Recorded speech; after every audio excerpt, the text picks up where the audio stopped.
There's music in the air, and the infant morn is nigh, and faintest flush is seen on the bright and laughing sky.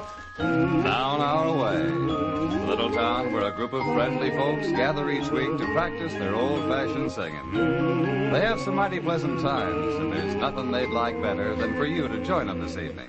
Like in any small town, it doesn't take much to stir up a good bit of excitement. At the moment, the leader of the singing group, Eli Jenkins, has locked up his grocery store and gone upstairs to his parlor. He called a special early meeting of the group, and they're all curious as to what it's all about.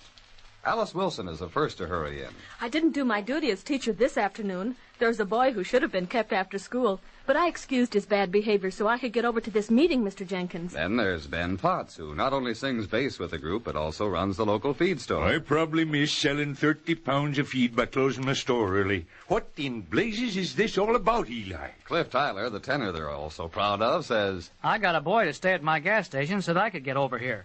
Gee, you sure sound excited over the phone, Mr. Jenkins. What's happened? So, after having kept them all in suspense, Eli finally rises out of his rocking chair and speaks. Well, I rightly ought to wait until Patience arrives before I start telling you the news. Oh, Pa, there ain't no need. She doesn't even sing with the group. Well, then, if everybody else is here... Oh, don't act so darned important. I'm dying to know what this is. Now, folks, I told you I'd have a surprise, and believe you me, I got a humdinger. Get to the point. I'm telling this, Ben Potts. Go ahead, Mr. Jenkins. It's just this. How would you all like to be on the radio? You mean good. perform? Now, just let me explain. You all know about that famous program, Professor Talent. Oh, that amateur hour, you mean? Yeah, that's the one. Well, a couple of weeks ago, I heard he was going to tour the country, so I writ him a letter about our group and sent him one of them little home phonograph records we made, and now he's invited us to appear on the broadcast originating in Shelby Junction. Why, that's tonight. Of course it is. That's why I was in such a hurry to get you all together. Professor Talent writ me a letter from New York, but somehow it got mislaid in the mails, and I didn't get it until today. Are you inferring that I'm responsible for your letter being delayed? Well, you're the postmaster, ain't you? Or are you so busy with your feed store that you forget all about the U.S. No, mails? if that ain't the most insulting Well, thing... let's not sit here arguing about it. There's still time to get over to the broadcast, and I think it's mighty nice that we got the invitation. I think it's wonderful. Well, we'll be heard from coast to coast. Yeah, that's just it. We'll be heard everywhere. And here we ain't even practiced for a week. Well, we don't have to leave for a while. Alice, you get over to the piano, and we can just run over a chorus or something to limber us up. That's a good idea. Yeah, give us a chord now, Alice. Now, do good, folks. Yeah. In the canyon, excavating for a mine, dwelt a miner, 49er, and his daughter Clementine. Oh, my darling, oh, my darling, oh, my darling Clementine, you are lost and gone forever, dreadful sorry Clementine. Light she was and like a fairy, and her shoes were number 9. Carrying boxes without topses, sandals were for Clementine. Oh, my darling, oh, my darling, oh, my darling Clementine, you are lost and gone forever, dreadful sorry Clementine. Drove she ducklings to the water every morning just at 9. Hit her foot against a splinter, fell into a foaming brine. Oh, my darling, oh, my darling, oh, my darling Clementine, you are lost and gone forever, dreadful sorry Clementine. Then the miner, 49er, soon began to weep and pine. Thought he ought to join his daughter, now he's with his Clementine. Oh, my darling, oh, my darling, oh, my darling Clementine, you are lost and gone forever, dreadful sorry Clementine.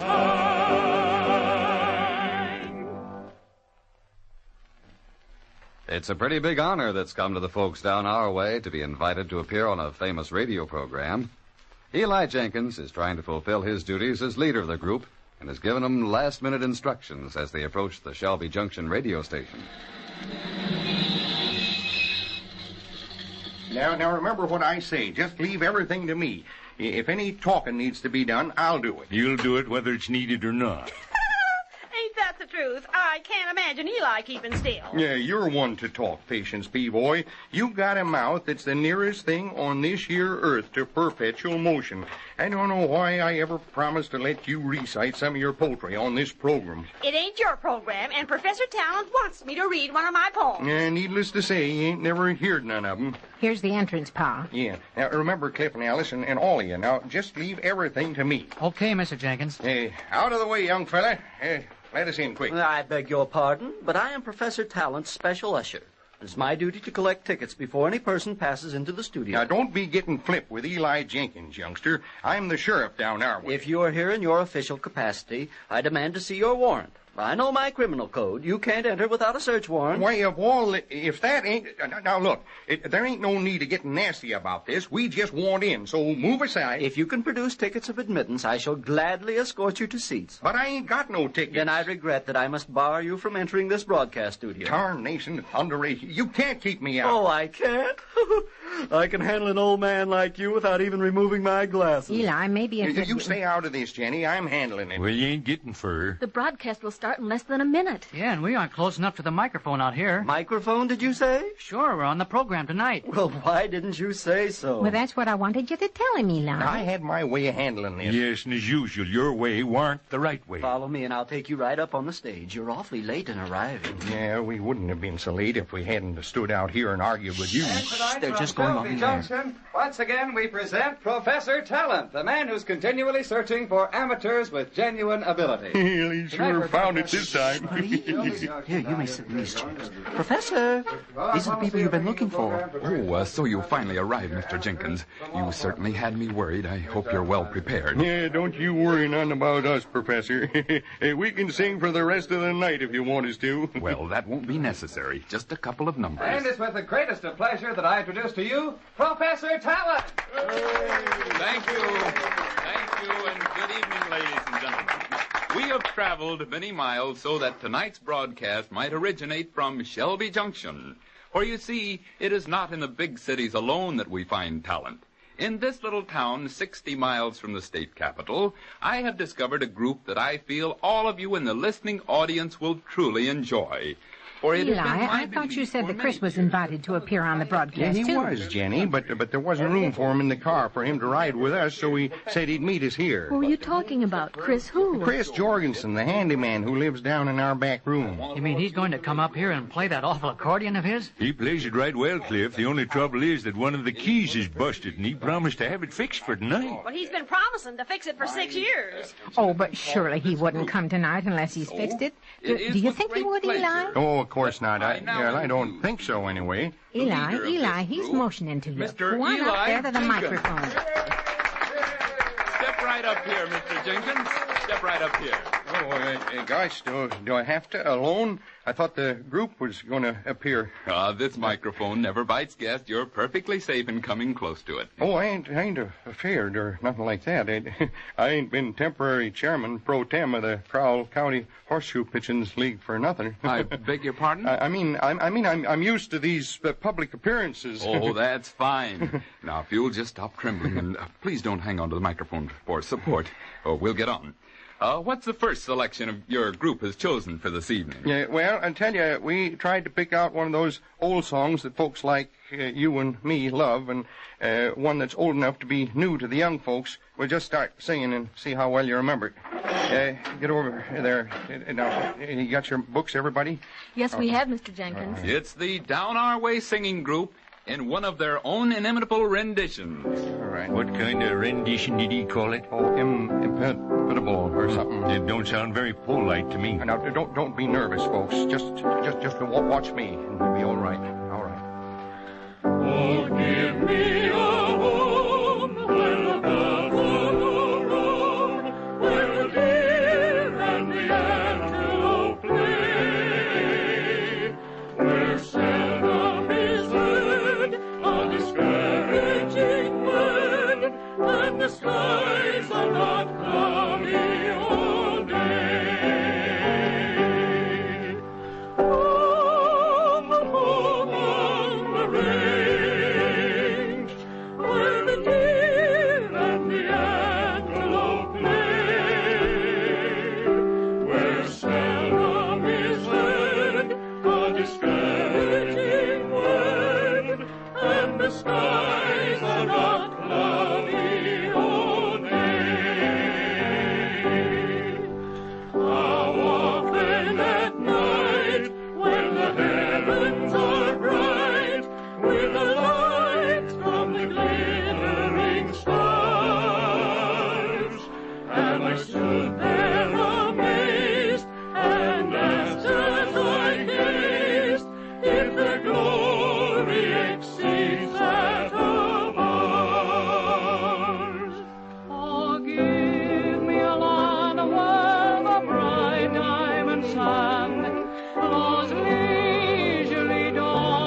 I would not exchange my home on the range, where the deer and the antelope play, where seldom is heard a disparaging word, and the skies are not cloudy all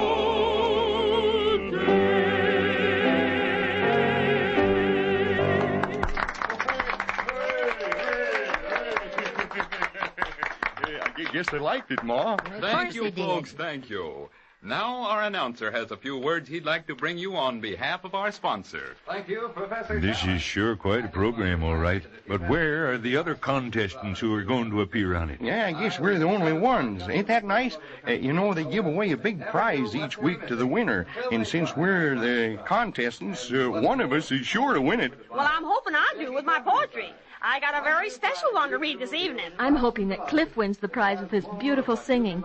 After all, he wants to make a career of singing, and it would really mean something to him to win. That's right, it sure would. Don't worry about me. I'm sure the prize will go to the group as a whole. We find that the group Down Our Way is not limited in its display of talent.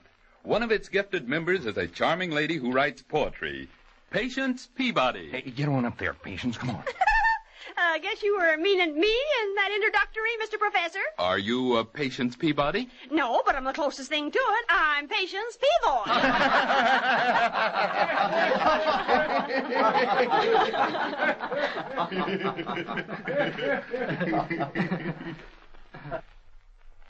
I see you're also a bit of a comedian. Oh, I'm lots of things. I'm also an asteriologist. A what? An asteriologist. You know, I tell people how the stars influence their lives. Now, for instance, if I knew when you was born and at what time of day and how old you are and... My good woman, if you knew all that, I'd be afraid of blackmail. Now, let's find out more about you. What do you sing with the group? Well, I sing soprani, but not with the group. Why, your name was included on the list. Well, I'm what they call the silent member.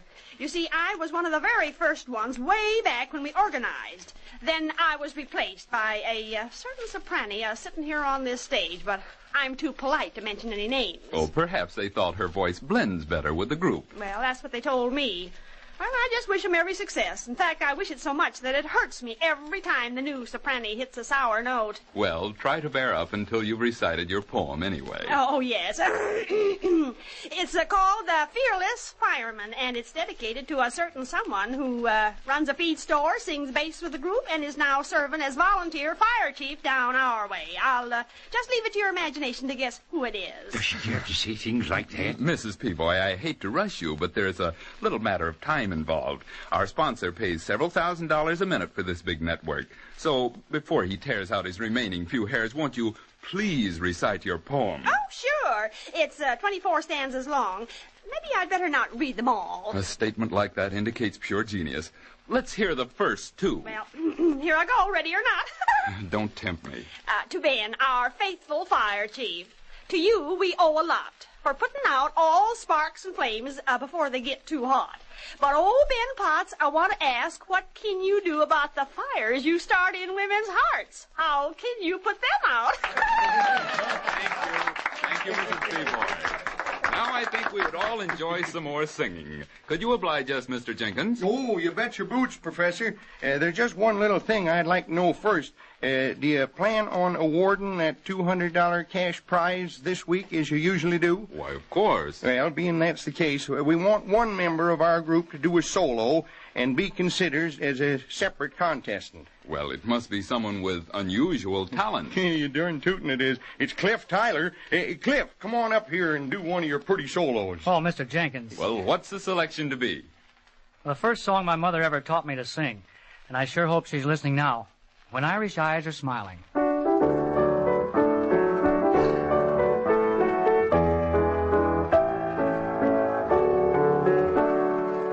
There's a tear in your eye, and I'm wondering why, for it never should be there at all. With such power in your smile, sure a stone you'd beguile, and there's never a teardrop should fall. When your sweet lilting laughter's like some fairy song, and your eyes twinkle bright as can be. You should laugh all the while, and all other times smile. And now smile, a smile for me. When Irish eyes are smiling, sure it's like a morning spring. In the lilt of Irish laughter, you can hear the angels sing. When Irish hearts are happy, all the world seems bright and gay.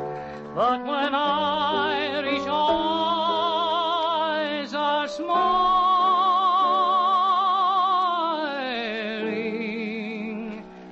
sure they steal your heart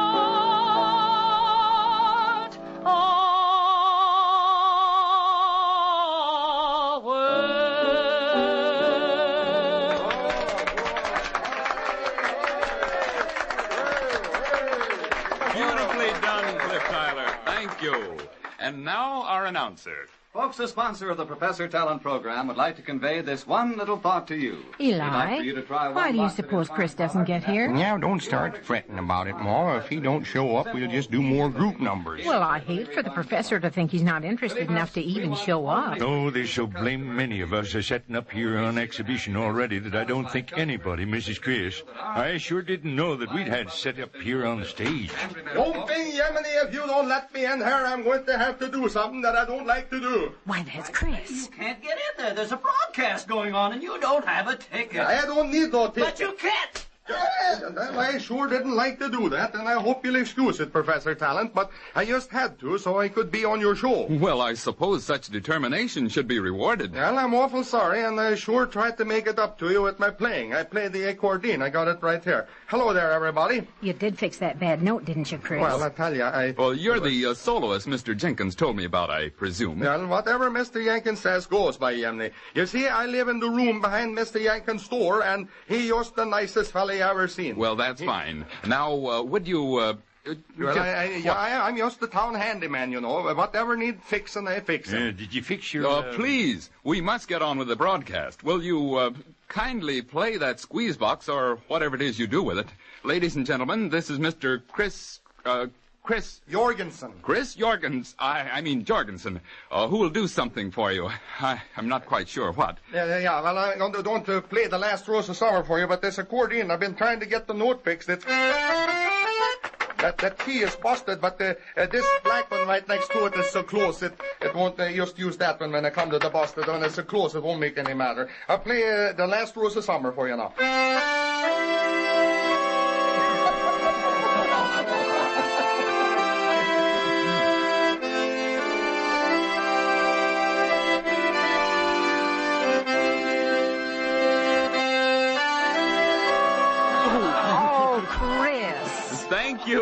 Thank you. I really think we've heard enough. Too much, in fact. Now is the time for our judges to reach a decision on the winner on tonight's broadcast. Just to refresh our memories, I'd like to review tonight's contestants. First was Mr. Jenkins' singing group. Would you say a word, please? Yes, sirree. I'd just like to say that we get a heap of fun out of our singing. And next was Patience Peaboy and her poetry. Yes, and I've been... Let me handle this, Patience. Hey, Professor, you got one of the finest poets since Longfellow in this little lady. Really? I didn't notice. Why, she's had a lot of her books published, and they was all full of poetry. Published, you say? Eli, you know that. Why, sure. Lots of them was published. Has your singing group ever had any professional engagements? Professional engagements? Why, that's all we do. We're the most professional lot of singers that there is down our way. Eli, you shouldn't have said that. I got to impress him, Mom. And then there was the young singer, Cliff Tyler. May I say... leave this to me now, Cliff. Professor, Cliff just wanted to tell you that if it weren't for having to give up his gas station business down at Three Forks Junction, he'd go back to singing in them big New York shows. Oh, he's appeared on Broadway. Oh, not right on the street. He's always been in a theater. Oh, I see. Well, this puts a different light on things. What about Chris Jorgensen? Chris. Oh, he just plays for himself. Nobody ever listens to him at all. Well, thank you, Mr. Jenkins, for your information. Oh, it is nothing. Glad to oblige. How was that, Ma? Well, Eli, you shouldn't have said all them things that weren't true. Yeah, but, Jenny, I was just making it all sound good. Thanks for giving me a build-up. But, gee, I've never been closer to a Broadway stage than the 58th row. And you said my poems had been published, Eli. Well, I just wished it was true. And according to the stars... That was the biggest lot of poppycock I ever heard. Well, tarnation and thunderation. It was just little white lies. I thought it would make us all seem so much better if I told him that. You sure didn't give me much build-up. Well, how could he, the way you played? We are now ready to announce the winner in tonight's contest. It is Mr. Chris Jorgensen. What was this? We hasten to explain that this is due to unusual circumstances. This program is dedicated to amateurs. So, when Mr. Jenkins said that all the others had had a professional experience, they were immediately disqualified. The only remaining contestant is Mr. Jorgensen. With the good wishes of our sponsor, we present you with this prize. Thank you so much. Would the singing group please oblige us with a number to close our program? Oh, you bet we would, Professor. Come on, folks. Gather around the piano here now. Play it in the key of E flat, Alice. Everybody now, all together.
Professor, I wonder if I could say a word to all the ambitious young folks listening in. Why, of course, Mr. Jenkins. It's just this, kids.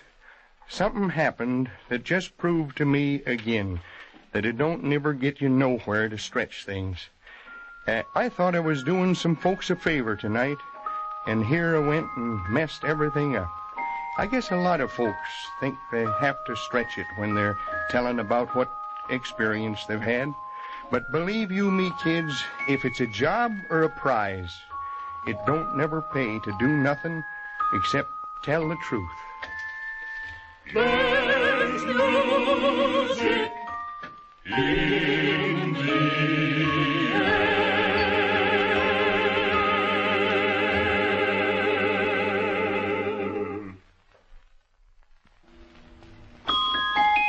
air. There's music in the air when the infant morn is nigh, and faint its flushes sing on the bright and laughing sky. It's going to take a little time to settle back to things after this exciting evening spent down our way. Guess maybe the folks just weren't cut out for appearing on the radio. They'd rather get together and practice in Eli Jenkins' parlor. And if you'll drop in again next time they gather, they'll sing you some beautiful old-fashioned songs. Down Our Way is written by Shirley Thomas and produced by Walter White, Jr. This is a Commodore production.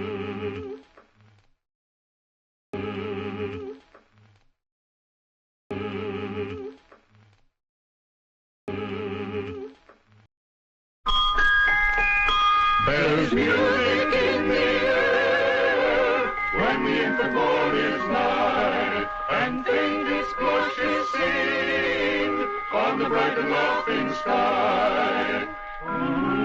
Down Our Way, the little town where a group of friends gather and practice old-fashioned singing. They have some mighty good times, and they'd like you to join them. This evening, as usual, they're gathering at the home of Eli and Jenny Jenkins. And in between songs, they'll have a chance to get caught up on all the latest happenings. Maybe some folks think that not much goes on in a little town. Well, if you just step into Eli's and Jenny's parlor, you can hear for yourself that there are mighty big happenings. And you'll hear it from the town's busiest body, Patience Peavoy. And I'm telling you, there ain't nothing ever been more of a surprise to me. Of course, we all knew that Alice was after that music scholarship. In fact, it was your idea, wasn't it, Eli? Sure it was. As leader of the singing group, maybe I appreciated Alice's pretty voice more than the rest of you. Yes, I remember the evening Eli first read about the scholarship being offered. He thought that Cliff and Alice both should try for it. Yes, and that hurts me, too. To think how Cliff would love to have gotten it. And then it had to be Alice who run it. Yeah, but you mustn't feel that way. It was a fair contest, and there was folks from all over the country competing for the prize. But Cliff and that beautiful tenor voice of his, he just ought to have gotten it. Besides, Alice had her school teaching job. Now, how could she just walk out on that? Well, she didn't, Patience. Of course she didn't. She come to the school board and asked if she could leave. And you're the school board.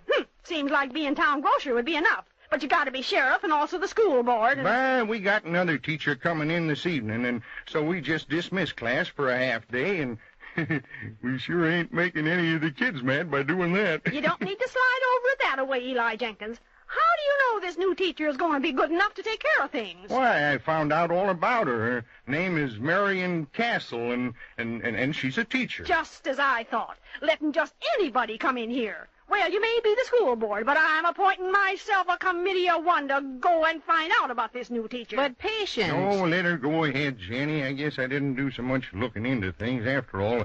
It's nice of Patience to want to do it for the good of the town. Yes, sirree, and that's the only reason I'm doing it. I want to make sure she's just the right teacher. There are a lot of things I want to find out about her parents and her social activities and her experience as a teacher, and also it might be interesting to find out if she can sing. Huh? Well, what's that got to do with it? Oh, now I see. Well, you got to have a soprano for the singing group, don't you? Yeah. And if this new teacher can't sing, well, I was just thinking that I'd be happy to oblige you and consider going back into the group like I was before Alice came along. So that's what all this was about, huh? It's beginning to make sense now. All right, Patience, you do your investigating, and if we find that she can't sing any better than you, well, I guess the folks down our way will just have to take it.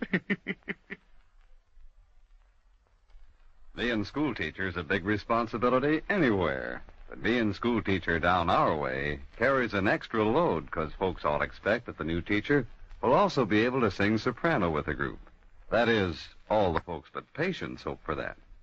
With Patience, it's a different matter because she has some little ability as a singer herself. At least she thinks so. Well, now that we're all gathered, I guess we better get to planning out what numbers we have to practice up for next week's activities. Don't you think so, Ben? How can we practice without a soprano? You can't have groups singing without no soprano, can you, Cliff? No, that's impossible. That's what I say. All this is impossible. The way Alice run out on us. I knew from the first day she replaced me as soprano with the group that she was unstable. You mustn't say that. Alice had a good break, and I think it's wonderful that she took it. I I can think of a lot of singers that are much more deserving, but they've got to stay and run a gas station instead of going off to New York to study. I like running that gas station, and when I get ready, I'll go to New York, too. Of course, Cliff. Now I think we'd better start with our practicing, like Eli says. We ain't got no soprano.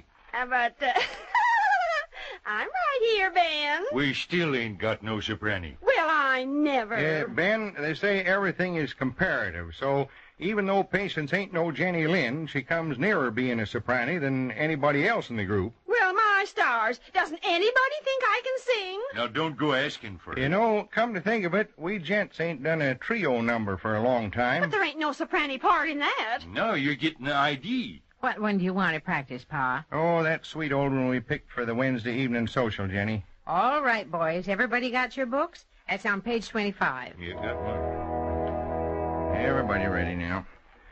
Tell me the tales that to me were so dear, long, long ago, long, long ago. Sing me the songs I delighted to hear, long, long ago, long ago. Now you are come, all my grief is removed. Let me forget that so long you have roved. Let me believe that you love as you loved long, long ago, long ago.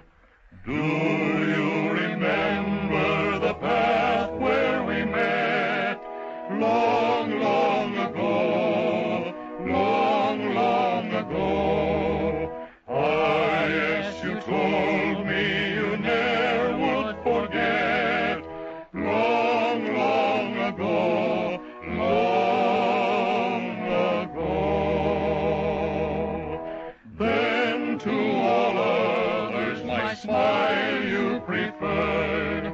Love when you spoke gave a charm to each word. Still my heart treasures the praises I heard long, long ago, long ago.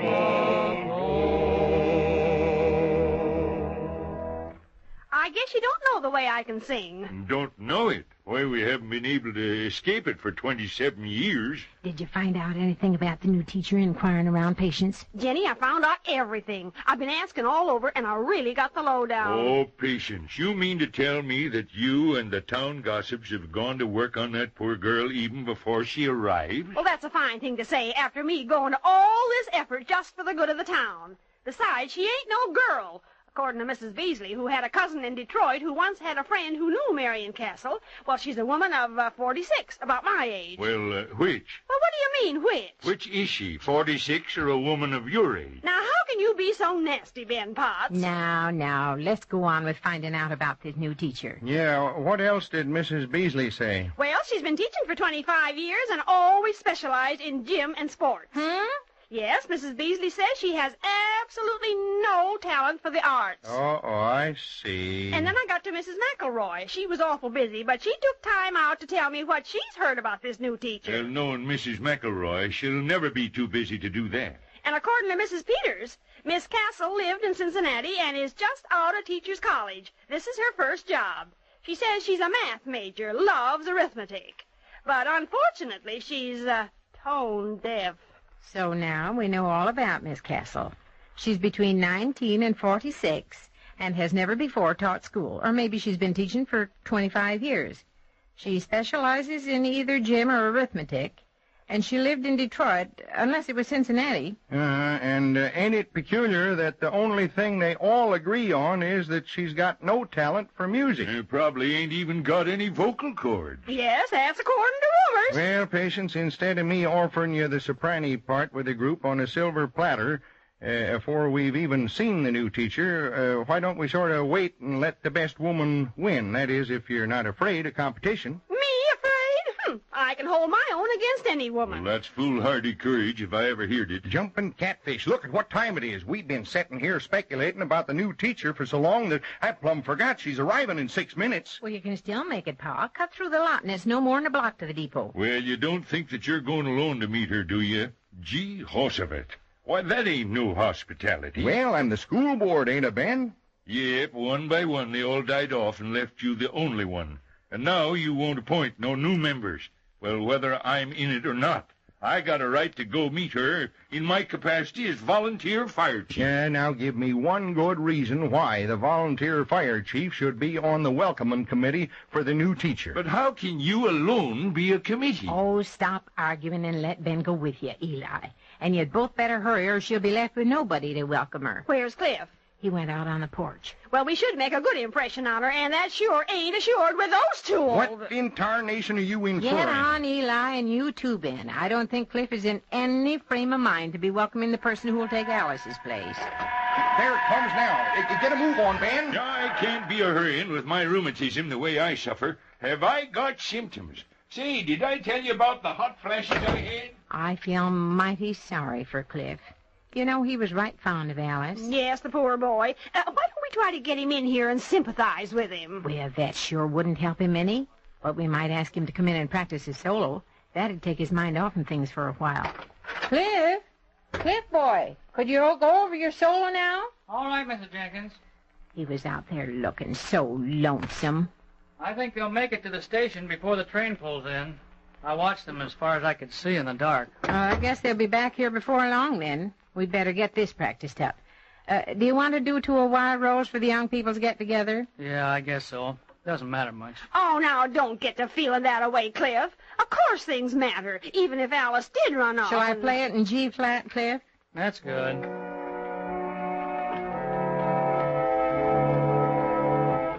Come, O songs, come, O dreams, soft the gates of day close. Sleep, my bird, sleep, streams, sleep, my wild rose. Pool and bud, hill and deep, you who warm my robe, sleep, droop east, die west, let my land rest. Woods, I walk your boughs, hills, I walk your elf throngs, land, all thy hopes and woes rang from me in songs.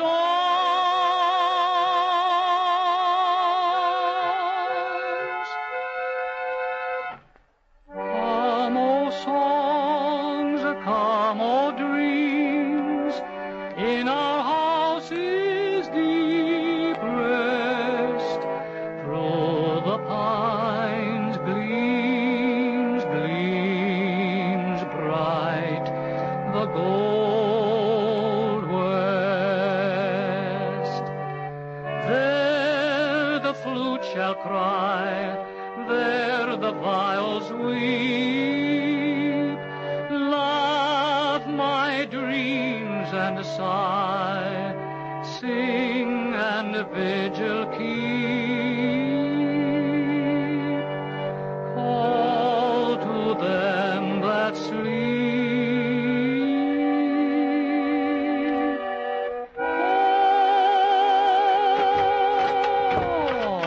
Call to them that sleep.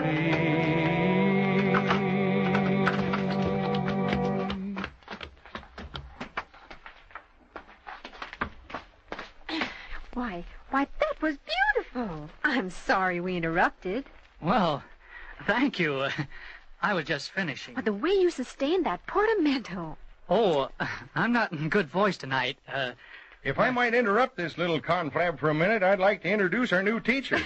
I'm sorry. I let my enthusiasm run away with me. When I hear such beautiful music, why, I even forget my manners. Well, everybody, this is Marion Castle. How do you do? Hello, everybody. How are you? This is my wife, Jenny. This patient's P-Boy, and that voice that took your fancy there belongs to Cliff Tyler. How do you do, all of you?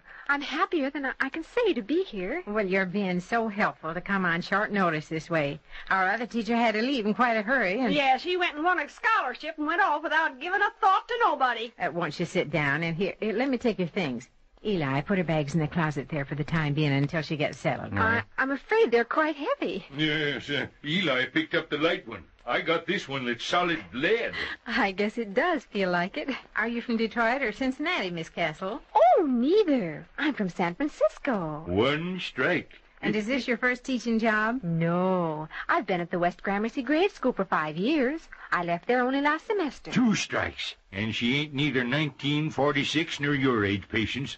That makes 3 strikes and you're out. Oh, hush up, Ben. You still ain't covered 1 point. You're taking quite a big job here. There's some ornery kids in this town. Now, Eli, don't try to frighten her away. We got some mighty fine youngsters. Oh, yeah. No, I don't frighten easily. We managed to have lots of fun, especially with our little singing group here. Oh, this is the group. Sure, and Eli here is the leader. Oh, yes, I knew all of that. Yes, sir, we have lots of fun. Sing at all the important events down our way. Yes, and there's just one thing left to be settled. You see, the teacher who just left Miss was... Castle knows that a teacher just left. Otherwise, she wouldn't be here. But that wasn't what I was about to say. You see, I think the best way to introduce Miss Castle to our group is to sing something for her. What's old Eli done that he's trying to cover up, I wonder? But, Pa, we got all the songs practiced up. Oh, we can get an extra one ready, can't we, Ma? Besides, this is a special occasion.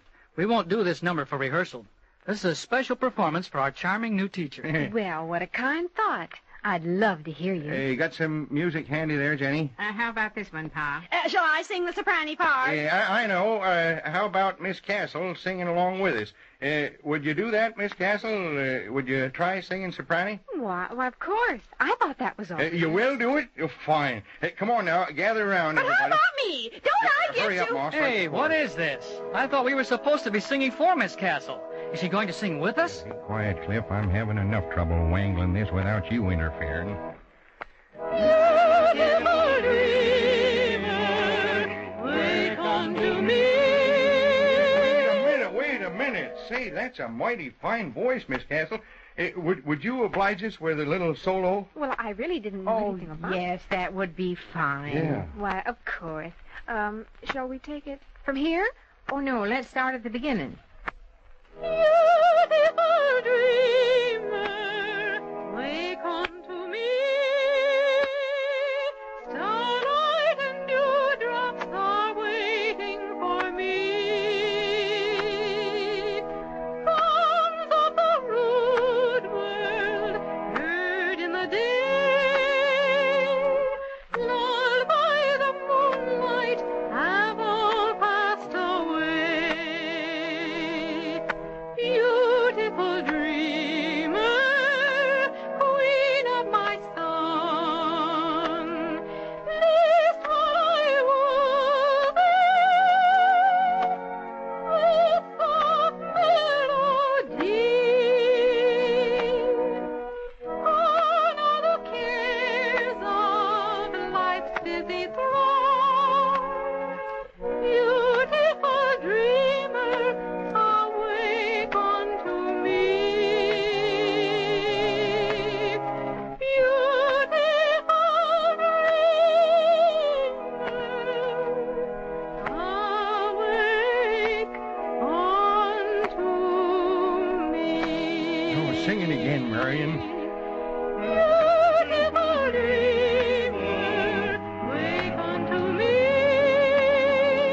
Starlight and dewdrops are waiting for me. Songs of the rude world heard in the day, lulled by the moonlight, have all passed away. Beautiful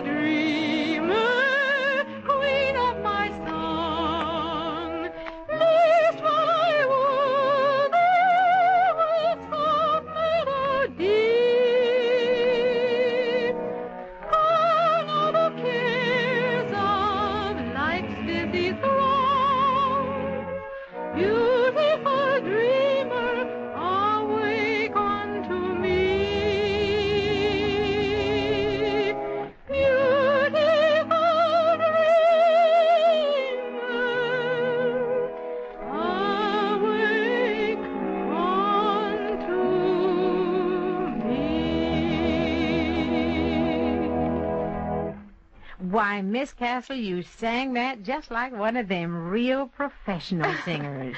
Well, I hope it sounds professional. Didn't you know, Mr. Jenkins? We know that it sounded mighty pretty. Say, Patience, you know what I think would be awful good about now? Some of your hot chocolate. I bet Miss Castle ain't never tasted hot chocolate like you may. You just go right out in the kitchen, make yourself at home. Well, I'm glad to think I can do something.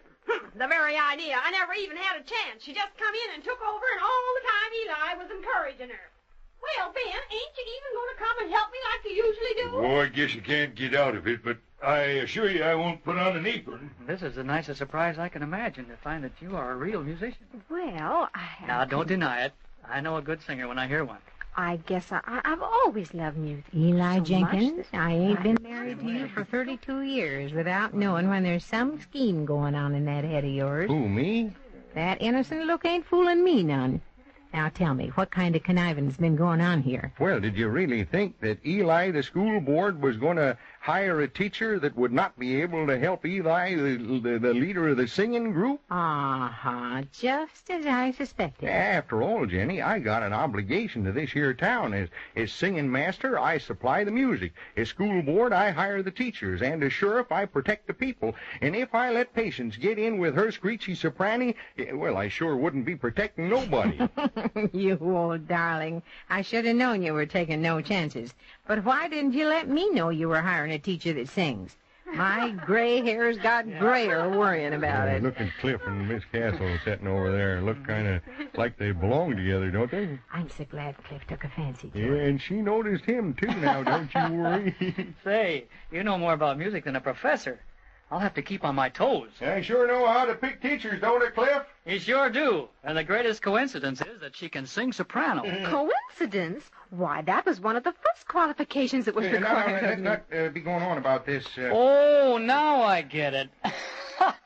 Say, that's great. Leave it to Eli. Am I missing something? Well, Marriott, if I may call you that. Oh, please do. As I started to say, there are always little intimate things you have to learn about a town before you can really appreciate what goes on. Now, one of these days, when you're familiar with what goes on behind the scenes down our way, you'll be able to really appreciate this. This seems pretty mysterious, but I'll have to wait and learn for myself, I guess. Oh, Pa, I forgot. We still haven't practiced that hymn for next Sunday services. Would you like to be a permanent part of our singing group, Miss Castle? We have a lot of fun doing it, and the folks all seem to enjoy our efforts. Well, I'd be delighted. Good. I've never wanted to make a career out of singing, but, well, I hope that the day never comes when I can't be joining in some kind of musical activity. Oh, gee, that's swell. Well, we'd be mighty honored to have you with us. Ben, can you leave your cooking long enough to practice with us for a minute? Doggone it. Whatever I do, I get insulted. If I don't help Patience, I'm being mean. And when I do help her, I'm sneered at. Oh, Eli was only fooling Ben.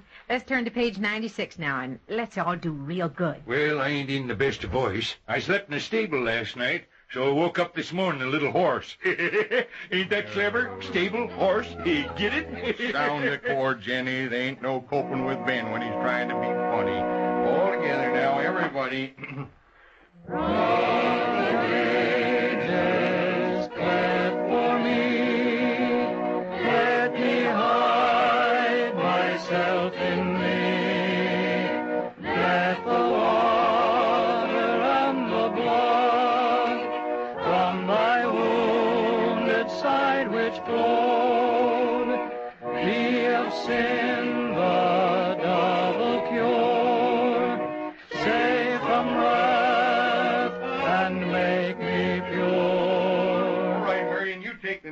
All by yourself.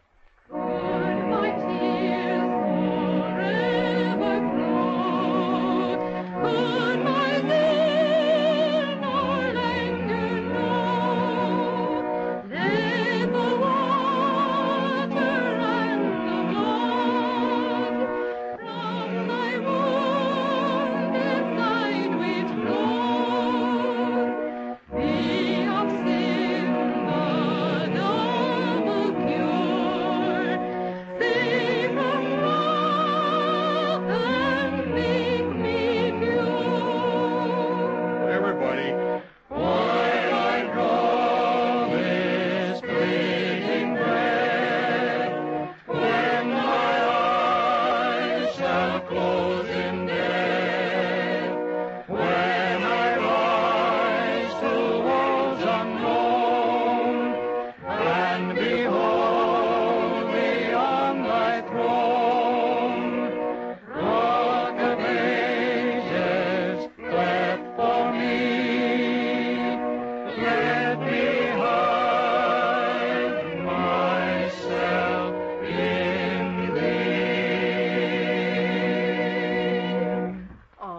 going to be such a pleasure living here and having all of you as friends. Well, here's the chocolate, everybody. Come and get your own.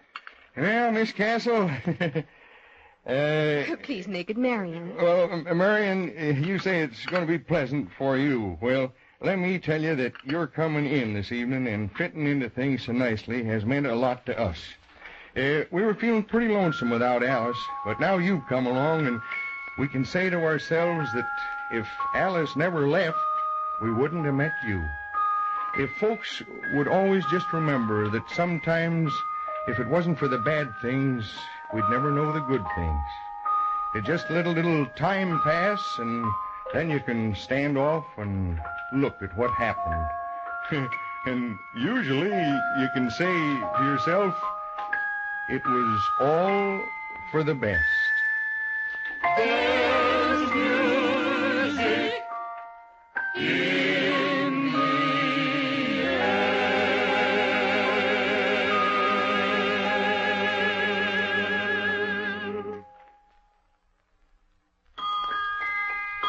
There's music in the air when the infant morn is nigh, and faint its blushes sing on the bright and laughing sky.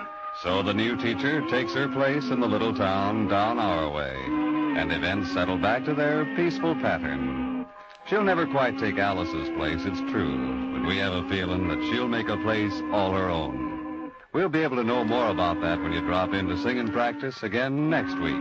See you then. Down Our Way is written by Shirley Thomas and produced by Walter White, Jr.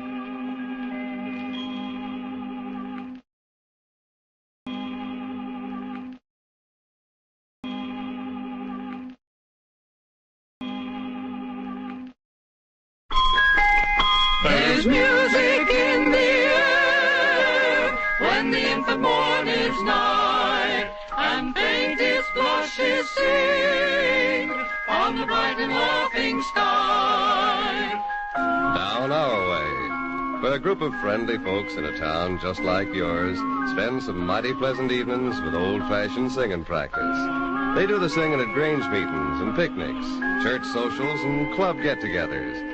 Their music gives a lot of pleasure to all the townsfolk. They usually meet for singing practice in the parlor of Eli Jenkins, who's not only leader of the singing group, but is town grocer and sheriff besides.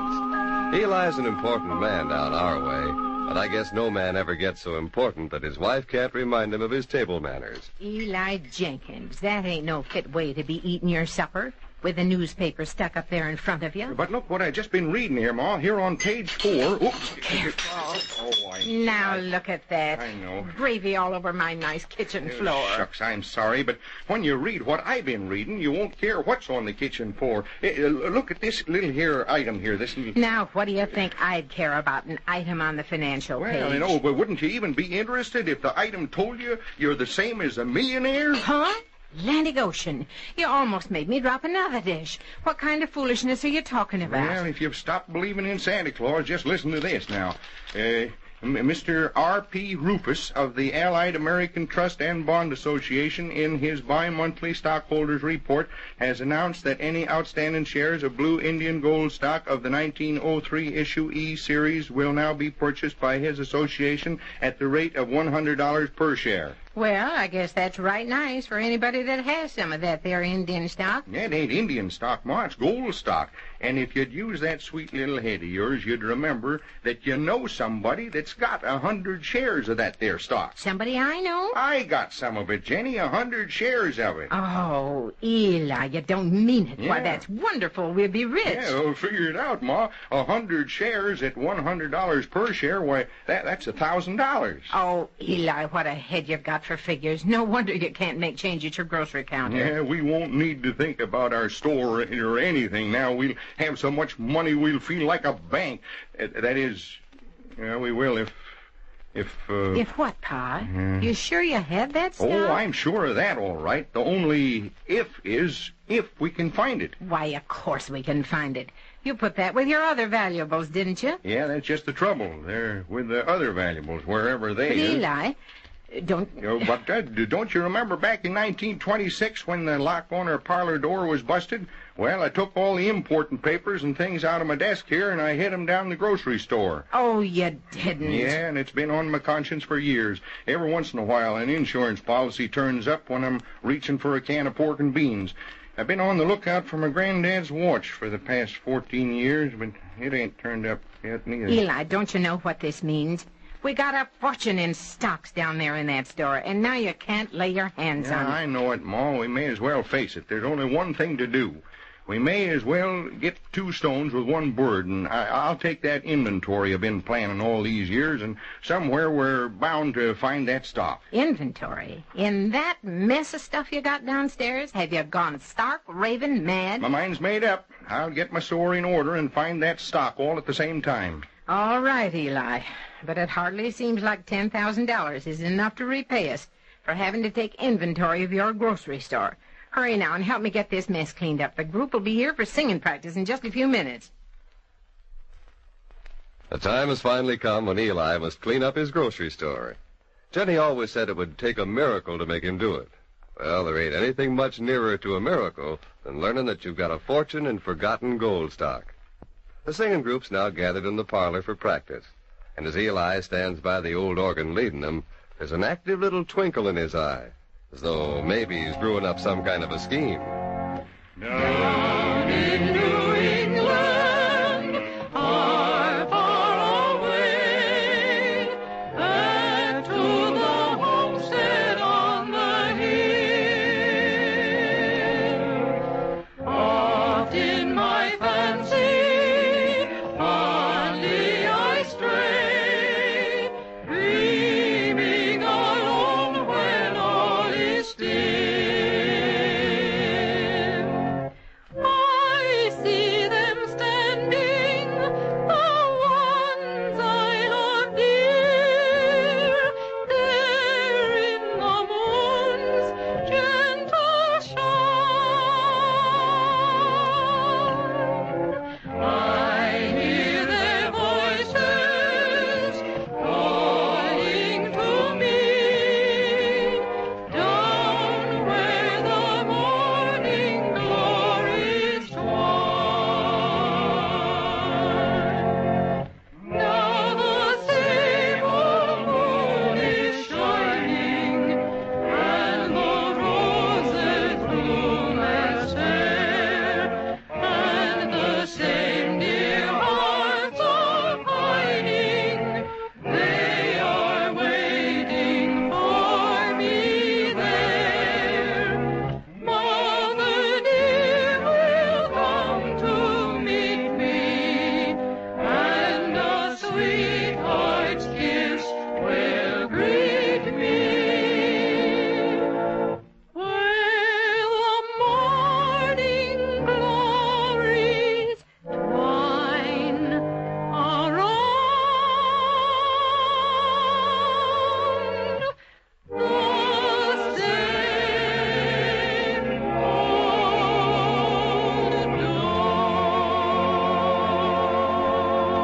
dawn. Is that the number you're going to sing at next Friday's ice cream sociable? Yeah, and Cliff's going to do a solo, too. Tell us more about that there gold stock that might be worth something. Oh, Eli. there ain't no doubt about it being worth a lot, Ben. I'll read you the article here, right here in the Evening Gazette. It says, Mr. R...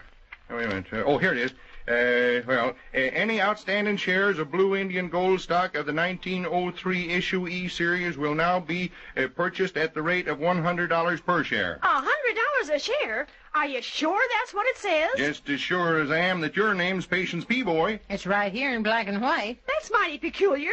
There ain't nothing in your horoscope that indicates you're coming into a lot of money this way. Well, tarnation, am I supposed to ignore it just because your astrology didn't foresee it? You needn't belittle my calculations. Why, didn't I tell Ben that business was going to pick up at his feed store? Yep, and I'll be blessed if it ain't.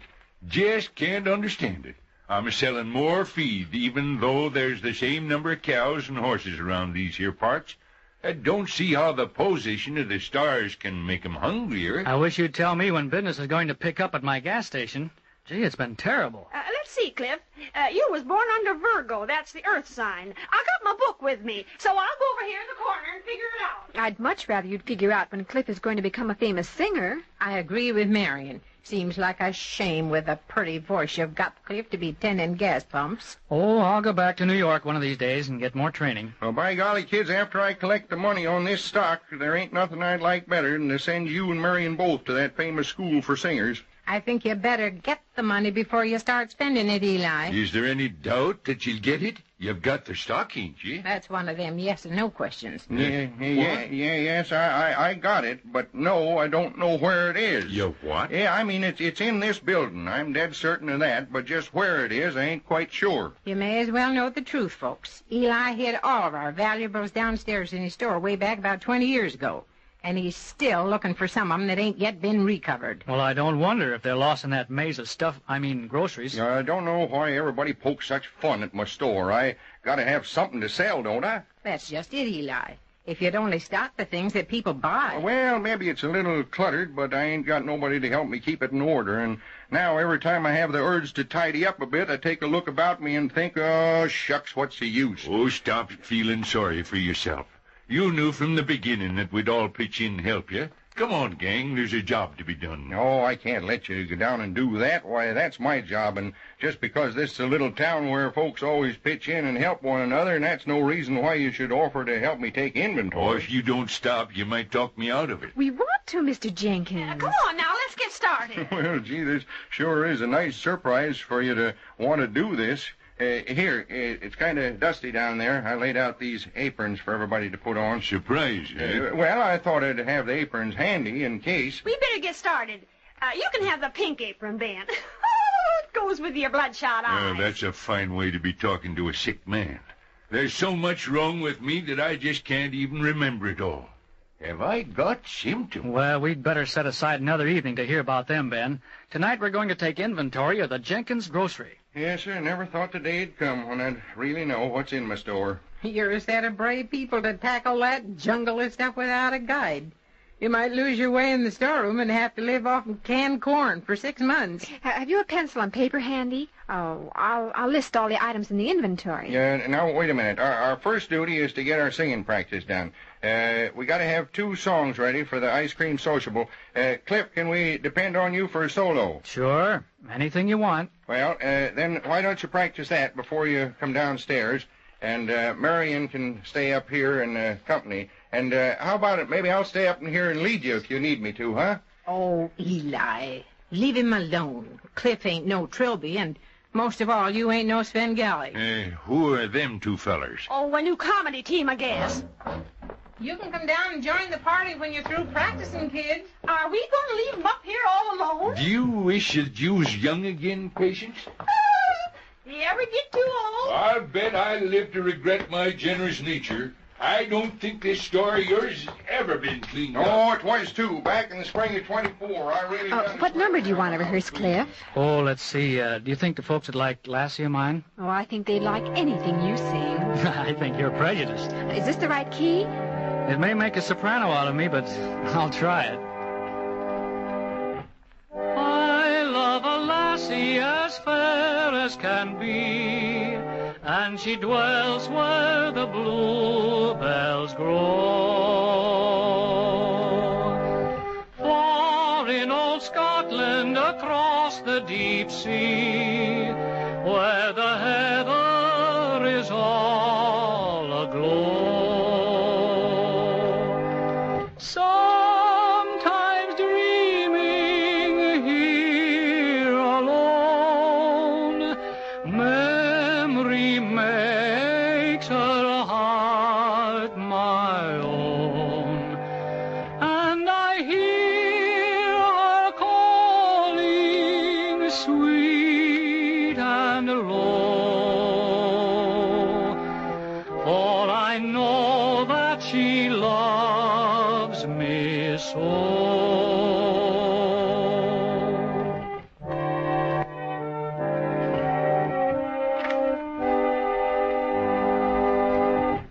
Follow the mountains, one day I shall roam, for it's there that my heart would be. Bluebells and heather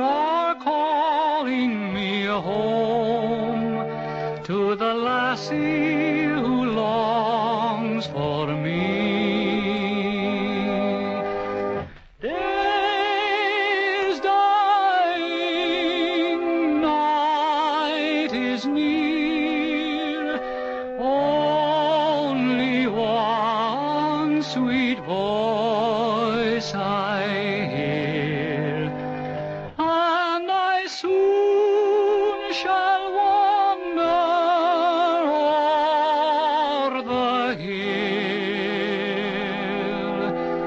to the lassie who loves me still.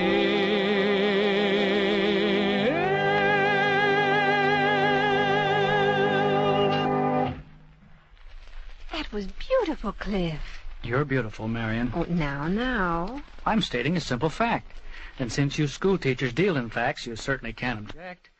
I could say that the Brooklyn Bridge hangs or the Tower of Pisa leans, and you wouldn't stop me. So why can't I say that you're beautiful? Because that's just your opinion. And you said I was prejudiced. So we're both prejudiced. I like prejudiced people. Everything's so much nicer that way. Well, you're in a gay mood tonight. I'm inspired. Oh? Don't you want to know what inspires me? Hey, you two! Sounds to me like the music stopped. A What little- you doing up there? A little town has many advantages, but privacy is not one of them. Shall we go down? They just like our company. You mean Patience just likes to... All right, Miss Castle. Before you tell me I'm a bad boy and wrap my knuckles with a ruler, we'll go down. Oh, that's the old-fashioned method of discipline. Oh, today we just reasoned with the children. That won't work with me, because there's no good reason why we should go downstairs. Give me a ruler, then. What you gonna do with a ruler? I'll tell you, Patience, I'm writing a treatise on the boundless curiosity of women. So we just wanted to measure yours for size. My stars, what's he talking about? Come on, Cliff. We aren't helping with the inventory this way. I'm gonna make some hot chocolate. I'll call when it's ready. I should have taken my vitamins this morning. This inventory looks like a hopeless task. I never knew I had so much in the way of groceries. Oh, hi, Cliff, Marion. You can start sorting this pile if you like. All right, Mr. Jenkins. Look at this, Jenny. 22 unopened crates of curry powder. Yes, and look at the dust on it. It hasn't been touched in all these years since you ordered it. Nobody but Indians eat curry powder. Well, they ain't extinct. You never can tell when one of them might phone in a reservation for some curry powder. You get it? Reservation Indians. You get it? Oh, Eli, that's another kind of Indian. You may as well forget it, Jenkins. You just ain't no funny man. And the more I look around this store, the more I think you ain't got no grocery either. Well, it's so darn monotonous ordering the same old things all the time. Flour and salt and lard. And the exotic groceries look interesting in the catalog, don't they, Mr. Jenkins? Yeah, you bet they do. I guess we'll all have to do our traveling some way. Cliff does it with his singing. He can think of them far-off places when he sings them romantic songs, and Ben gets around with his symptoms. I got symptoms like his all over the face of the earth. He ain't neither. Why, my cases are so rare that the doctors can't even find a single thing wrong with me. Just forget what I said about the strange groceries, Eli. If you can get satisfaction out of them, I guess it's a pretty cheap way of seeing the world. Oh, look at this. Italian spaghetti. 3 feet long. Never been able to sell any of it. None of the ladies down our way have pots that long. And look at this case of Scotch broth up here. I can hear the bagpipes when I look at that soup. Think of all the money that you got tied up in these crazy, unheard-of groceries. Why, you'll never be able to sell any of them. Well, I ain't never regarded it as money wasted. It's kind of a sinking fund. Why, even if times get tough for Jenny and me, we still got to eat. Oh, Eli, have I got to look forward to eating up all this stuff in my old age? Yeah, I can just imagine it all now. Eli and Jenny Jenkins at the age of 89 and 92. They're sitting on the porch of the Crowell County poorhouse, and Ma Jenkins says to Pa Jenkins, "Hey, what would you like for supper tonight, Pa? We got spumoni, chicken tetrazzini, and crepe Suzettes." And Pa Jenkins replies, "Oh, if it's all the same to you, Ma, I'll just take a dose of soda." Oh, for Pete's sake. Hey, everybody, the hot chocolate's ready. We'll be right up, Patience. Say, I think you've made a lot of headway in the time you've been working. Yes. There's a straight path clear through your store now. Well, you don't even have to zigzag. Yeah, I sure ain't found many of my valuables, though. Well, pick up the pile you've found, and let's go and have our hot chocolate before it gets cold. Well, let's see what all we have found. There's my ma's honorary membership card in the Shelby Junction chapter of the Allied Suffragette Movement, dated in the year 1904. I think we might be able to discard that now, Eli. I heard somewhere that the women won that fight. Yeah, here's a bronze medal I won when it was just 17. What was going on then? The Revolutionary? Oh, it wasn't no war, Ben. The Boy Scouts give it to me for shooting 6 polecats. Well, have you found the gold stock yet? Yeah, shucks, no. Oh, look out, everybody. This chocolate's still scalding. Yeah, doggone, I still don't seem any nearer to finding my gold stock. Well, the next time you hide valuables, I think you better make a map like the pirates did when they buried treasure. You know, starting at the point of the shadow cast by the Cracker Barrel at high noon, walk 10 paces toward the candy counter and start digging. Yeah, gosh, it's awful hard to work trying to take inventory and clean up. But that stock's worth $10,000, and that's a lot of money. Yeah, you bet. We gotta find it, that's all. I guess it's just because I'm getting old. But I don't remember us ever having any blue Indian gold stock. Eli, are you sure you had some? Am I sure? Why, I remember it just as plain as if... My astrology didn't give no indication that you were coming into a lot of money. Yeah, I don't know why you all doubt it so. I ought to know what I have. If you only knew where you have it. Of course, I could have made a mistake in my figuring. Maybe I didn't reckon with Saturn arising in your 4th house. We'd better get on back to that inventory. Well, I'll need some more paper to finish the list. Is there some here in the desk, Mr. Jenkins? Sure, just help yourself in one of them bottom drawers. With a part of our $10,000, I think we ought to buy a new organ for the church. Well, I'd be mighty pleased if somebody with a big heart and a checkbook would donate a new length of hose to the volunteer fire department. The old hose has sprung so many darn leaks that we ought to charge for irrigating the countryside every time there's a blaze. I can't seem to find the blank paper, Mr. Jenkins. Maybe there's some in this top drawer. I ain't looked in there lately. Yeah, if you keep your desk like you keep your store, there's no telling what's in there. Let's see. Now, there should be some right under... Gee willikers! What's the matter, Eli? I just found something that looks Eli like... Jenkins, if you tell me that you found that stock right there in your desk after I've spent the evening down in your blasted store a-working and a-lifting and stirring up the dust that gives me...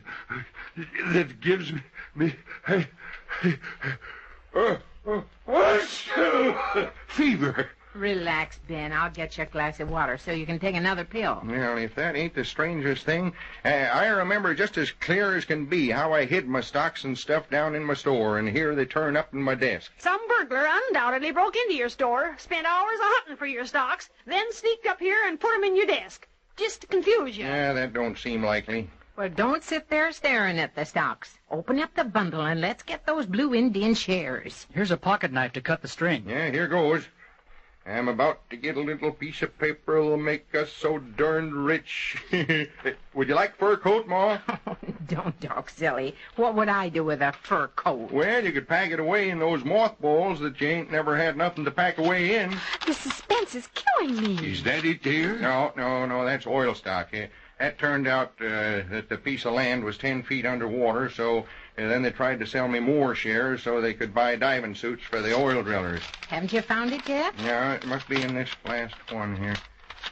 This is... Why, that says... Turquoise Cherokee Quicksilver stock. What? You mean that's what you've been remembering? Well, turquoise is blue, ain't it? And the Cherokees are Indians, ain't they? Oh, why, you don't get quicksilver out of the ground. You find it in thermometers. Oh, yeah. Haven't we any gold stock, Eli? Is this what you were thinking of? I told you that the stars was right, you see. Yes, you and your figurins. That's probably what done it. There goes my new fire hose. And there goes the new church organ. Mr. Jenkins, where's that financial page? Huh? Oh, the darn thing's in there on the table. If it hadn't read that, we'd never had this work. Oh, my poor back. I think I'd better take 2 white pills this hour. I kept feeling that we didn't have any of that stock in the first place. Did you say that was turquoise Cherokee, Mr. Jenkins? Yes, darn it. Just a name between us and $10,000. Well, would you settle for a couple of thousand? What? What in tarnation are you talking about? Well, it occurred to me that the stock you do have might be worth something. And it is? Oh, Eli. Well, out with it, boy. What'd you find? Well, there's a listing here for turquoise Cherokee with a closing quotation of $22.75. Wait, you sure? No. Oh, Jenny, darling, do you hear that? I can't believe it. I think that's wonderful. I rightly ought to send you a bill for the medicine I'm going to take to get me back in condition. What say, folks? Let's all gather around and sing. I kind of feel like giving thanks with one of them beautiful old hymns. That's a grand idea, Pa. All right, Ma, sound the chord. Let's sing it real good, folks. There's a garden where Jesus is waiting. There's a place that is wondrously fair. For it glows with the light of His presence. 'Tis the beautiful garden of prayer. Oh, the beautiful garden, the garden of prayer. Oh, the beautiful garden of prayer. There my Savior awaits, and He opens the gates to the beautiful garden of prayer. You take that verse and we'll hum. There's a garden where Jesus is waiting, and I go with my burden and care, just to learn from His lips words of comfort in the beautiful garden of prayer. Oh, the beautiful garden, the garden of prayer. Oh, the beautiful garden of prayer. There my Savior awaits, and He opens the gates to the beautiful garden of prayer.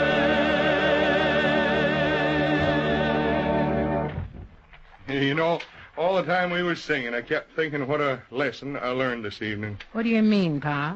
Don't you see, Jenny? There I was all excited because I suddenly thought I had a lot of money. So excited, in fact, that I couldn't even remember right. And then when the pretty bubble busted, I was all down in the dumps. It took Cliff here to make me realize that I had a rightful sum coming from that there stock. Now, I'm mighty thankful for the couple of thousand. And I think if we spend it careful, we might be able to get that church organ and your length of hose, Ben, and still have a bit left over to get something to keep reminding us of how lucky we are, Jenny. There's music in the air.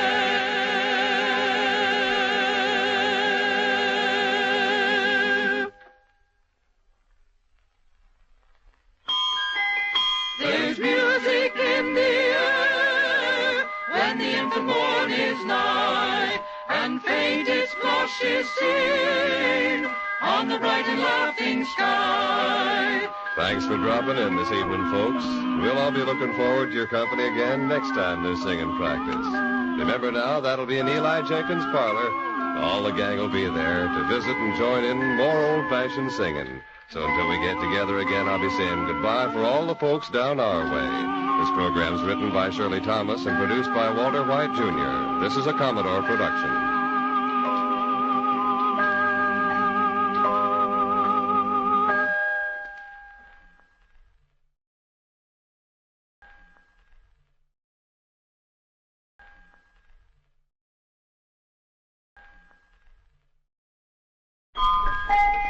There's music in the air when the infant morn is nigh, and faint its flushes seen on the bright and laughing sky. Down our way, a little town that's filled with lots of singing. Old-fashioned singing like Mother and Dad used to do. These folks have some mighty good times. They'd like you to join them this evening. As usual, they're meeting in the parlor of Eli and Jenny Jenkins. Eli is leader of the singing group as well as being town grocer and sheriff.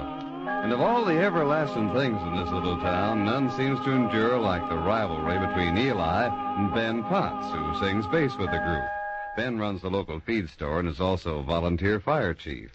So they're both pretty important to the town, and sometimes a rivalry between these two fellows gets to such a point that it's downright disturbing, especially to Jenny Jenkins. I tell you, Ben, you and Eli act like 5-year-olds about this thing. Well, gee, hush of it. Is that all you called me over here to talk about? And if you think it's so gosh darn bad, why don't you talk to Eli about it? I've been talking for 32 years, and so far it ain't seemed to do much good. Oh, I'm not blaming you altogether, Ben. Even though Eli is my husband, I know he's responsible, too. Of course he's responsible. He's always been bigger and smarter and quicker, and he's always gotten what I wanted. And just 'cause I ain't happy about it, everybody picks on me. Ah, Ben, don't talk that way. Oh, if I just had some of the things he has. Well, Ben, I never knew it bothered you like this. Tell me, what is it that you want so bad? I want prestige. Prestige? Land sakes, I thought it was something important. There you are, see? You don't even care. Just dismiss it just like that. Now, don't go feeling bad again. If prestige is what you want, I'll sure pitch in and see if I can't help you get some. Would you, Jenny? Would you, honest to Pete? I never had anybody on my side afore. Gosh, to think that you really want to. Oh, wait a minute. What's Eli going to say about this? What do you mean? What's he going to say? Well, he's your husband, and here you are a-helping me agin him. I got news for you, Ben. We women at last got the vote. Oh, shucks, I know that. And we also got rid of our chains. I'm an individual, even if I am a woman. And I got a right to help you if I want to. Well, what are we waiting for, then? Let's get busy. Why, with your help, Jenny, I'm going to get all the prestige that's due me. And then I'll be happy, and there won't be no more squabbling between me and Eli. That's right, Ben. What's the first thing we can do? Well, Jenny, it's something I've wanted for 16 years. Ever since I was elected volunteer fire chief. What is it, Ben? I want a whole fire prevention week down our way. Is that all? Well, it'll be enough, Jenny, if we can arrange it like I want it. It'll be enough to give me all the prestige that is due a fire chief. Well, then it's settled, Ben. At singing practice tonight, we'll make all the plans for it. It'll be such a whopping big affair that folks will talk for years to come about Ben Potts Fire Prevention Week. Oh, gee, hush of it. Now, if this isn't a situation, here Jenny Jenkins is trying to fix things so that her husband, Eli, and Ben Potts will get along better. And she's aiming to do it by helping Ben put over a fire prevention week down our way. Well, if you ask me, but then nobody's asking me. Besides, you know how it is when a woman gets an idea in her head. All the crazy, darn fool, good-for-nothing ideas I ever heard. This takes the brass-plated monkey wrench. Are you still muttering to yourself, Eli? Well, I thought we agreed 2 hours ago that we'd say no more about it. Well, I know, but... You admitted that I'm a pretty good wife, and that I got a lot of sense, and that I'm still an individual. So if I want to do something that you don't think much of... Don't think much of? Why, Jenny, it's the most crazy... Never mind. Ben's a good friend, and he ain't got a wife to look after him. Looks like I ain't neither. Eli, I'm only doing what any self-respecting citizen would be eager to do. For the good of the community and the prestige of Ben Potts, we'll have our fire prevention week. But what about me, Jenny, your husband? I'm the sheriff, you know. I suppose you want to have a sheriff prevention week. Yes, no. Well, it ain't the sheriffs you prevent. It's the fires. The crimes. Oh, dagnabbit, I don't know what I do mean. Oh, here are the folks for singing practice. Oh, yeah. Now stop your grumbling, Eli, and put on a pleasant expression. Hey, how's this? I've carved a better face than that on a pumpkin. Coming! Goodness, I didn't even have time to pick up the parlor with all this fussing. Evening, everybody. Come right on in. Hello, Ben. How are you, Jenny? Have you told Eli yet about the... Oh, don't need to ask. I see him from here. Shh. Everything's fine, Ben. How are you, Patience? Oh, I'm just grand. Ben and me had the nicest walk over here in the moonlight. Yeah, I felt guilty when Marion and I accidentally ran into them. They looked like a couple of sweethearts. We did? Oh, Ben, did you hear that? Yes, unfortunately, I did. Patience, can't you never understand that I'm an old man, and you ain't exactly turned back any pages on the calendar, and it sure don't become us to act like lovebirds. Why, Mr. Potts, how can you say that you're an old man? Well, I know I'm just new here, and I don't know you too well, but it amazes me that a strapping young fellow like you should feel old. Oh, Miss Marion, that's a right nice thing to say. You really mean that I look kind of strapping and kind of young? Why, of course. Oh. Well, I never. And Ben says I should act my age. Come on and sit down, folks. Say, isn't it grand about this affair that Ben is planning? Oh, yeah. I'm all tingly thinking about it. Don't you think we'd better do some of our practicing, folks? There's nothing more important than our singing, you know, and we better not waste any more time. If this ain't a situation. Oh, look at Eli, mad as snakes. What number shall we rehearse first, Eli? Oh, you mean I get to direct the singing group, huh? Well, now I sure appreciate that. Oh, for heaven's sake. All right, let's get going. Something that's slow and sad and full of misery. Oh, Eli. Come on, gang. Turn to page 34 in that book of old songs. Oh, how can you sing something so cheerful at a time like this? Let us pause in life's pleasures and count its many tears, while we all stop sorrow with the poor. There's a song that will linger forever in our ears. Oh, hard times come again no more. Is the song the sigh of the weary? Hard times come again no more. Many days you have lingered around my cabin door. Oh, hard times come again no more.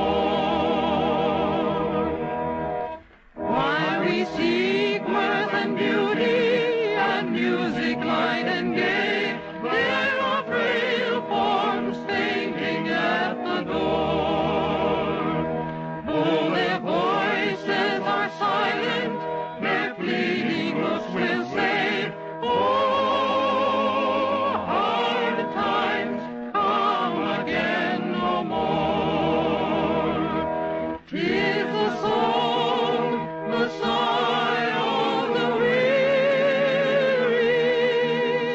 Hard times come again no more. Many days you have lingered around my cabin door. Oh, hard times come again no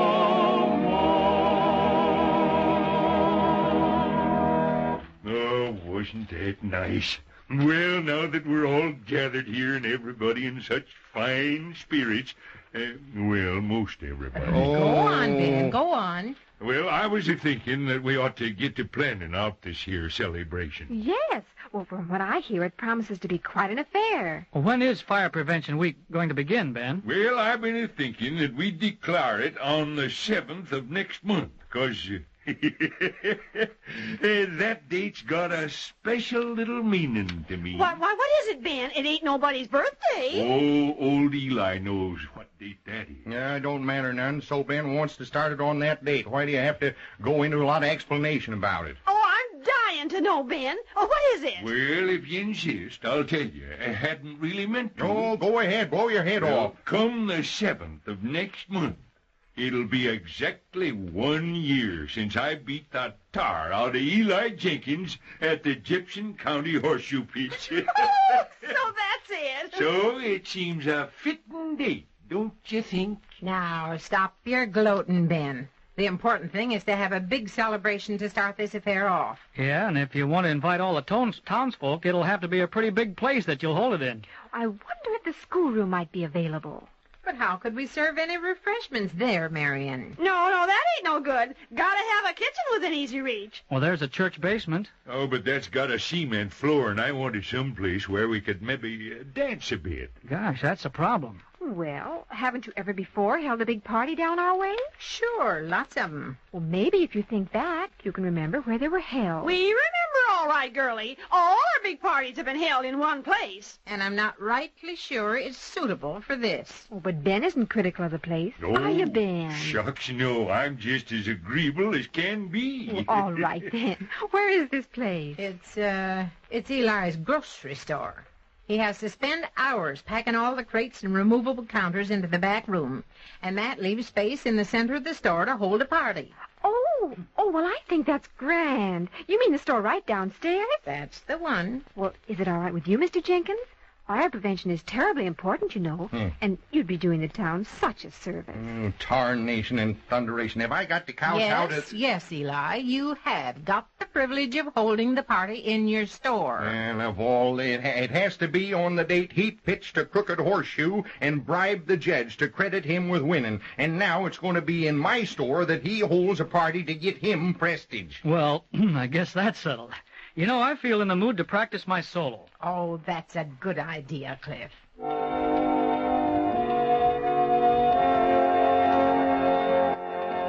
Over in Killarney, many years ago, me mother sang a song to me in tones so sweet and low.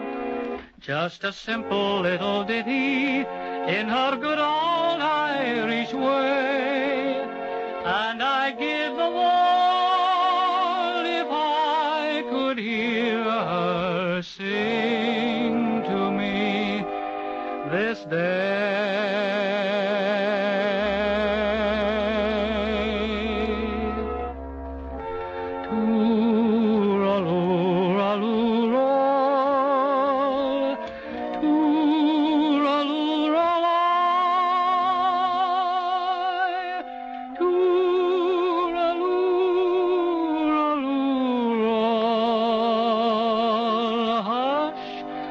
Now, don't you cry.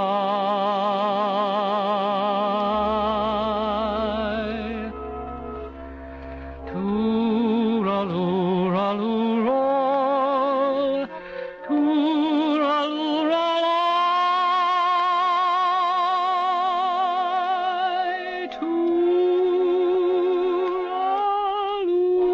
tooraloo-roll-eye, tooraloo-raloo-roll.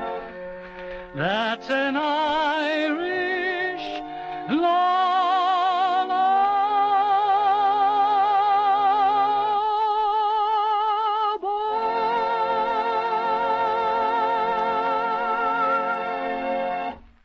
Gosh, that sure was beautiful, Cliff. Now let's get on with our planning. We must have a good way to publicize the event. How about having a picture taken in your fireman's helmet, Ben, and then it can be running the Shelby Junction Bugle? A picture of him in that Junior G-Man hat of his? Oh, I'm getting upset, Jenny. Open the window and let's get a little fresh air. Hush up, Eli.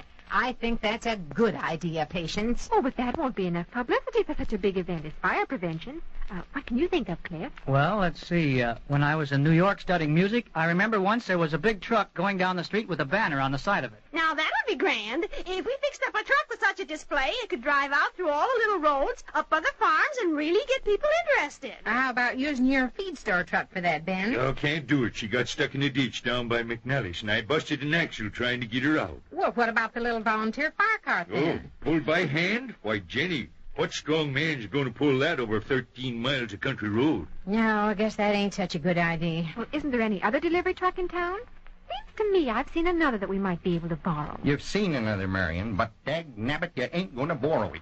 Oh, that's right. Yeah. It's your grocery delivery truck, Mr. Jenkins. Yes, I guess that's about the only other truck around here, and that even might be available. And it ain't. Oh, but Mr. Jenkins, that wouldn't hurt your truck. We wouldn't need it for more than one day. And think how we could help put this over. Yeah, that's what I'm thinking. Oh, and you'd be doing the people such a favor. Oh, all right. Take it. Take everything. Just leave me a crusted dry bread and I'll get along. Give all the rest to old Ben Potts and make a hero out of him just because he's got a fireman's badge. I think we better do some more practicing, folks. Cliff, how about you and Marion doing a little duet? Something soothing. Well, that's a great idea. Marion, will you join me in the key of G for a couple of verses? I love it.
That sweet duet reminded me of the days when somebody loved me.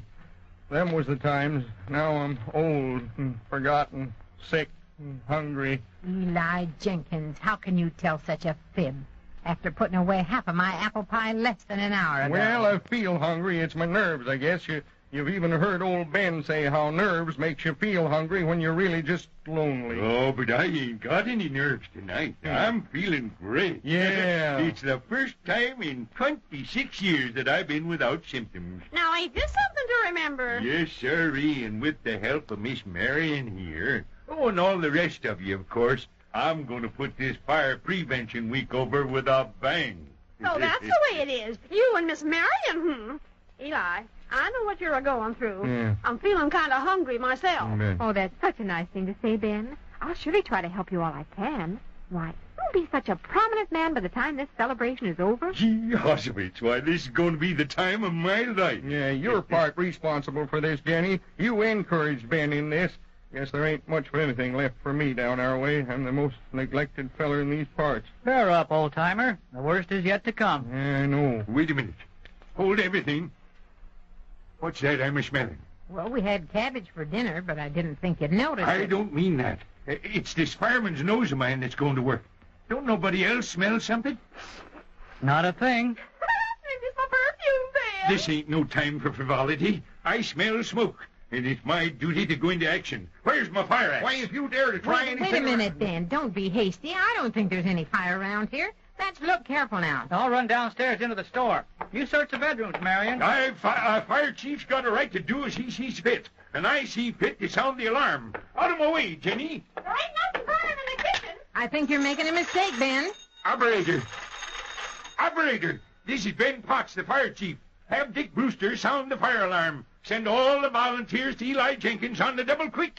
Everything is all right down the store. Have you located the fire? Well, I say there isn't any. Doggone it, I know smoke when I smell it, don't I? No, go ahead and do what you're doing, Ben Potts, and when you give me a chance to get a word in, Can't take time to listen to your petty arguments now, Eli.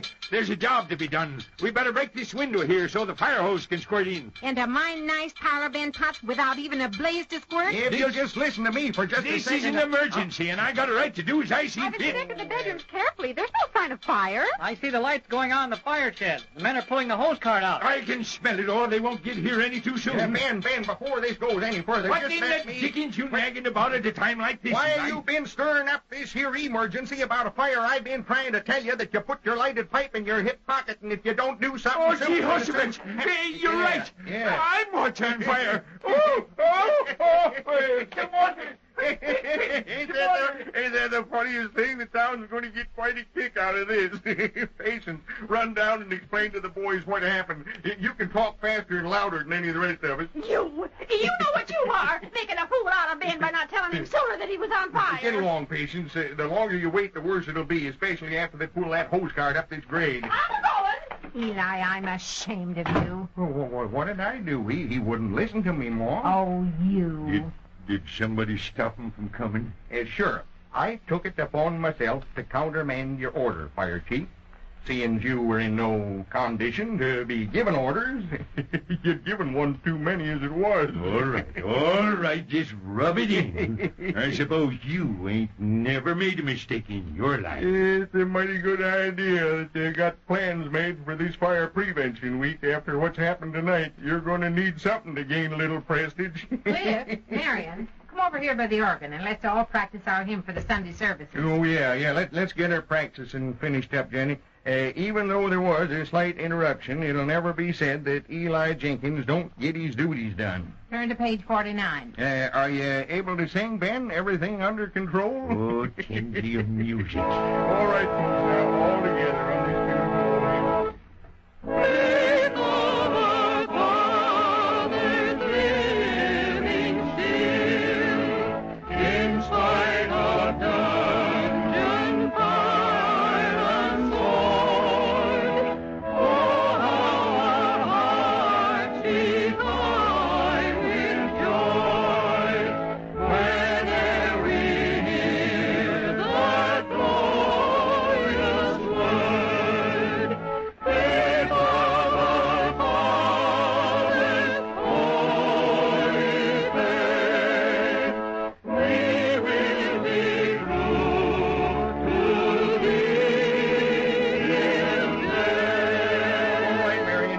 Solo now.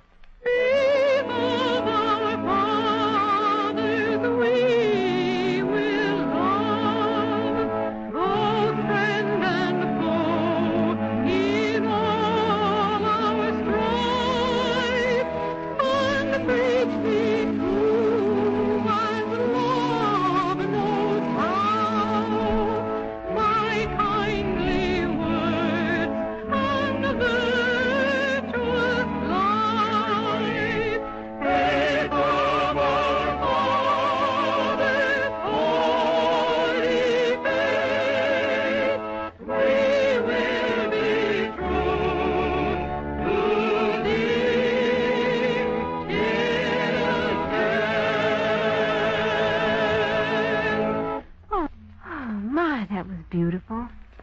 Certainly do an excellent job with the singing group, Mr. Jenkins. Well, thank you, Marion, for that nice compliment. Because, you see, we ain't no professionals, but we just sound like it because the way I lead 'em. Oh, stop such boasting, Eli. Oh, I was just a kidding, Jenny. I'm just feeling good, that's all. Yes, so I see. And just to think, a short time ago you was feeling so sick. Well, you know, Jenny, what I think it was? I think it was just a little touch of something, huh? Yes, I know. We women learned a long time ago that when a baby is sick, you pat him on the stomach. But when a man ain't feeling good, it'll usually cure him quick if you just pat him on the back. There's music in the air.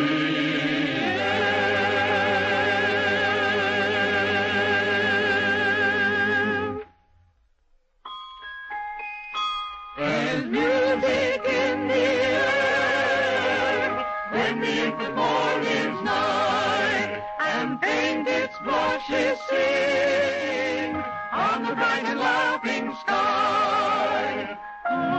It's time to say so long again from all the folks down our way. We can all sort of chuckle at Ben for what happened tonight, but don't go laughing too loud, because you know something just like it could happen to you someday. But we'll see all of you next time there's singing practice. Down Our Way is written by Shirley Thomas and produced by Walter White, Jr. This is a Commodore production.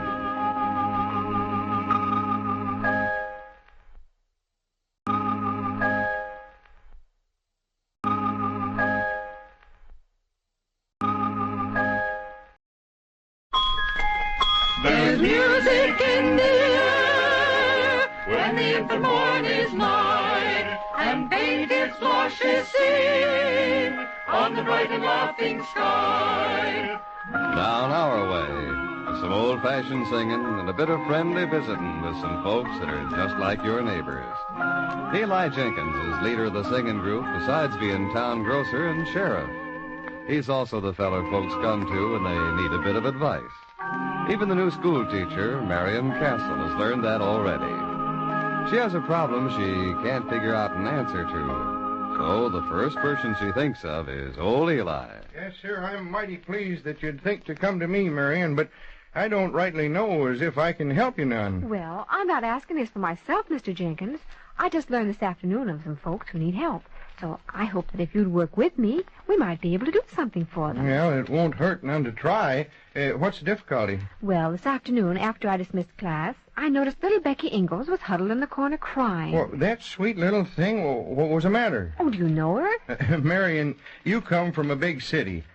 You'll soon learn that down our way, everybody knows everybody else. We're all neighbors. I think that's wonderful. Well, I talked with Becky and got her to stop crying long enough to tell me what was the matter. She says there's going to be an auction at her father's farm this evening. Well, sure, I know that. We have 'em all the time around here when folks got some old farm equipment they want to get rid of so as they can buy some new. But the Ingalls won't be buying any new farm equipment. In fact, they won't even have a farm. Huh? Oh, gee, Willikers. That's going, too? Yes. Becky says her daddy has been sick for so long that now there's nothing to do but sell it all. Oh, but gosh, they gotta live. What'll they do without no home? And old Saul Ingalls don't know nothing but farming. What can he turn to when he's well again if he ain't got no farm left? I've been thinking those same things. Yeah. After Becky finally left and started home, I sat in my classroom for almost an hour thinking. There must be something to do, but I couldn't come up with the answer. Well, there's only one thing for sure, and that is that we can't let this here auction go through. Why, it'd break old Saul's heart to let go that farm.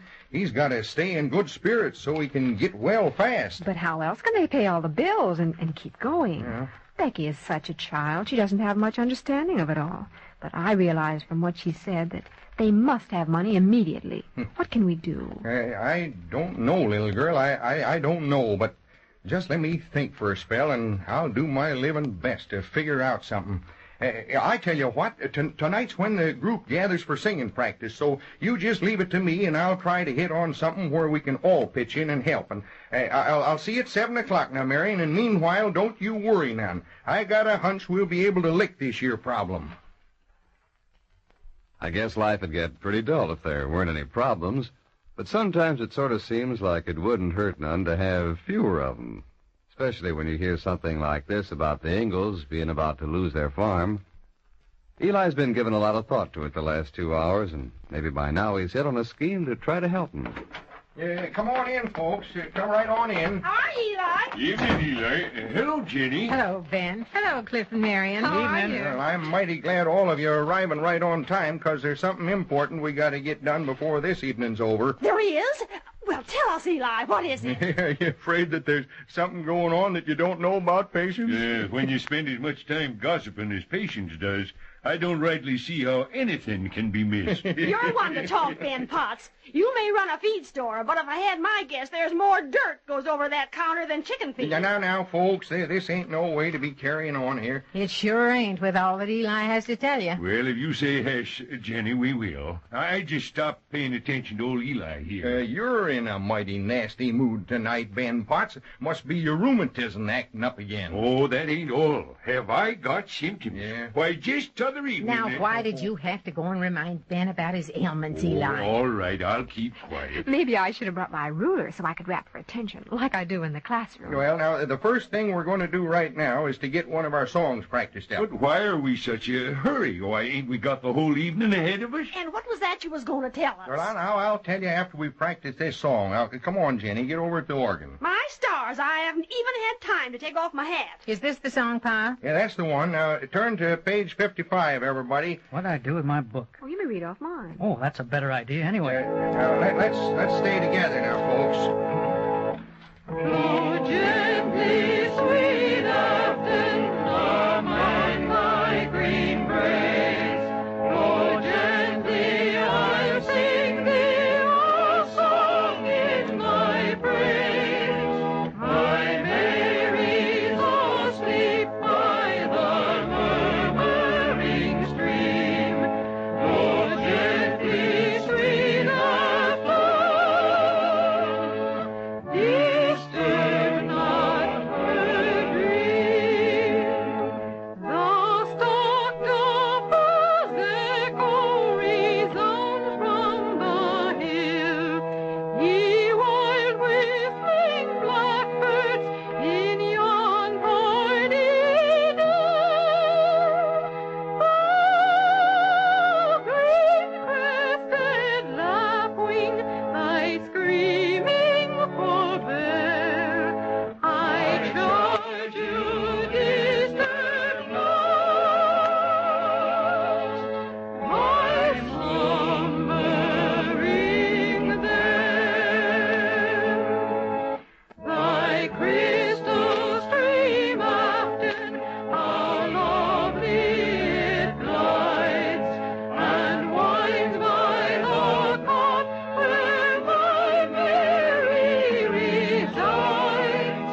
A wanton thy waters, their snowy feet lay, as gathering sweet violets, she sends thy clear way. Blow gently, sweet Afton, among thy green braes. Blow gently, sweet river, the theme of my love.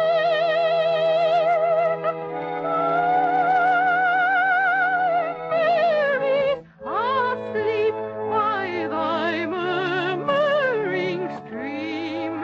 Blow gently, sweet Afton,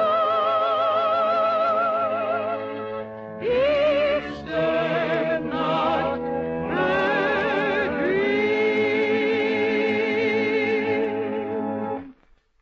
Well, guess that sounded pretty good. What did you think, Cliff? We rely on you because you've had all that fancy training. Mr. Jenkins, if I were you, I would never worry about this group not sounding good to the people. No? They've got enough spirit to more than make up for any little shortcoming. It's mighty nice of you to put it that way. Except for you and Marion here, of course. We sure ain't no great shakes as singers. Thanks, Mr. Jenkins. I hope I warrant that. Now, don't you think you'd better tell the folks about what we're going to do this evening? Oh, you're in this, Miss Marion. Huh? Well, I started it all, and I'm anxious to know what Mr. Jenkins is planning. Well, now, it's just this, folks. Marion stopped by to see me on her way home from school, and we had a little talk. Ain't you jealous, Jenny? Eli talking with such a good-looking young lady. I stopped getting jealous the year Eli started getting bald. Only a wife ever loves a bald-headed man. Interruptions. If I could ever get two words out. Go ahead, Eli. Well, Marion learned from Becky Ingalls that her pa's having an auction at his farm this evening. Sure, we all know that. Yeah, but it ain't what you think, Ben. This auction is going to sell everything, including the farm. Oh, you don't mean it. Sell the farm? Why, that's terrible. Yeah, you bet it is. So it's us up to us to keep that from happening. Well, of course we all want to, Eli, but how can we? The auction is going to begin in less than an hour. Sure, but what could we do between now and then? Now, are you with me, folks? Would you all really like to do something about it? You bet My your boots. stars, anything. Well, all right then. Now, there ain't time for more deliberation, but if you'll just do as I say, I think I got a plan that just might work. Oh, I do hope so. Little Becky looked so pitiful this afternoon, and she said she didn't know where they were going to live or anything. Now, let's get into action, folks. The first thing we do is to go on out to the farm. We should be able to just about get there by the time the auction begins. What can we do out there? Yeah, we ain't prepared to try to buy up old Sol Ingles stuff. No, you said you trusted me now, folks. Just don't start asking questions and wasting time, because we ain't got it to waste. Oh, we're all with you, Mr. Jenkins. Sure we are, Eli. Come on, let's all get our hats and coats. Well, I still don't see no sense to what Eli's planning. If we can't buy anything, why go to an auction? Cliff, will you drive my sedan and take all the gang, and I'll drive my truck out there? Now, why on earth do you want to take your truck out there? Come on now, and let's get started. Patience, you heard about what happened to cats that got curiosity, and you ain't got 9 lives to work on, so you just better relax and ride along with things. But I weren't meant to follow along all the time, and I'm a born leader. My horoscope says so. And you can't never go wrong with astrology calculations. Well, things sure gone wrong with you somewhere along the line, Patience. You ain't hooked a man yet. Line hook. Ain't that funny?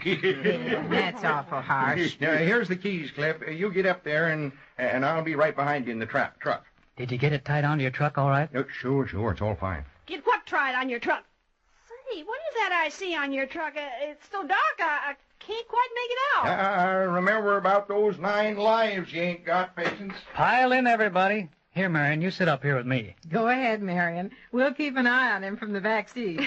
All right, Mrs. Jenkins. Hey, is that nice? You make her think I get fresh with a girl. Well, when I was your age... Careful, Ben. There's ladies present. Well, there was ladies present when I was his age, too.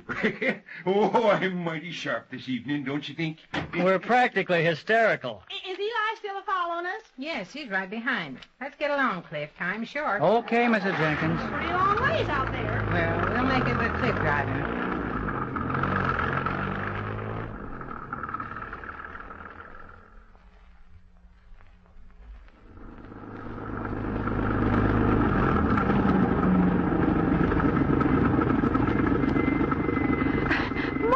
That was quick. Yes, we made it in less than 30 minutes. And Eli stuck right with us, even in that truck of his.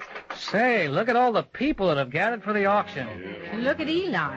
He's backing the truck right up to the edge of the crowd. Yes, and what in the world do I see but the organ on the truck? Yes, well, how did Mr. Jenkins get the organ loaded on there? I helped him while you folks were getting ready to leave. So you was in on this. Hey, come on over here, gang. Well, it looks like they're already well underway with the auction. You're going to have darn the it. opportunity to bid on this fine tractor in Look at old Saul's good equipment being sold. Poor folks, it's a downright shame. Hurry up now. I want all of you to climb up here in the bed of the truck. Now, we ain't got time for explanations. Jenny, you get over here at the organ. Is there enough light so you can see this music? Oh, I know that one by heart. Well, if this ain't the silliest thing, with an auction going on 100 feet away, here you want to stand and sing your heads off. Yeah, that's exactly what we want to do. All right, Jenny.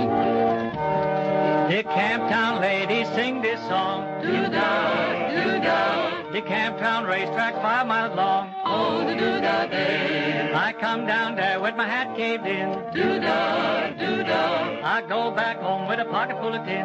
Oh, the do-da day. Why they run all night? Why they run all day? I'll bet my money in a bobtail neck. Somebody bet on the bay. The long-tailed filly and the big black horse. Do-da, do-da. They fly the track and they both cut across. Oh, do-da day. The blind horse stricken in a big mud hole. Do-da, do-da. He can't touch bottom with a 10-foot pole. Oh, do-da day. Why they run all night? Why they run all day? I'll bet my money on the bobtail neck. Somebody bet on the bay. Oh, come on to the track. Do-da, do-da.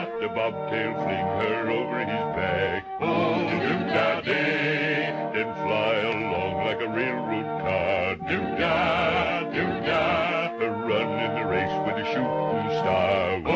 Do-da-day, wanna run all night, wanna run all day. I'll bet my money on a bobtail nag, somebody bet on the bay. Wanna run all night, wanna run all day. I'll bet my money on a bobtail nag, somebody bet on the bay. I think it's working. Come on, let's sing some more. Marion, you sing something. If a body meet a body coming through the rye, if a body kiss a body, need a body cry. Every lassie has her laddie, none they say of all the time they smile at me when coming through the rye. If a body kiss a body, need a body cry.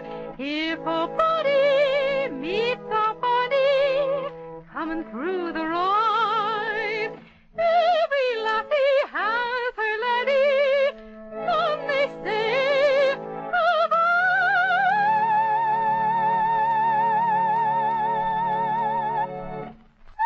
all the lads they smile at me when coming through the road.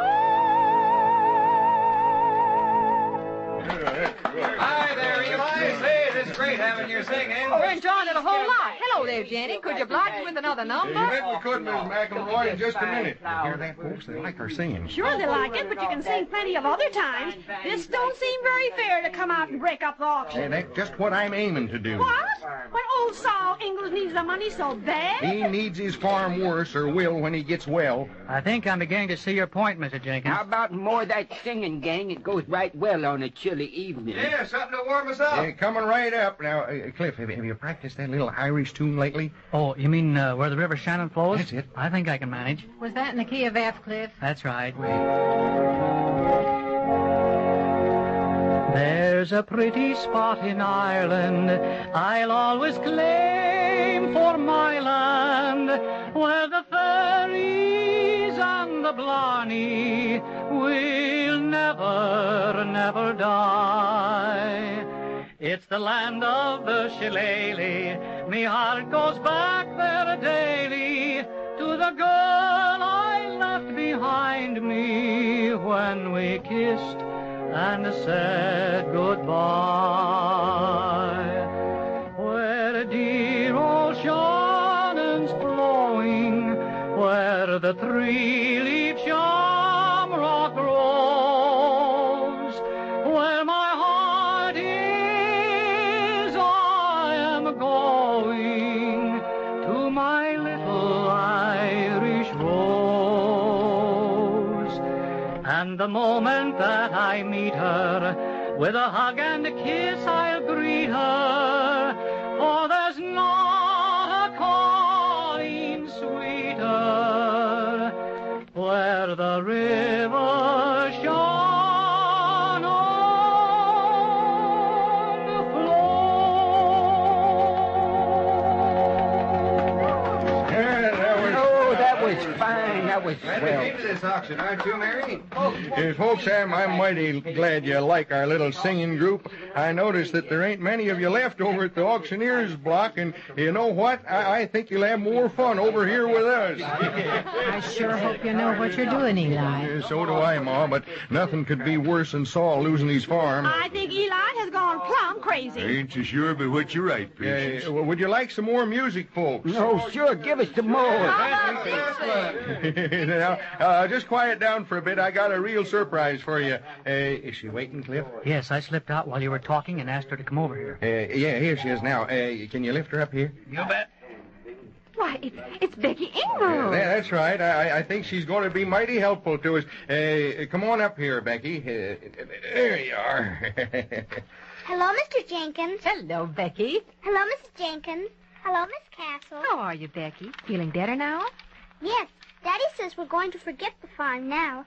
so I'm trying hard. Yeah, Becky, you know what I thought? I thought maybe you might sing the folks a little song like you did that morning at Sunday school, remember? Sure, I remember. But do you think they'd like it? Oh, I know that they would. I'll just show you. Folks, this is little Betty Ingalls. She's quite a little singer herself, you know, so I thought maybe you'd like to hear her. How about it? Oh, sure. All right. Here she is. Now, go ahead, honey. Jenny will play for you. Well, if you're sure it's all right. You bet.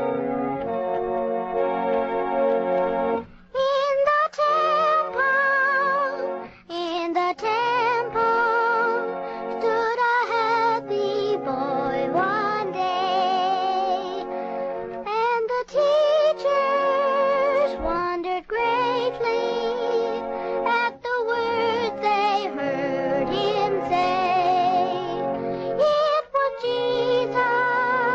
It was Jesus, standing in the temple there, and the light of heaven was shining on his face so pure and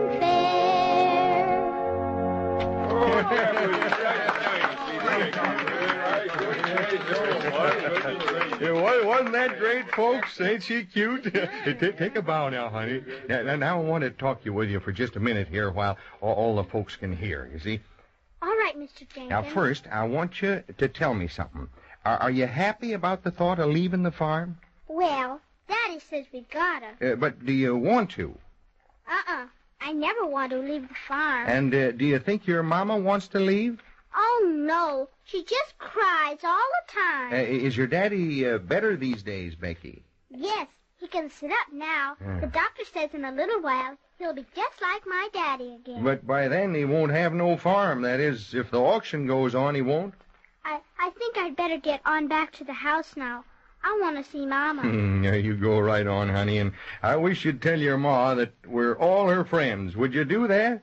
Yes, Mr. Jenkins. Here, I'll help you down. Careful now. Good night, Becky. Night,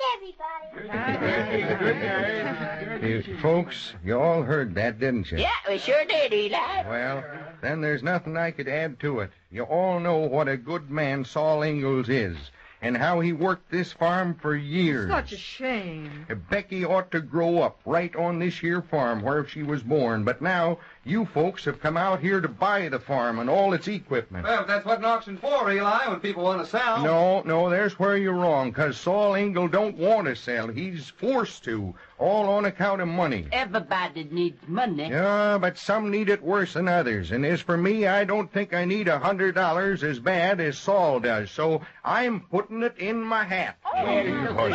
No, I see what you've been a-planning all along, Eli. Here, give me that hat. Here's the cash I took in at the gas station today. It's all I have on me. Well, I don't have much, but I'll write a pledge on this slip of paper. This was a wonderful idea, Pa. Why didn't you tell me what all this was about? I don't have but 20 in my purse. Well, that'll help, Patience. What do you think of that? Look what they're doing. Get your billfold out, Henry. Don't just stand there. Now, I'm not asking a thing of any of you folks. I'll just remind you that a few $100s can mean all the difference in the world to Saul Ingalls right now. So I'm just going to hand this hat to you, Pete, and you give it to the feller next to you. And if any of you have too big a bulge in your pockets, you're free to empty it into this here hat. Eli, I'm proud of you. Don't know why I didn't think of it. Well, you all come out here prepared to buy something at the auction, so I know none of you are exactly broke. Yes, sly dog, Eli. Don't you worry. Won't let you down. Jim Hooper, can you hear me way back there at the edge of the crowd? Yeah, I can hear you, Eli. Well, you'll be about the last man to get the hat, so would you please take it up to Saul's house? You better will, Eli. Just tell him that nobody wanted any of his equipment and that we think he's going to need it one of these days soon. Yeah, okay. Eli, I don't know how to say it, but what this will mean to the Ingalls. I think I'm going to cry. You know what I think the folks would like right now? One of our beautiful old hymns. What do you say, folks? Oh, that'd be grand. All right, sound according. Jesus comes with power to gladden when love shines in. Every life that woe can sadden when love shines in. Love will teach us how to pray.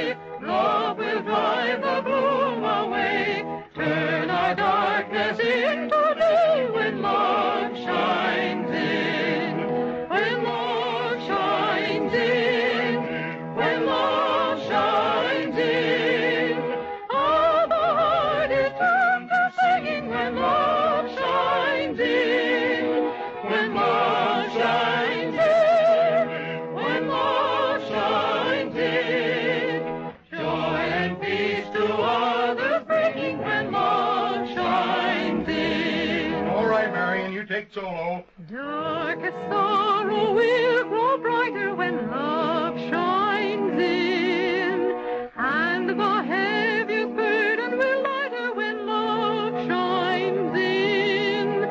'Tis the glory that will grow, light to show us where to go. Oh, the heart shall blessing know when love shines in. Everybody. When love shines in, when love shines in, all the heart is earth singing. When love shines in, when love shines in, when love shines in, joy and peace to others bringing. When love shines in. This has been a pretty wonderful night, Eli. Yep, and think how different it could have ended for Sol Ingalls. It will mean the difference between waking up with hope in the morning instead of despair. It didn't mean much money to any of us, and yet it means a whole new life to them. Yes, Mr. Jenkins, it was wonderful of you to think of it. Thank you, Eli, for being such a dear person. Thank you for giving and for wanting to help. No, folks, don't thank me. Just thank the good Lord we had it to give.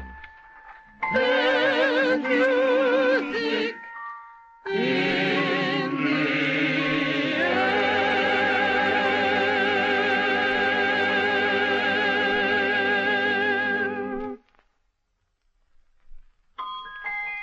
There's music in the air when the infant morn is nigh, and faint its blush is seen on the bright and laughing sky. Friends and neighbors are the same everywhere. They always are right there to help and stand by you when you need it worst. But it always takes one man like Eli Jenkins to lead things. So won't you come back and visit Eli and all the rest of them again next time they spend another pleasant evening down our way. This program is written by Shirley Thomas and produced by Walter White, Jr. This is a Commodore production.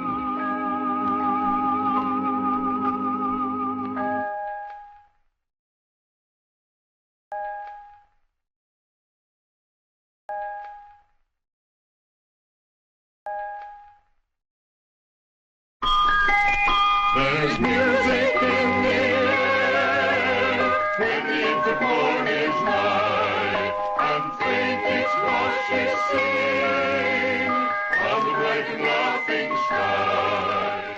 Down our way. Some old-fashioned singing by a group of friendly folks who'd like to be your neighbors for the next little while. They live in a town just like yours. The best fun they have is when they all gather for singing practice at Eli Jenkins. Eli leads the singing group besides being town grocer and sheriff. And as if that's not enough to keep a man busy, there always seems to be some kind of trouble to straighten out. At the moment, it's Patience Peavoy. Now, strictly speaking, Patience wants two things out of life. She wants a husband, and she wants to sing soprano with the group. She blames everybody in general for her not having a husband, but she blames Eli in particular for her not singing soprano. Here you've let the new teacher come into your group to sing soprano. I tell you, Eli Jenkins, I had priority in this town. Yeah, you can have all the priority in the world, Patience, and it still don't make up for talent. I like that. Now, don't get your feathers ruffled. People don't all have a talent for the same thing. Now, you make the best hot chocolate in all the world, and your oatmeal cookies ain't going to take second place to nobody. But when it comes to singing, Patience, well, that's when you'd better stick to cookie making. That settles it. I've had enough of these here insults. For years I've been trying to get back with the singing group down our way, and now I'm through. But the only time you was ever with this group was the summer old Mr. Malloy took over for me, and he was so deaf he couldn't hear a fire engine a block away. You don't need to add insult onto insult. I'm not going to be bothering you anymore. I'm a-going where I'm appreciated. Yeah, well, where's that? To Shelby Junction, that's where. Well, gosh, Patience, even though you don't do any singing with us, we kind of gotten used to having you around. I don't know how it's going to seem without you. Too late to think of that now. There's need of a soprano over at Shelby Junction, and that's where I'm a-going. And, Besides, they say that the choir master is awful nice. Oh, I see. And it just so happens that he ain't married. Now, ain't that a coincidence? Yes, sir, that's where I'm going, providing, of course, that he likes me. Patience, with the double incentive you got, he don't even stand a chance. Patience Peavoy's just announced to the singing group that she plans to leave them and go to Shelby Junction. Now, it wouldn't seem like that would matter much, since Patience is a silent member of the group, but in a little town, folks get set in their ways, and they just won't like to change. Eli was telling me during supper that you've decided to go over to Shelby Junction and join their singing group, Patience. Yes, Jenny, there ain't nothing for me here. What's this all about? Well, what do you care what it's about, Ben Potts? You're too busy with your feed store to give anybody a thought. Now, is that a nice thing to say? A Patience just means that an important man like you's got a lot of things to do, Ben. Why, with you owning the feed store and being fire chief and singing bass with the group, that puts a mighty big load onto one man. Well, I'm town grocer and sheriff, and I lead the group, so why do you go sympathizing with Ben about all he has to do? Well, but you're a well man, Eli, and me, I got symptoms. Why, with my rheumatiz and my shooting pains and my high blood pressure... When you get through with this inventory, I'd like to get in a word. Be quiet, you two, and let Patience tell us about her plans. Well, tarnation, I don't see why she has to up and leave us this way. I've told you 500 times, Eli, that... Oh, that must be Cliff and Marion. And here it is, 15 minutes past 7. Don't do no good for me to set singing practice at 7 o'clock. Hello, Jenny. How is everybody this fine evening? Fine. Come on in, Marion. Hello, everybody. Evening, Marion. We're mighty glad you finally got here, because Patience has a bit of news for everybody. Oh?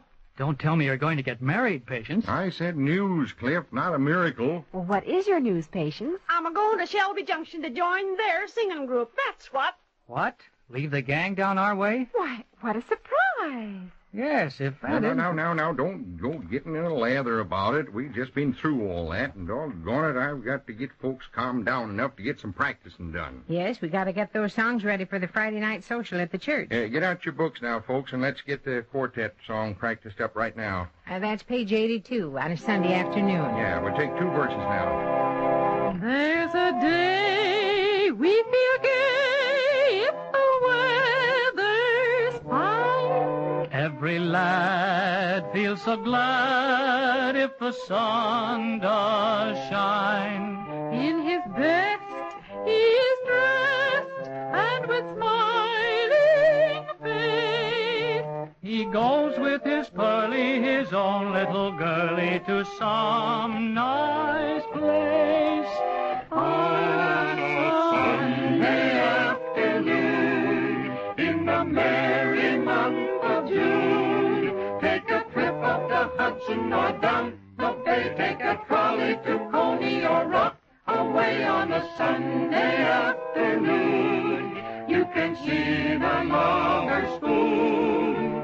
They work hard on Monday, but one day that's fun day, it's Sunday afternoon. coming home, the starry dome with the soft moonshine. Lovers kiss, oh what bliss, oh what joy divine. Good night, Joe. Good night, Flo. Don't forget, now, dear, next Sunday at 2 I'll be waiting for you on the old iron pail. On a Sunday afternoon, in the merry month of June, take a trip up the Hudson or down the bay, take a trolley to Coney or Rock, away on a Sunday afternoon. You can see the lovers' spoon. They work hard on Monday, but one day that's Sunday. But one day that's Sunday. It's Sunday afternoon. Gee, I can't get over you leaving, Patience. I can't understand it. Who is the leader of the Shelby Junction group? If you only knowed it, Cliff, that is what's termed a leading question. Huh? Oh, hush up, Eli. Just let me answer without any of your remarks. Oh, I'm beginning to see through all this. Ain't Nathan Wilkins the choir master? That's right. Uh-huh. And ain't Nathan one of them smart fellers what ain't never got himself hitched? Yeah, you're getting warm, Ben. Why, yes, I believe that's right. Ain't life full of surprises? Yeah, and Nathan is due for one. I'm ashamed of you two. Can't you do nothing better than to sit and talk to patients this way? I didn't really mean to start all this when I asked who it was, Patience. Well, I still think it's a shame that you're leaving us. I'm pretty new here, but it seems to me that you're such a part of this group. Land's sakes, of course you are, Patience. It don't seem to matter none that you don't sing with us. Now, Jenny's right. I guess you're kind of like wedding presents that folks keep around. Not useful for anything and not even very ornamental, but tarnation, they just seem to belong. Without 'em, you feel like something's missing. Yeah, they're right, Patience. I guess I'm kind of crotchety and I ain't got a tongue for making pretty speeches. But you're a real part of all this. We mean it, Patience. My stars, folks saying all these nice things and I ain't even dead. Usually a body has to be gone before talk like this comes up. Then you will stay with us, Patience. And not go over to that other singing group? Well, you just don't know how all this moves me, folks. But I made a firm decision. There must be some inducement we can offer. Well, since this is a voluntary group, we can't increase the wages. No, twice nothing is still nothing. We might give you a title, Patience. We could designate you as the official, non-participating, silent member of the singing group down our way. Yeah, that's mighty fancy. Does it strike your fancy? Not as long as it has the word silent in it. That's what's been the trouble all along. I ain't had no chance to sing. That soprano voice of mine has even gotten a bit rusty. Yeah, sounds to me like it corroded long ago. Well, if that will make you happy, Patience, why can't we work out a plan to alternate the soprano songs? I'll just sing part of them. Now, just wait a minute. This thing can go too far. It's all good and well to show Patience how much we like her and how we're going to miss her, and I don't mind any kind gesture to get her to stay with us, but this is getting a little too serious when we start talking to having her do some of the soprano singing. Eli, you ain't been exactly tactful. In a situation like this, you can't be bothered with tact, Ma.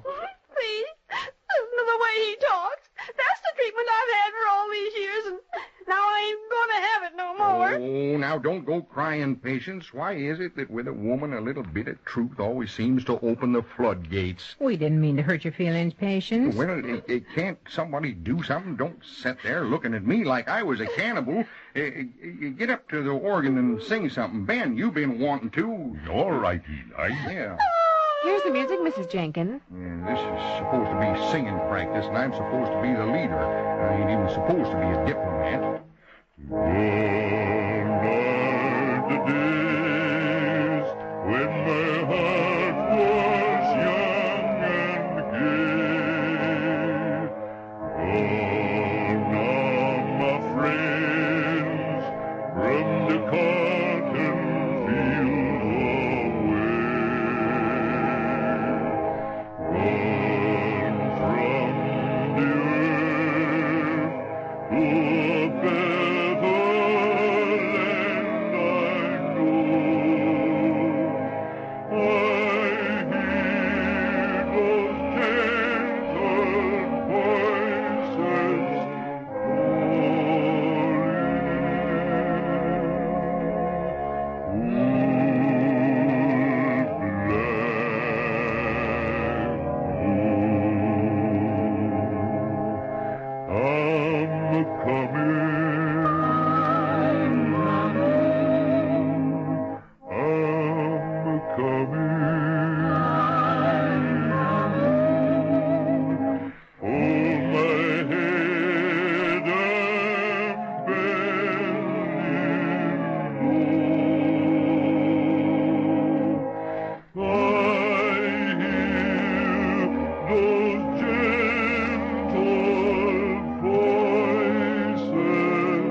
yes. Everything under control. No calamities, mishaps, or suicides during the last song. Oh, hush up, Eli.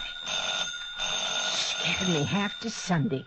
See who it is, Pa, and if it's Mrs. Wilson comes in on the party line, tell her that cake receipt she gave me was mighty soggy. Yeah, if she comes in, I'm just in the mood to tell her. All right, I heard you the first time. Hello. Has she come in yet, Pa? Shh, I can't hear a thing. Huh? No, I wasn't shushing you. I asked if Mrs. Wilson had come in on the line yet. I thought I asked you to please be quiet, Jenny. Well, now, how did I know you meant me? Oh, give me that thing, Eli. Can't you even calm down enough to answer the phone? Can't I calm down? Hello, start talking all over again, and I'll listen to you. I don't know how so consarn many things can happen to one poor man. Oh, yeah. You want to talk to Patience Peavoy? Oh, sure, she's right here. For me? It is unless there's another Patience Peavoy in the room. Well, give it here. Hello? Who was it, Ben? You're the sheriff. You wanted cross-examination. Why didn't you keep the phone? Oh, hello, Mr. Wilkins. Wilkins? Didn't you say that's the name of the choir master? Why, I'm delighted you called, Mr. Wilkins. You're not disturbing me one little bit. Yeah, that's an understatement if I ever heard one. If that's the Shelby Junction choir master on the line, how did he know how to phone patients here at your house? You're sure mighty new to a town this size, Marion. If you got any ideas about wanting some privacy, you better change 'em. Oh, I see. The telephone operator knew. Shh, I can't hear a thing. What was that you was asking, Mr. Wilkins? Listen to that sugar voice she's using. Well, that'd be mighty nice, Mr. Wilkins. Of course you can drop by here. We'd all be pleased. It's our house. You might ask us. She lied. Yes, Mr. Wilkins. We'll expect you in a few minutes, then. That was Mr. Wilkins. You don't say. And he's going to drop over here in a minute. Oh, we heard it all. We ain't deaf. And you ain't against eavesdropping either. No, tarnation and thunderation. You can't never win with a woman. If we go on talking, you shush us. And if we stop, you're all upset because we heard what she was screaming into the phone. If I wore a hearing aid, I could turn it off at times like these, but I don't rightly know how I can turn off my ears. Oh, can't you two be quiet? What about Mr. Wilkins' patients? Well, he wants to talk with me and make final arrangements about my joining his group. Isn't that nice? I'm sure you're going to enjoy it, Patience. Enjoy it, brother. If Patience can get any nearer heaven than to be within an arm's reach of an unmarried man, I guess... Eli, I don't know what's the matter with you this evening talking this way. Oh, I don't mind none, Jenny. It's 'cause Pluto is in his third house with the vernal equinox descendant in the earthly cycle. It's more likely heartburn. Cliff, can't you do something to help out? Well, if I had a hand grenade, I could blow up the house. Barring that, the only thing I know to do is sing. Well, do it then. Is this the song? That's it.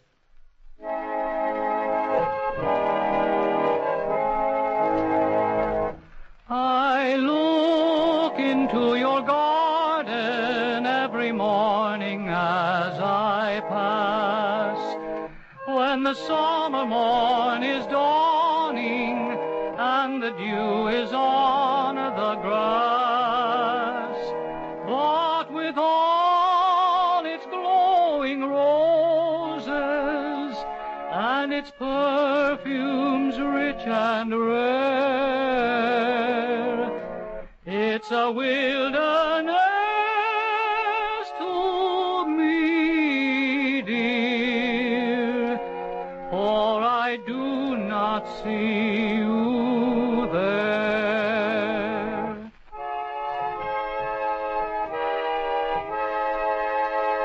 I look into your garden when the evening shadows fall, when the flowers are closed in slumber and the birds have ceased to call. But the wall is gray and shadowed, and no perfume scents the air. It's a paradise to me, dear, for I see you waiting there. And I thank God for your love, dear, when I meet and kiss you there.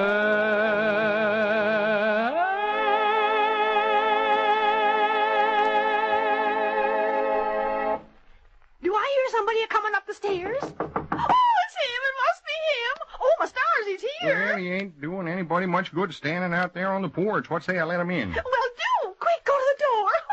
I'm just told a Twitter.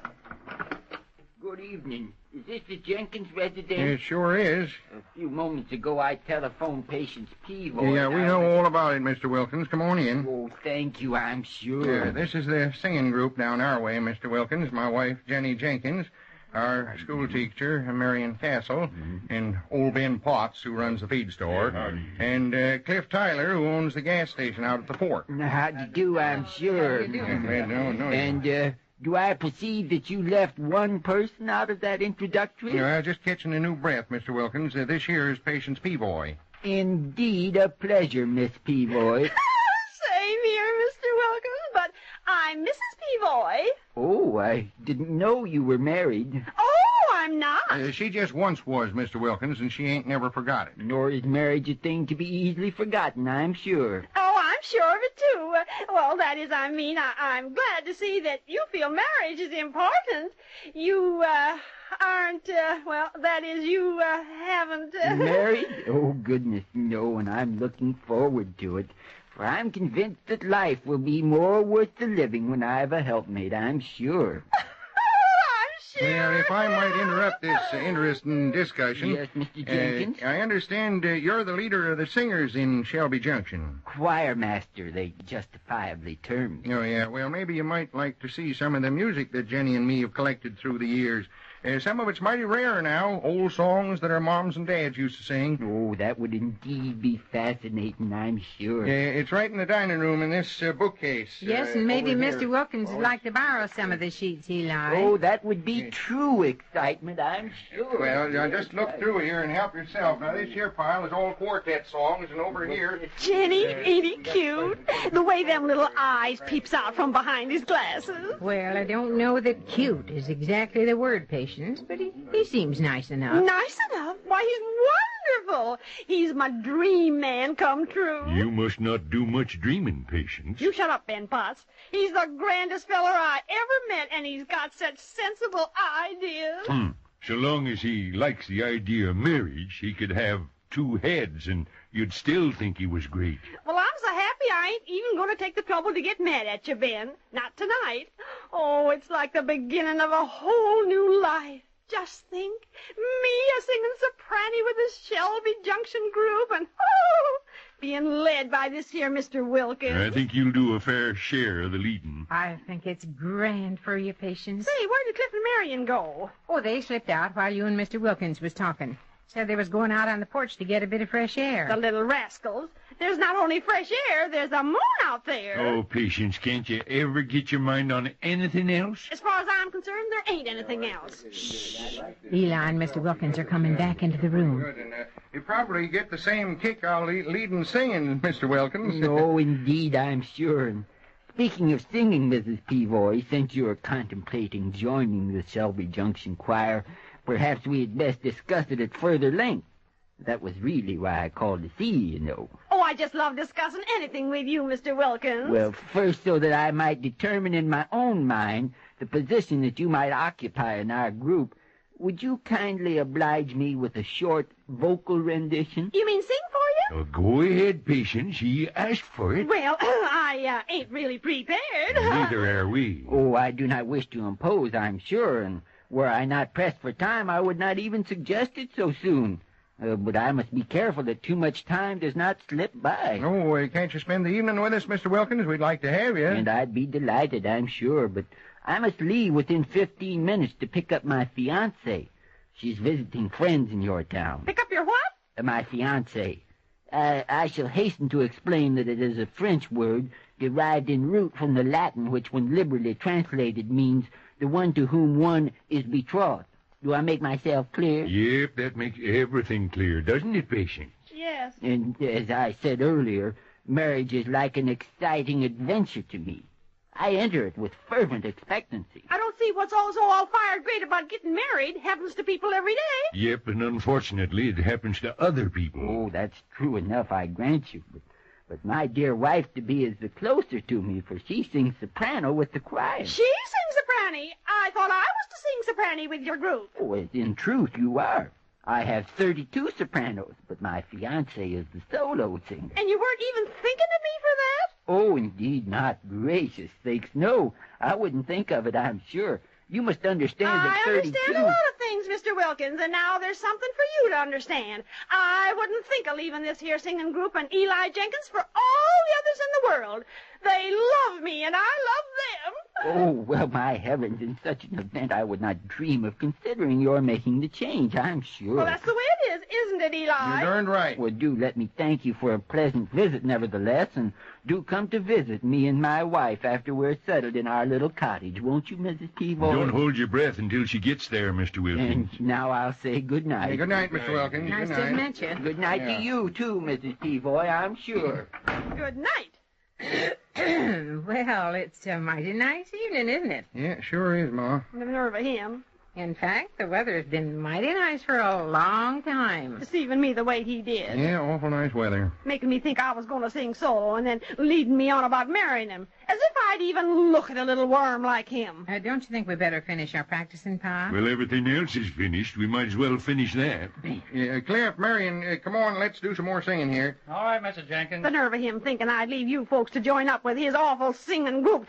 He was all around unpleasant. Is this the right song, Pa? Yeah, that's it, Ma. All right.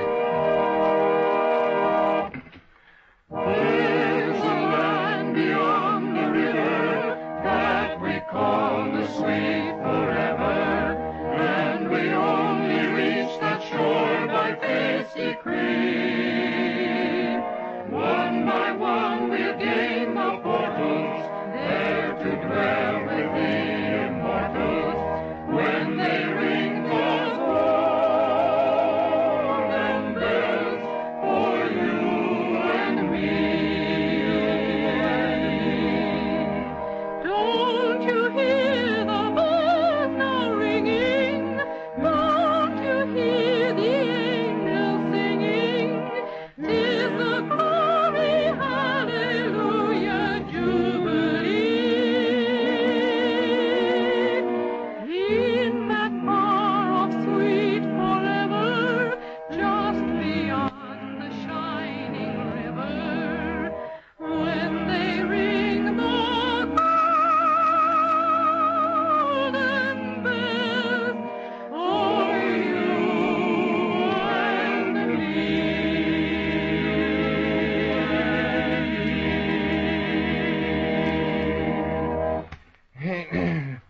and Feeling better now, Patience?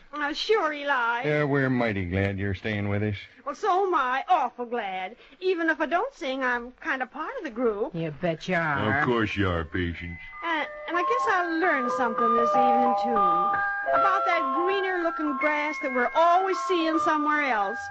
We usually find that it ain't near as good as the pasture we're already in. Yeah, if we just spend more time appreciating what we got and less time dreaming of what we want, we'd all be happier folks.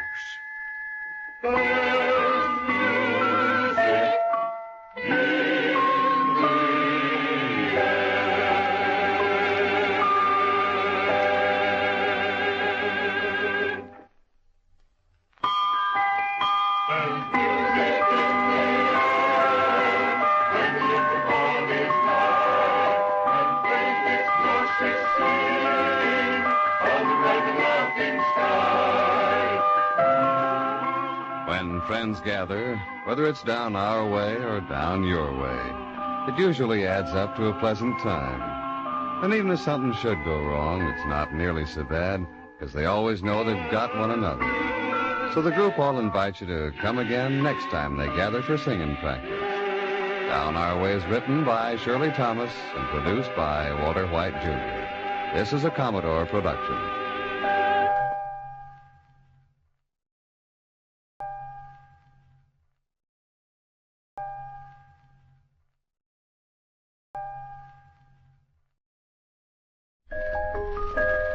There's music in the air when the infant morn is nigh, and faint its blushes seen on the bright and laughing sky.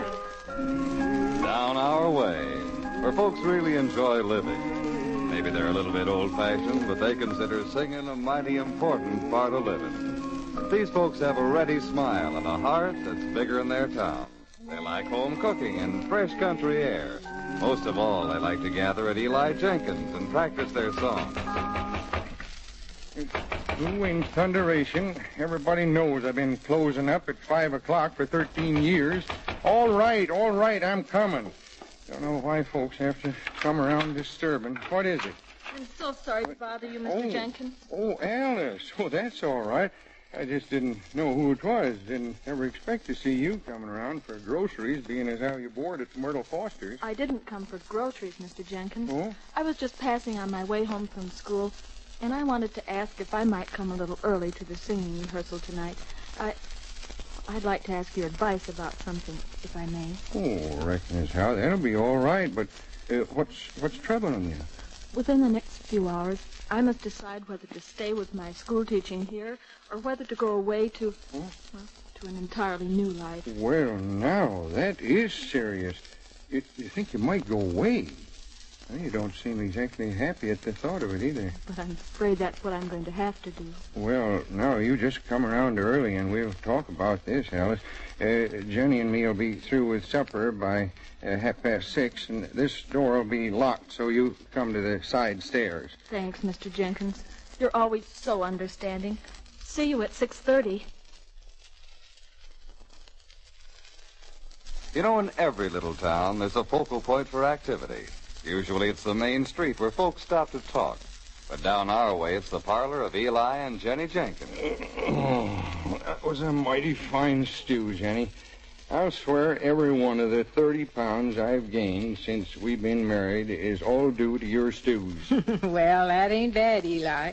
30 pounds makes just about a pound a year. Besides, a skinny man ain't no comfort in your old age. Now, Jenny, you know any man's a comfort in your old age. Look how Patience is doing her dead level best to set a trap for poor old Ben. She'd make Ben a fine wife. Well, if he's really growing deep, like he says, maybe it wouldn't be so bad. You know, that woman's tongue ain't been still since the Mississippi was a creek. Ma, I'll bet she even talks when she's sleeping. I think I'll have to sneak up to her bedroom window some night and watch that tongue of hers a-wagging by moonlight. Eli Jenkins, what a way to be talking. You don't never hear Cliff talk that way about folks. Yeah. He's the sweetest boy. Yeah. I can't see why Alice don't pay no attention to him, being he's taken with her. Oh, I almost forgot. Alice stopped by the store at closing time and said she had something mighty important on her mind and wanted to come early tonight and get a bit of advice. Dandy Goshen, Eli. This is a fine time to be telling me. I'll have to hurry and get the dishes done up. I forgot to tell you before. I wish you'd sop up the gravy so it'd leave your plate neat like. Always make such a mess swimming around. Oh, that's Alice now. When no need for you to bust your neck. She'll keep her 5 seconds. Well, it ain't polite to keep her waiting. Oh, good evening, Alice. Hello, Mr. Jenkins. Am I too early? No, not at all. Come right on in. Now, just set yourself down here and let's see if we can't take that furrow out of your brow. Right over here. Thanks. Perhaps it seems strange that I'd bring you my troubles, but you and Jenny have been so kind during the months I've lived here. Yeah, no apologies now. We're happy to have you come to us. Well, I guess I may as well plunge in and tell you all about this. Mm-hmm. It all started back before the time my mother was so ill 2 years ago. Oh. I simply didn't have the money to pay for it all, and the man I was working for heard about it and paid all the hospital bills out of the kindness of his heart. Well, that was right nice of him. As the months went by, we became good friends. But I never thought of him seriously, and when he took it for granted we were going to marry, that's when I decided on the spur of the moment to come here to this teaching position. You didn't take to the idea, huh? Well, he's nice and has a good home, but, well, You just don't love him. I'm so grateful and still even owe him $600 that I haven't been able to pay back. And he's still pressing you to get married, huh? Yes. I received a long wire from him today pleading with me to go with him tonight. Tonight? Yes, he's passing through here on the 9:19. Oh, so you feel obligated because of the money and because he's been kind to you, huh? Well, it's not that he's using my debt to him as a lever. I could say no with a clear conscience if I'd only been able to at least pay the money back. So you think you'll be going down to meet that train? I already checked my bag at the depot. And there's nothing down our way to give a backward glance to? Of course. You've all been grand to me. There's one in particular that's been mighty attentive to you, Alice. Please, tell me what you think I should do. I don't want to hurt anyone. Well, I'll tell you. Hi, Sergeant. This ain't a sight. Eli Jenkins is sitting in his parlor talking to a pretty girl. It'll happen every time when Venus is in opposition to Jupiter. Can't you stomp your feet when you're coming up them stairs, Patience? You scare a body half to death. Twouldn't bother you none if you're innocent, Eli. Where's Jenny? You know, she's right in there, redding up the dishes. Go in there and bother her. Patience is just teasing you. Sorry, Alice. Out of my way, folks. Out of my way. I got to get a chair fast after climbing those doggone steps. What's the matter, Ben? That their job as postmaster getting too much for you? It ain't my job. It's my symptoms. Have I got symptoms? Yeah. Is it 7 o'clock yet? Quick, somebody tell me. It's 3 minutes after. Gee, hossifits. And I was supposed to have my pink pills on the dot. Eli, get me some water, you old coot, before I turn up my toes. If you'd stop swallowing them pills. Jenny, bring a glass of water before the parlor burns down. What? A glass of water? Yeah, in a hurry. Ben here is just about to... Well, I don't know what it is Land about. Ocean, what's on fire? Old Ben's just got hot under the collar again. Pour it down to him and cool him off, Ma. Scared the daylights out of me. Evening, folks. Evening, Hello, Jenny. Thanks, Jenny. Well, are we all set to start practicing now? All except for Cliff. I see the light still on his gas station as I come over. He doesn't care for nothing except selling another gallon of gas and putting away another $1. Cliff wants the money to continue his musical training, Ben. And if he's willing to work that hard to save it, I think he should be commended, not criticized. That's right. You know, I was reading to my students today about Lincoln, who was just a country boy. But he had ambition and determination. Oh, shucks, Alice, I didn't mean Thank you for that. the comparison, Alice. I didn't intend to eavesdrop. The door was open.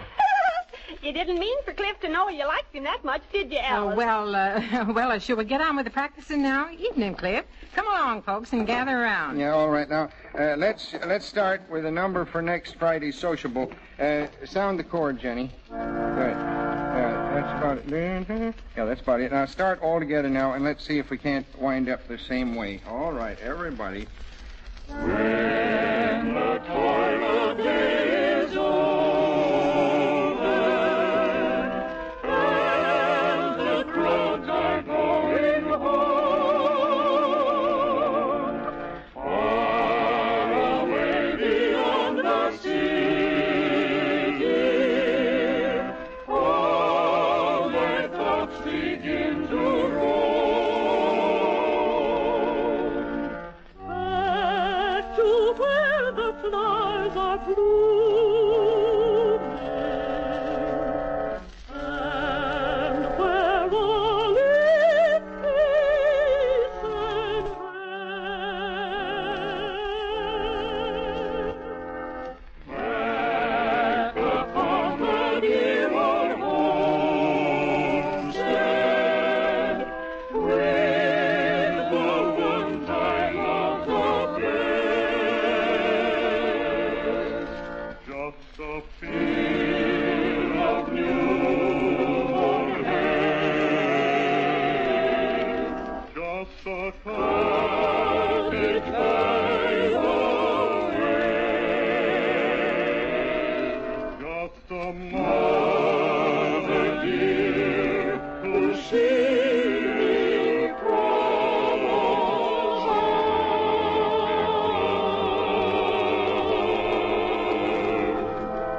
Just a sweetheart waiting through, with a love that's fond and true.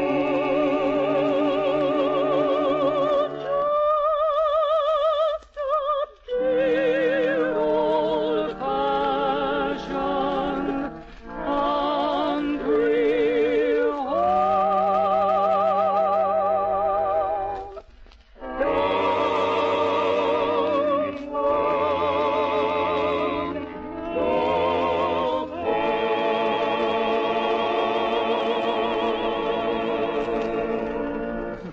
mighty pretty, folks.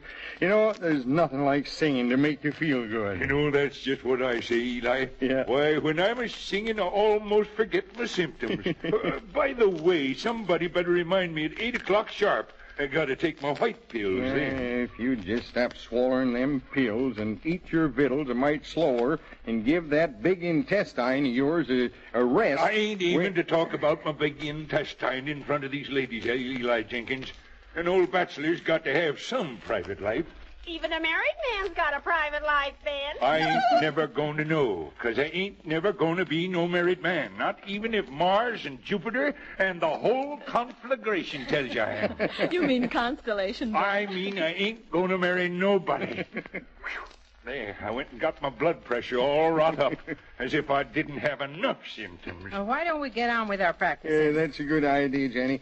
Now, let's see. We got to get a solo ready for the Saturday picnic of the PTA. Oh, I suppose you want that Cracker Jack solo of mine for the spot, Eli? Well, many brave hearts... That ain't a fitting song for a picnic, Ben. It's a mighty pretty song the way I sing it. Many brave Ben, hearts... do we have to go through this every time there's a solo place? That's what I say, Ben. You're always trying to horn in. Yeah, that's it. I'm just always trying, but I never get in. Well, you mustn't be so eager. Although, of course, I know how you feel. It's not easy to take a back seat. Yeah, you ain't been the same woman since Alice replaced you as soprano patients. But I'm delighted, Eli. Why, I'm just so interested in her singing that it hurts me every time she goes flat. Even the best singers are apt to flat occasionally, Patience. Oh, there you go, jumping to her defense, Cliff.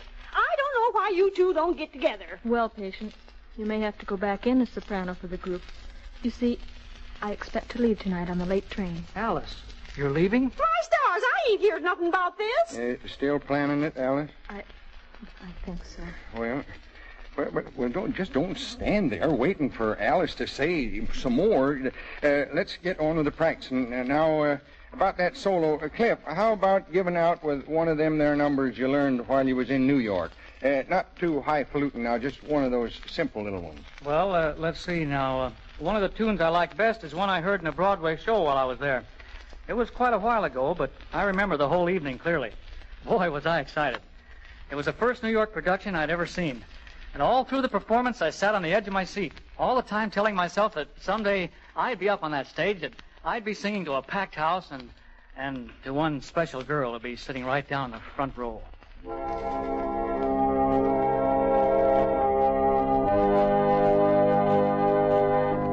Dear face that holds so sweet a smile for me, were you not mine, how dark the world would be. I know no light above that could replace love's radiant sunshine in your dear, dear face. Give me your smile, the love light in your eyes.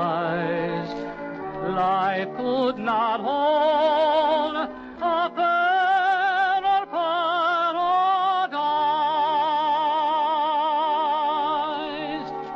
Give me the right to love you all the while. My world forever, the sunshine of your smile.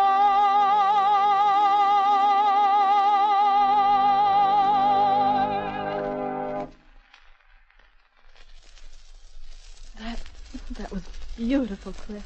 Yes, indeed it was. It's right that you should study and keep up your singing. Well, now I know that Cliff has a pretty voice and nice ability, but according to my calculations, he ain't necessarily fitted to be a singer. When you consider he was born under the sign of Virgo and Neptune sure was the most exasperating. I'll bet I couldn't ever blow my nose without you saying it's 'cause of the stars. Now, Eli. Well, if I believed everything patients say, I'd never get out from behind the 8-ball. 8-ball? Oh, my gosh. Yeah, what's I'll bet it's 8 o'clock, and I'm about to forget my medicine again. Oh, sure. Now, why don't somebody help me to remember them pills? You're right on time, Ben. Oh. There, now I feel better already. Well, I must be getting on my way. You sure, Alice? Don't know what all this secret is about. Seems like something big is going on. Alice may be leaving us tonight, Patience. Well, don't you know? If I had a guess, she knows one thing, but she's planning to do another. Ain't that right, little girl? Never mind. Anyway, you don't need to leave just yet. Why don't you practice up that duet with Cliff? And then if you ain't here for Susie Baxter's wedding next Tuesday, he can sing it alone. I'm afraid it's too late. It'll only take a minute now. Come on. Jenny, get over at the organ. But I really don't think I ought to What's the take matter, off. dearie? You afraid to sing our romantical song with Cliff? Why, all right, Jenny. I will stay and sing it, if you please. Bless your patience. For once, you said the wrong thing at the right time. Oh, answer me a question, love, I pray. My heart for thee is pining day by day. Oh, answer me, my dearest, answer true. Hold me true, as you were born to do.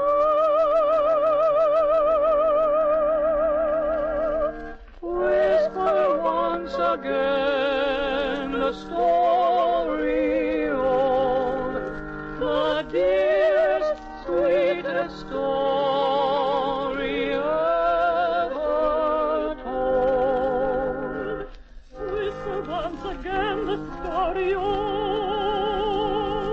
The dearest, sweetest story ever told.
Would you look at Alice running out that way? She was crying, too. Now, just what do you make of that? Yeah, and you'll make plenty of it, Patience. And now let's not be sitting here talking it over. My stars, I don't know what all's going here tonight. Everybody acting so queer. What's the matter with Ben and Cliff? Can't they do nothing better than to sit over in the corner with long faces? Why don't you go over and sit between them, Patience? There's room for more on the sofa. You really think I should sit there between them two men? And you better while you got the chance. You won't get many chances at your age. Would you boys like a little female company? Boys. You know, that girl Alice, Ma, is pretty mixed up. She's about to make a big mistake and plumb ruin her life. Yes, we're bachelors. Can't you do nothing to straighten her out? But all the home cooking you're missing. Well, I hate to just go and tell her what to do. She's big enough to know her own mind. She's no bigger than you, Pa, and I still tell you what to do. I'd sooner eat beans out of a can than to get hitched. Yes, maybe you do with that, Jenny. She's still standing right out there on the porch. Why don't you go out and talk for a spell? Well, You look cute when you're mad, Dad. I ain't mad at any time, I guess maybe it's my duty to talk to her. Now, Eli, it ain't that hard to take.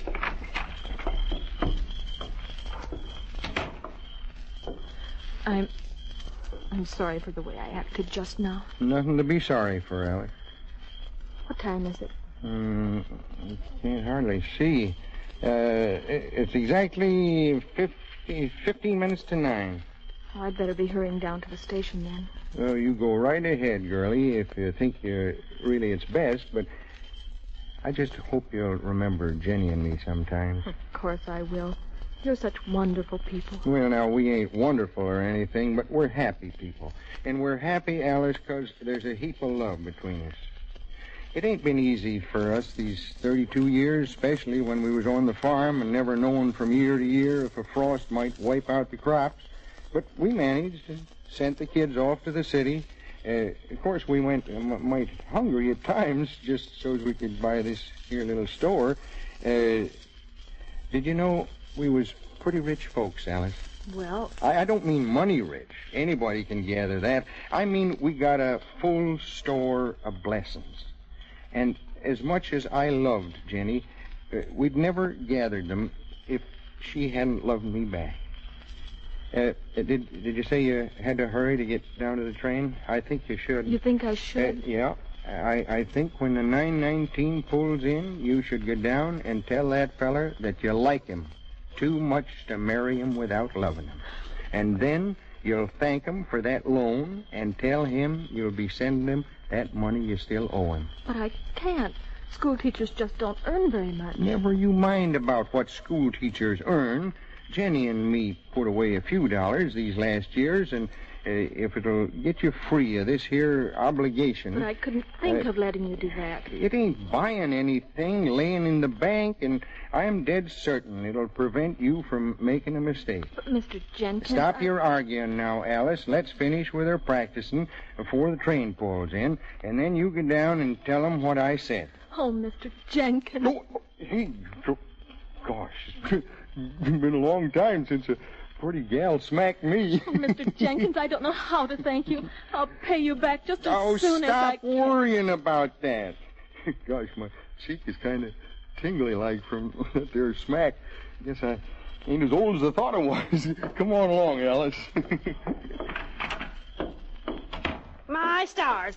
What have you two been up to? Come on, folks. Let's get on with the practicing. Alice will have to be getting down to meet that train, but don't worry none. She ain't getting on it. You aren't leaving, Alice? You bet she's not. Oh, Alice. She's coming right back here to her school teaching and her friends and... That's right. Here, everything is over, and I never even knowed what was going on. Beats all. Find your music, Jenny, and let's all sing good now. I got it right here, Pa. All right, sound the chord first now. All right, now. Everybody knows the words now, so let's put some real feeling into it. All right, now, everybody. Sowing in the morning, sowing seeds of kindness, sowing in the noontide and the dewy, waiting for the harvest and the time of reaping, we shall come rejoicing, bringing in the sheaves. Everybody. Bringing in the sheaves, bringing in the sheaves. We shall come rejoicing, bringing in the sheaves, bringing in the sheaves, bringing in the sheaves. We shall come rejoicing, bringing in the sheaves. Alice, you take the second verse all by yourself, and we'll just hum. All right. Sowing in the sunshine, sowing in the shadows, fearing neither cloud nor winter chilling breeze.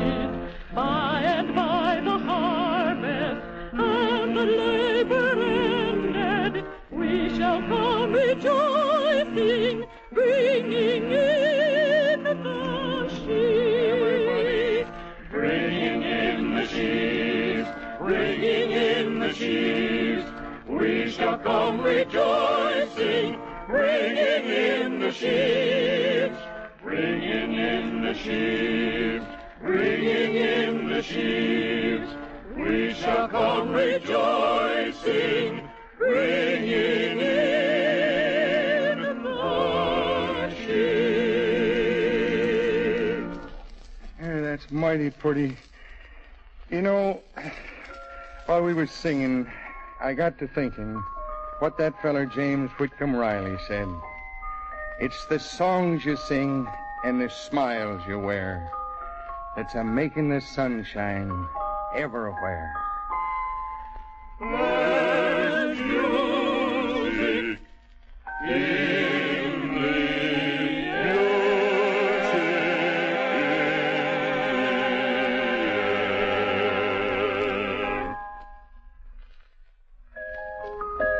There's music in the air when the infant morn is nigh, and faintest blushes sing on the bright and laughing sky.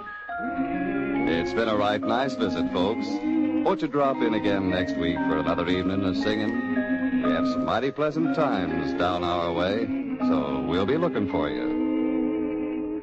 There's music in the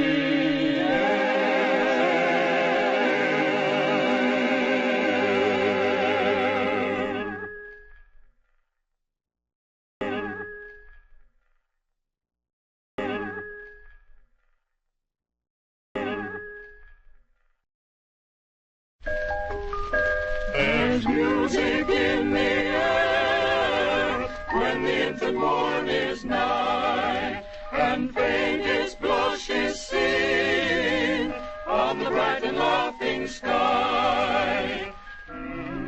Down our way, where old-fashioned singing and homey gatherings make living mighty pleasant.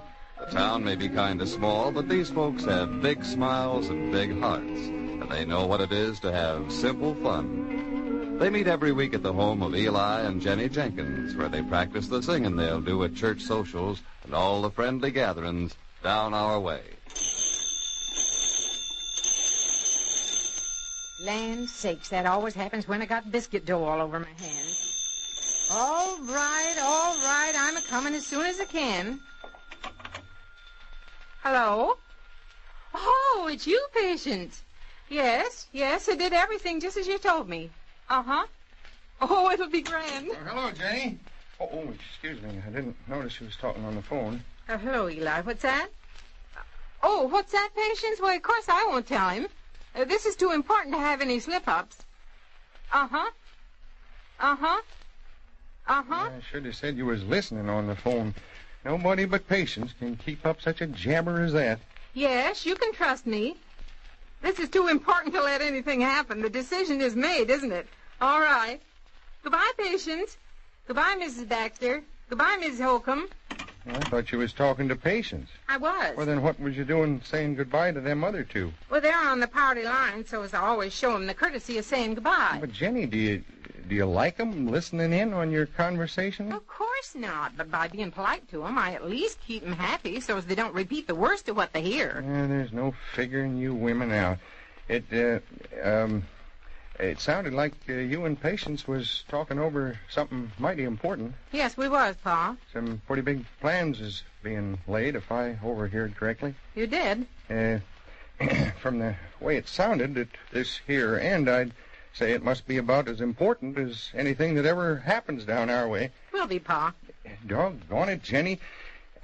A man can have a heap of money, and he can be as strong as a team of horses and as smart as one of them there school teachers. But if a woman's got a secret, he'll still feel like the biggest dad-blasted old fool that ever lived. While Eli and Jenny are getting ready for the weekly singing practice, the two younger members of the group, Cliff and Alice, are discussing what number to select for the church social. Leastwise, that's the excuse Alice made when she dropped into Cliff's gas station. It sure is a nice surprise to have you drop in this way, Alice. You said that a moment ago. I did? Well, it'll bear repeating. It sure is a nice Oh, stop. Besides, I'm the one that had a nice surprise. Imagine finding that you have a piano here in the gas station. It has a pretty tone, too. I vocalize between every 5 gallons of gas. It must be fun running a gas station and meeting lots of people. I've done a lot of thinking since I've been here. Must be deep thinking from that somber look. I guess I've wished the singers could be more like the gasoline I sell. Well, out in front I have 2 tanks. One is standard gas, the other is ethyl. Now, I know and everybody else knows that the ethyl will give better performance. Yes? But here I am, a singer. I don't know whether I'm an ordinary singer or maybe an ethyl-grade singer. If I'm just ordinary, it's foolish for me to try to save money to get more training and amount to something in the musical world. So, you see what I mean? The singers could only be classified like gasoline. Yes, I see. But there's something you didn't know. I am an infallible judge of good singers. I've a mystic sense inherited from my great-grandmother. You can see for yourself. After finishing our song, if my nose twitches like a bunny rabbit, you'll know that you possess extraordinary talent. Incredible. And to think I might never have known. Let's sing before the magic sense leaves me. Do you know this? Uh-huh. Is the key all right? Fine. The flowers gently nod their drowsy heads. The birds are long since hushed and still. Hushed and still. While softly from the woodland far and near calls low and sweet the whippoorwill.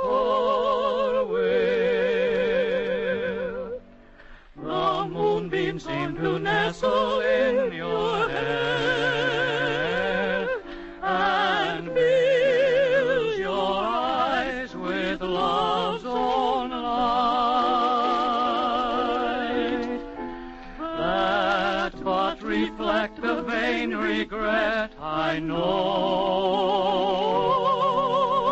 The hour has come to say good night.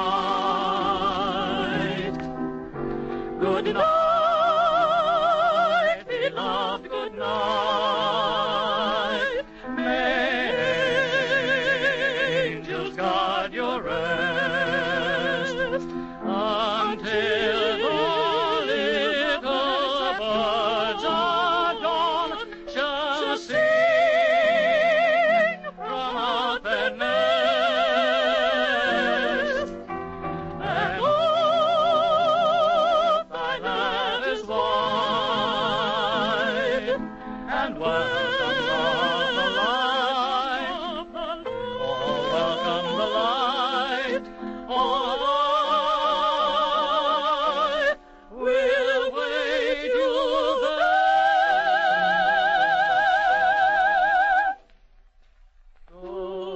Good night,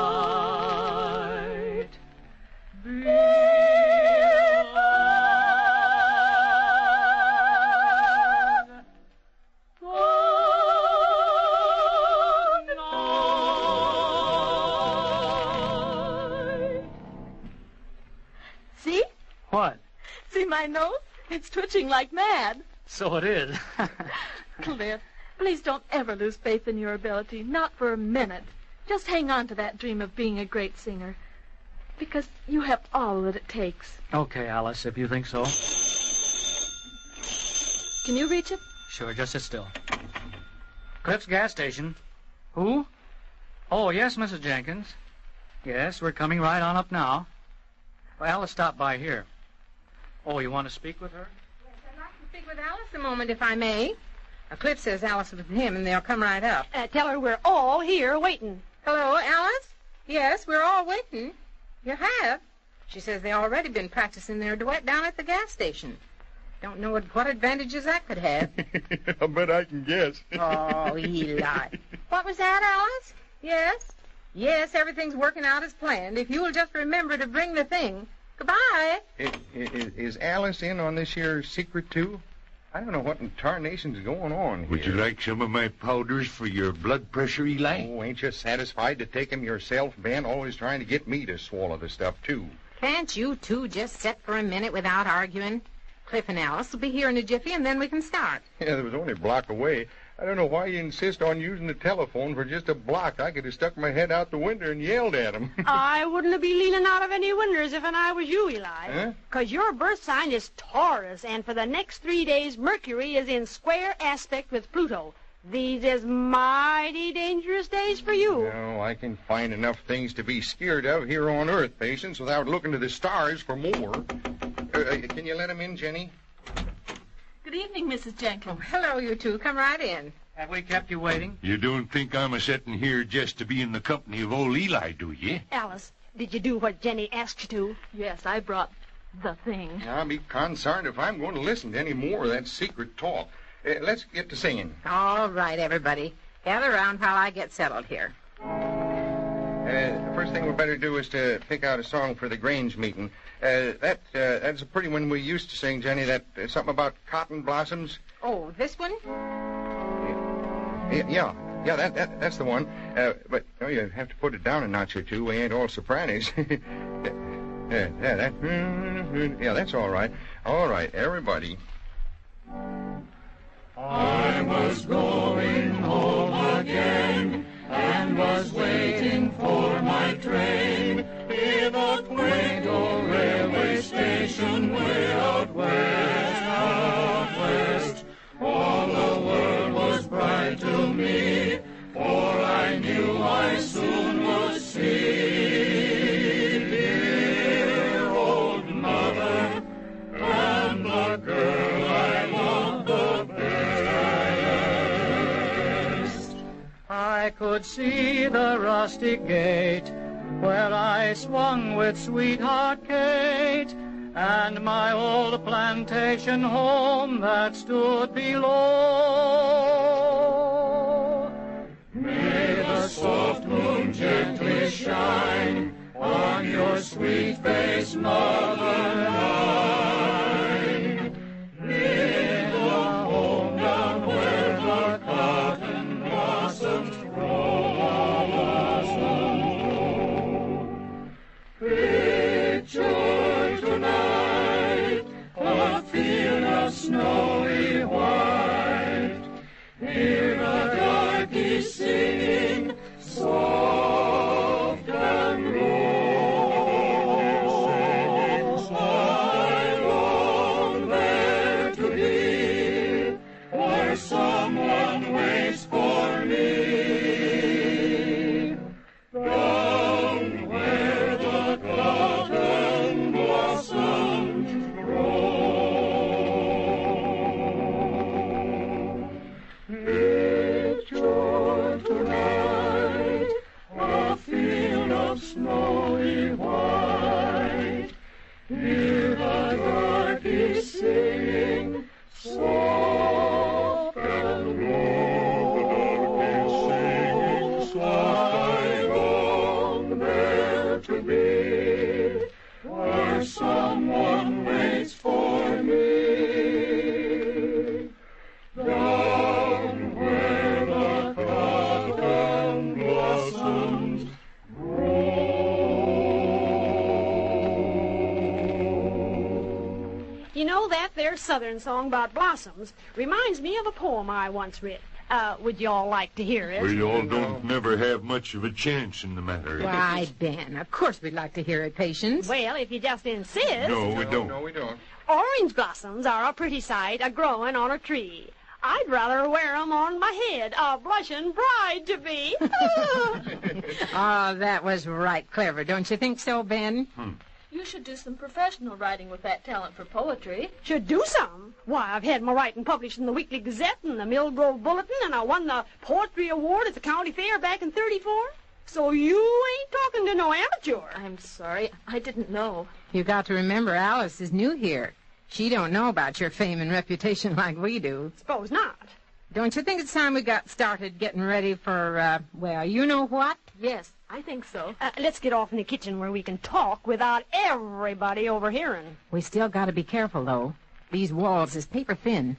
Will you excuse us, boys? Now go on in the other room. Nobody's interested in your old secret, are we, boys? Shucks, no. Yeah. Now that we's alone, I'll tell you my plan.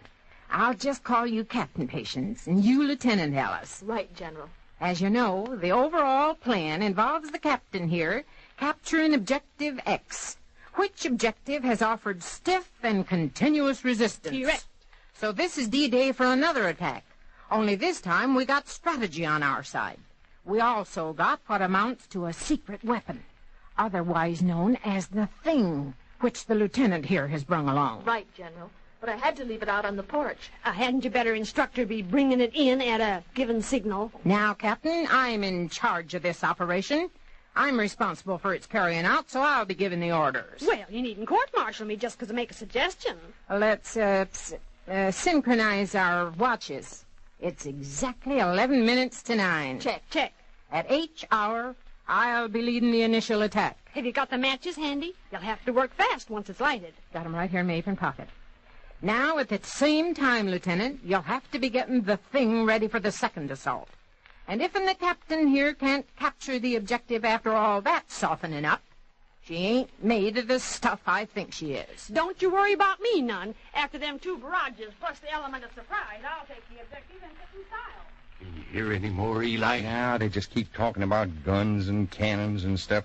I wish this here keyhole was just a mite bigger, and I'd have a better view of what they're doing. I read once about some gals called the Amazons. Oh. Yeah, they went off and did all the fighting while their men folks stayed at home and ate bananas. Oh. Are you sure you heard right, Mr. Jenkins?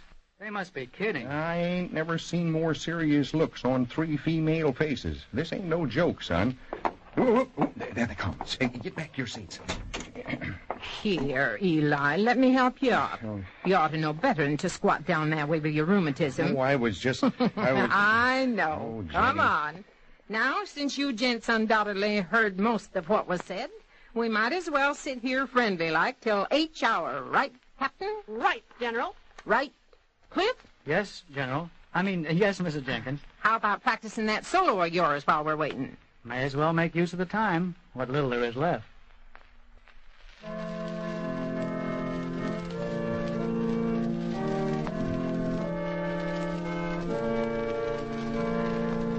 The pale moon was rising above the green mountain. The sun was declining beneath the blue sea. As I strayed with my love to the pure crystal fountain that stands in the beautiful vale of Tralee. She was lovely and fair as the rose of the summer, yet was not her beauty alone that won me. Ah, no, 'twas the truth in her eye ever dawning that made me love Mary, the rose of Tralee.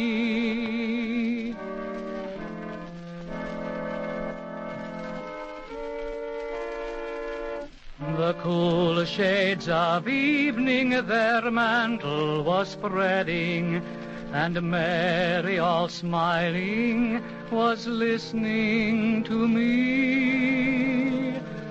The moon through the valley her pale rays was shedding, when I won the heart of the rose of Tralee. She was lovely and fair as the rose of the summer, yet was not her beauty alone that won me. Ah, no, 'twas the truth in her eye ever dawning that made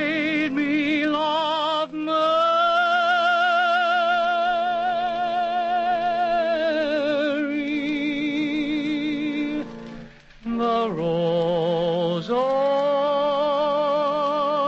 a trolley. Gee, that was fine, Cliff. That was about the nicest I ever heard him sing, wasn't it, folks? It really was. It reminds me of the way my pa used to sing. Yeah, he did Jenny. used to sing Yes, that way. General. Huh?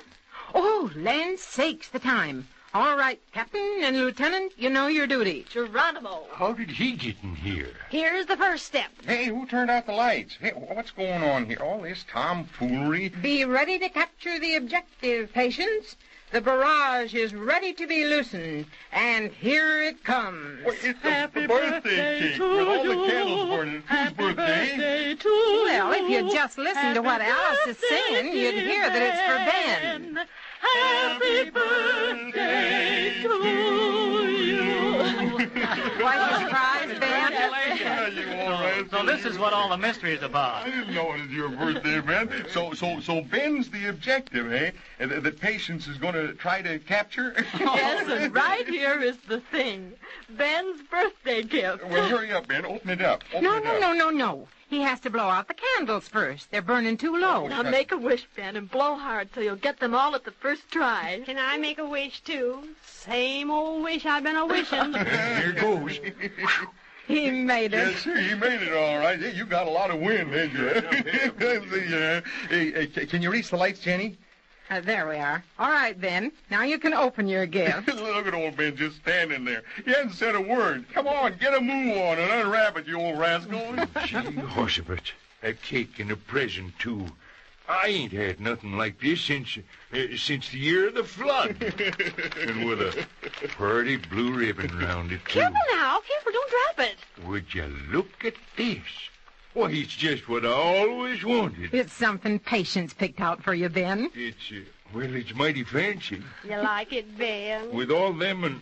Oh, mine, it has such a... Well, I don't know how I ever got along without it. We thought you'd like it, Ben. Like it? Jumping Jehoshaphat, I'm plumb crazy about it. The only thing is, I can't figure out what it is. I didn't think you did. That's old Ben for you. He's got to study it for a while. After all the trouble I went to get it for you, and you don't even know what it is.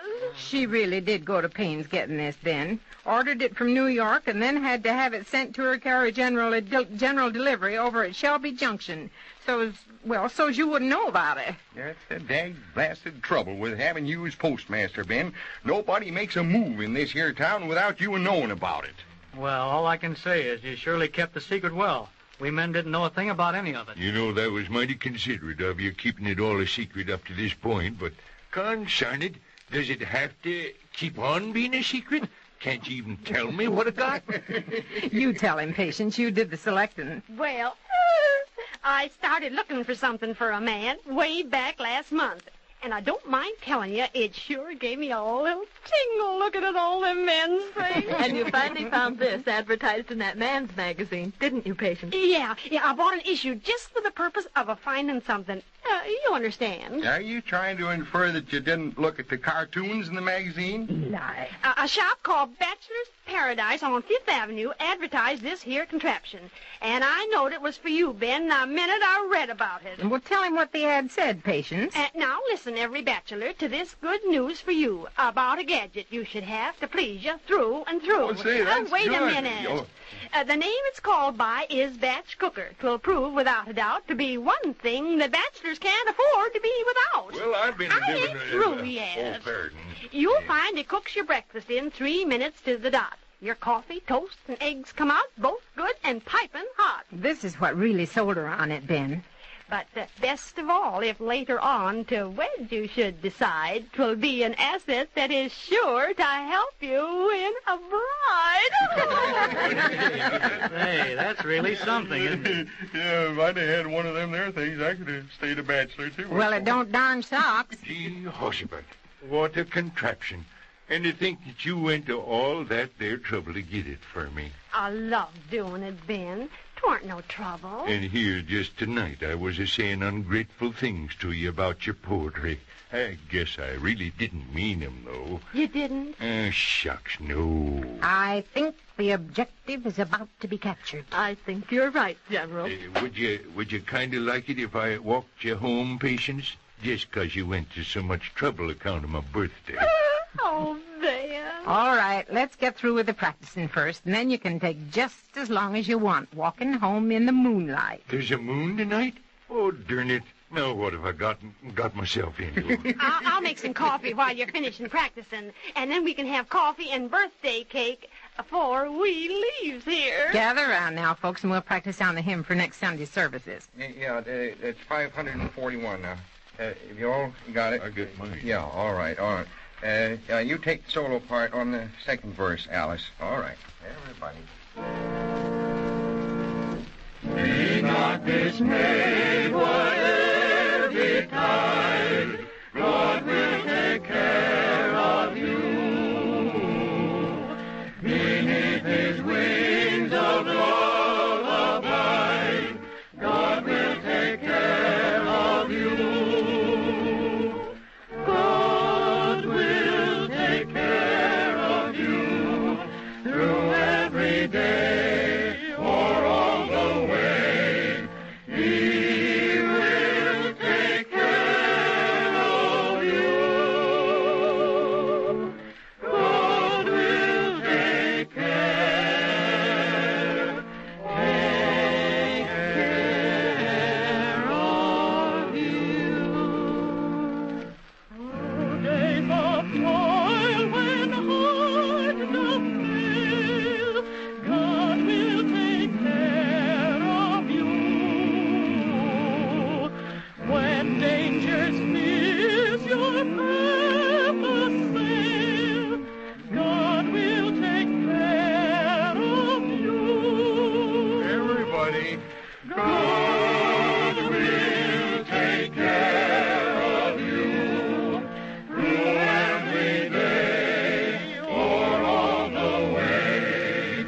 He will take care of you. God will take care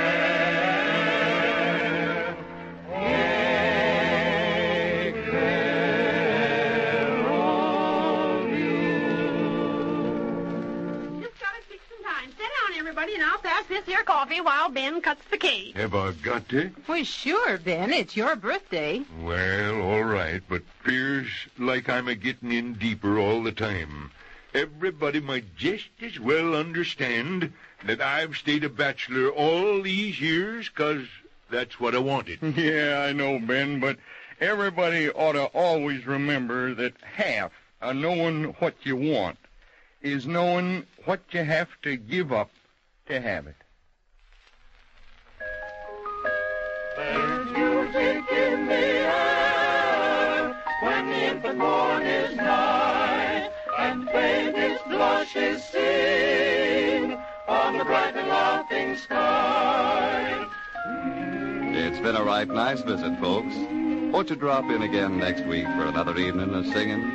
We have some mighty pleasant times down our way, so we'll be looking for you. There's music in the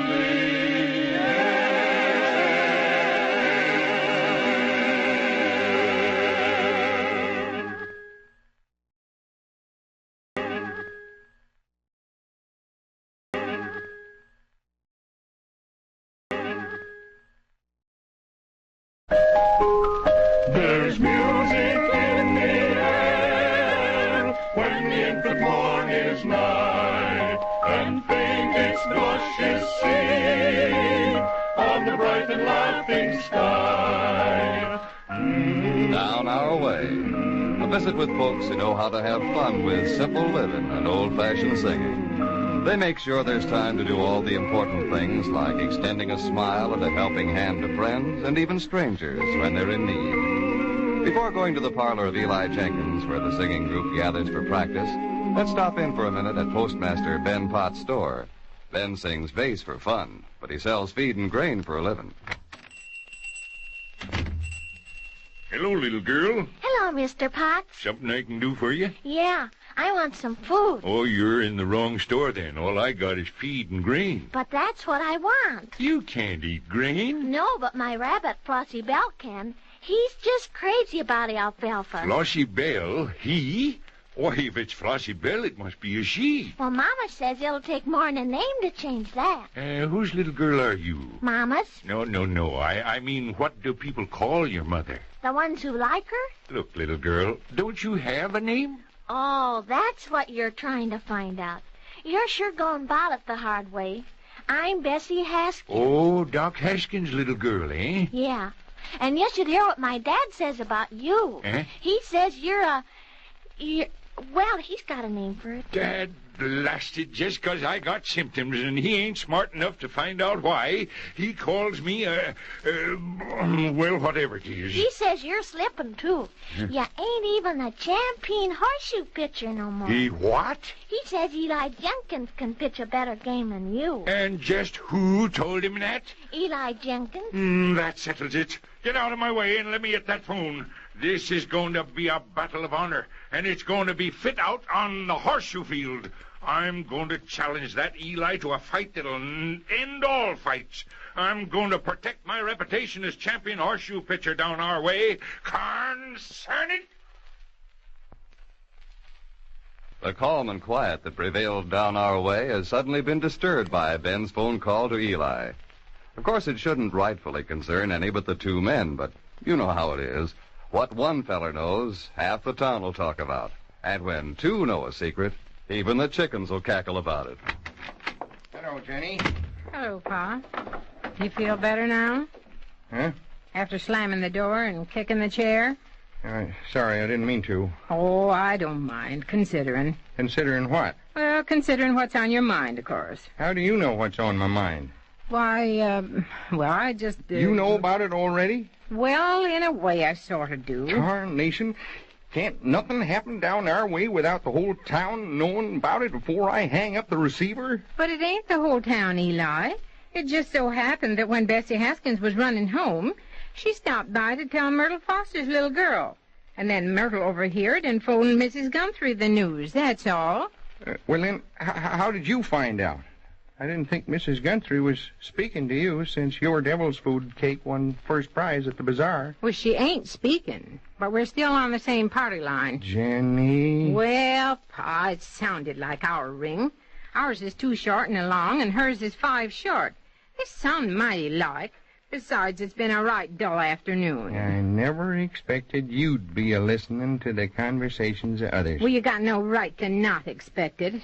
I'm still a woman. Yeah. And that ought to excuse me for doing some of the things it's fun to do. All right, Jenny, darling, if it makes you happy. But why did you have to go and overhear the most insulting, improper, important thing that's ever happened to me? Can't I even be the first to tell you? Oh, but I don't know none of the details. Just a smattering. What'd you overhear? Well, I just overheard that Dr. Haskins' little girl was in Ben's feed store getting feed for her bunny. Yeah? And she accidentally mentioned that you'd told her dad that you was the best horseshoe pitcher in these parts, and then Ben said... you don't know none of the details. And then Ben said, what was that? Then he just about scared the daylights out of that little Haskins girl, the way he went busting to the phone to call you. And then he got on the wire Jenny, can't I please tell you what that part of it is?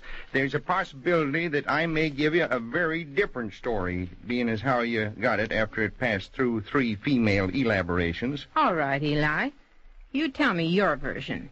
But it'll have to go some to beat the one I already heard. Yeah, I give up. I guess it's the group arriving. Let 'em in, Eli. Oh, evening. Oh, it's a friend of yourn, Jenny. He ain't here to see me. Huh? Oh, Ben. Evening, Jenny. I want it clearly understood that my purpose here is singing, and not to be seeing anybody. Begging your pardon, Jenny. Yes, I heard all about it. The biggest lot of fiddlesticks. Oh, that Patience is now. As if a man ain't got enough to worry him. Are Sir Galahad and Sir Lancelot within? Well, I don't know who them fellers are, but I got a couple of children in here. I I heard all about it, and I think it's simply wonderful. To think of sweet old Ben here defending his reputation on the field of honor. May we come in? Come on in, Allison Cliff. Where are the two contenders? I want to size them up so I'll know how to place my bets. Yes, when the news got around, it almost disrupted school. Tarnation and thunderation does the whole village... Now, Eli. Folks, I think we better get to singing quick-like. Because when we're singing, we can't be talking. And right now, that has advantages. Make it sweet and pretty now. The song for the charity benefit. Eli, Ben, don't just sit. Come on over here. Land sakes, I never saw such behaving.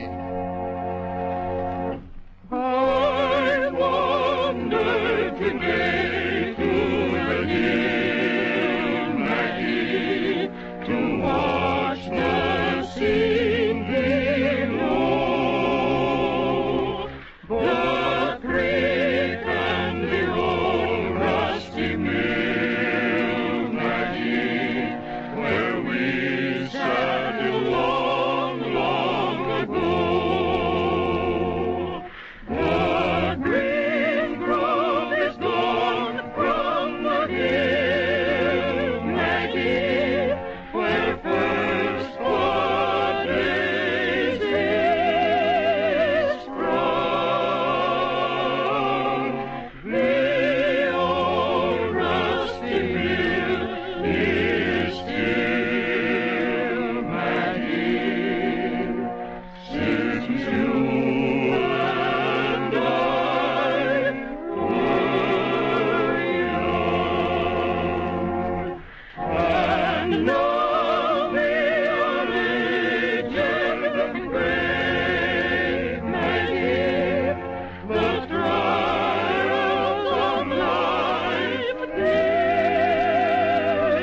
done.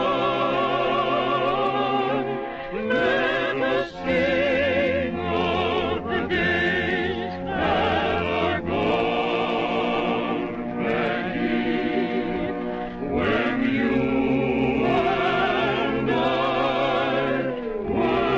were young.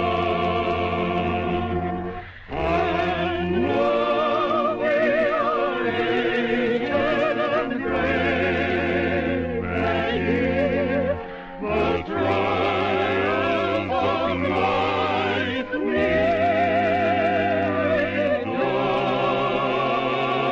done. Let us sing of the days that are gone, Maggie,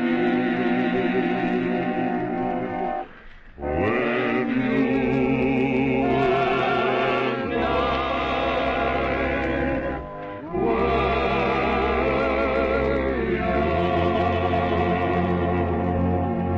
That should be a nice song for the bazaar. Yes, it should be. Very nice. Yes, indeed. And it's nice weather we've been having this past week. Yes, it has been nice. Yes, very nice. Yes, that's right. We should have a nice time at the bazaar. My stars, have I got to sit here and listen to something else that's nice? We're all acting like a set of strangers. I'm aiming to make myself pleasant company to all but one certain party who shall remain nameless for the sake of propriety. And I'm likewise trying to be a good host to almost everybody here. But I ain't going to sit and pass the time of day with nobody that's insulted my horseshoe pitching. If and a body what knows he's champion of all the pitchers down our way hears from the mouths of babes that a particular person has been a laying wrongful claim to the title, there's nothing to do but defend that championship on the field of honor. I don't know what can give some folks the notion that they's better than other folks, especially at the first fundamentals. Ain't mastered the fundamentals? Why, you old... I think we better talk about the weather some more. Yep. Guess it's nicer to just sit and talk about what's nice and to listen to them, too. Speaking of the weather, I've always thought that it's much nicer, better here than where I used to live. I'm glad to hear it. Yes, indeedy. Anybody home? Oh, that Chris will look at a room full of people and ask that. Even being born under the sign of the fish doesn't excuse him for that. Come right in, Chris. We're having a friendly little get-together. Oh, that's good. There's nothing like you chatting a little bit with friends. Sit down, Chris. I don't suppose nobody would want to hear me play the accordion, I don't suppose. Well, of course we would. By all means. What'll it be, Chris? You mean you really want me to play? You must have been heaven sent, Chris. Oh, no, my playing ain't that good, Mrs. Jenkins. Well, almost anything will beat the present conversation. Well, I never supposed you'd want me to play after all the times I asked you, and you've been too busy to listen, so I didn't get that key fixed. That's wonderful. The town fix-it man can't get around to fixing his own accordion. Well, you see... It's been that way for over 6 years. I can understand it when Saturn was afflicting, but now that Pluto is ascending... Well, I have been pretty busy helping Mr. Jenkins in the store these days. Does he pay you extra for overtime, Chris? Why, you... let's hear something quick, Chris. Well, this key stuck. You see, there's that key is stuck there, and this one, right, that black one right next to it, that works pretty good. So when I come to this one here, I'll just use the black one. It'll sound all right. It's so close. I don't think it'll make any matter. I play Annie Laurie for you. That's a pretty good song. All right, now.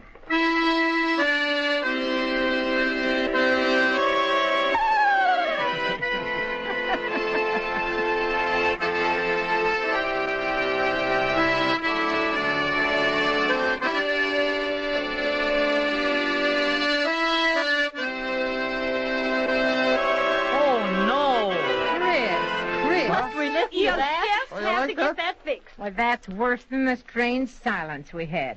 Thanks anyway, Chris, but it don't sound good that way. Yeah, I think you're right, Mrs. Jenkins.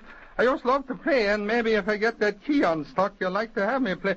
I think I'll get down to the shop now and see what I can do. Oh, well, thanks for coming up. Good night, Mrs. Jenkins. Good night, everybody. Good night, Chris. Now, before another disaster happens, why don't you two practice your duet? Are you ready to lead him, Eli? I'm ready for anything that doesn't involve a particular somebody that's always trying to... Eli, get set now.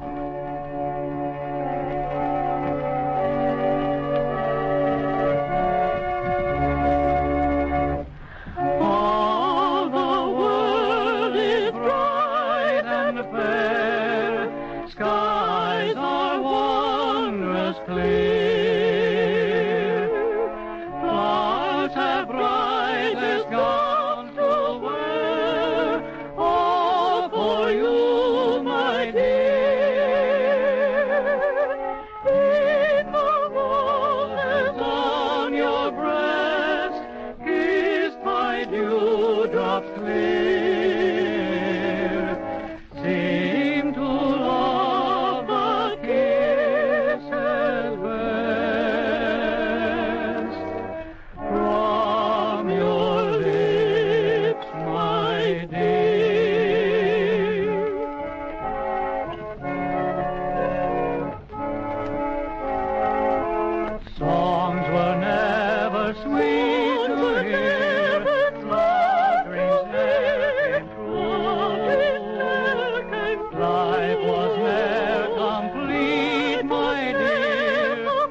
That was fine, Allison Cliff.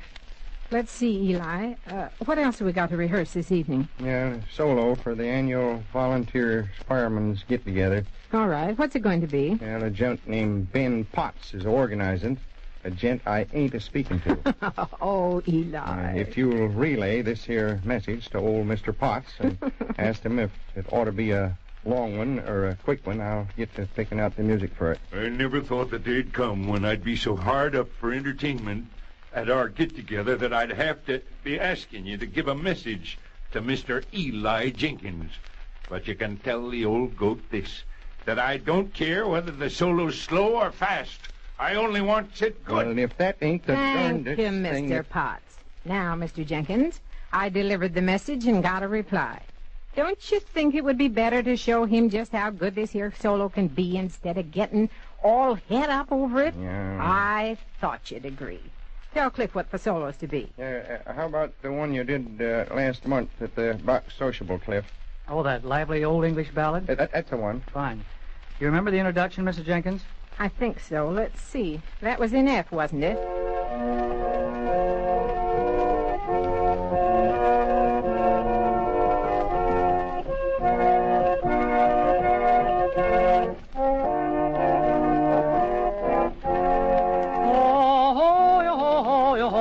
For the ferry, the briar's in bud, and the sun's going down. And I'll row you so quick, and I'll row you so steady, and 'tis but a penny to Twickenham town. The ferryman's slim and the ferryman's young, and he's just a soft twang in the turn of his tongue. And he's fresh as a pippin and brown as a berry, and 'tis but a penny to Twickenham town.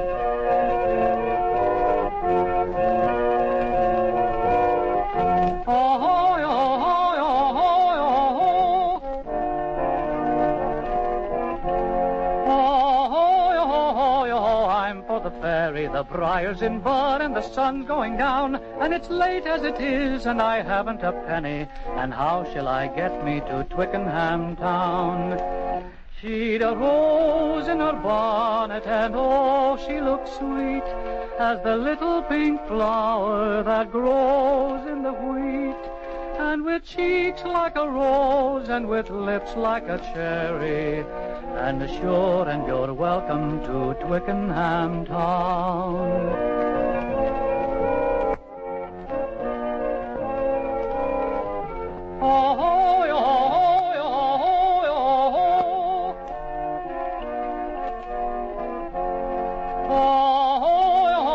You're too late for the ferry. The briar's in bud and the sun's going down, and he's not rowing quick, and he's not rowing steady.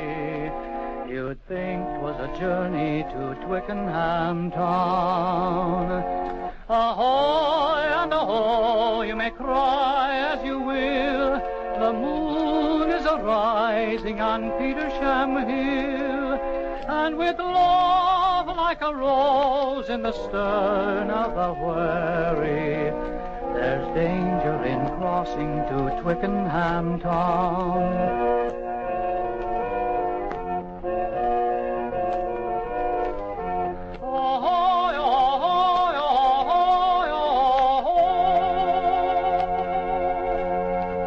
Cliff, those high tones were lovely. Yes, indeedy they were. Folks, I've an idea. How about playing a game? What kind of a game? Well, I think we ought to play house. Oh, Jenny, but we're grown men and women. Oh, you'd never know it from the way some of us is acting. I wonder who she's a-meaning. Jenny, that's a grand idea. But we gotta have a mama and a papa to play house. How about Cliff here being papa? And Alice will be mama.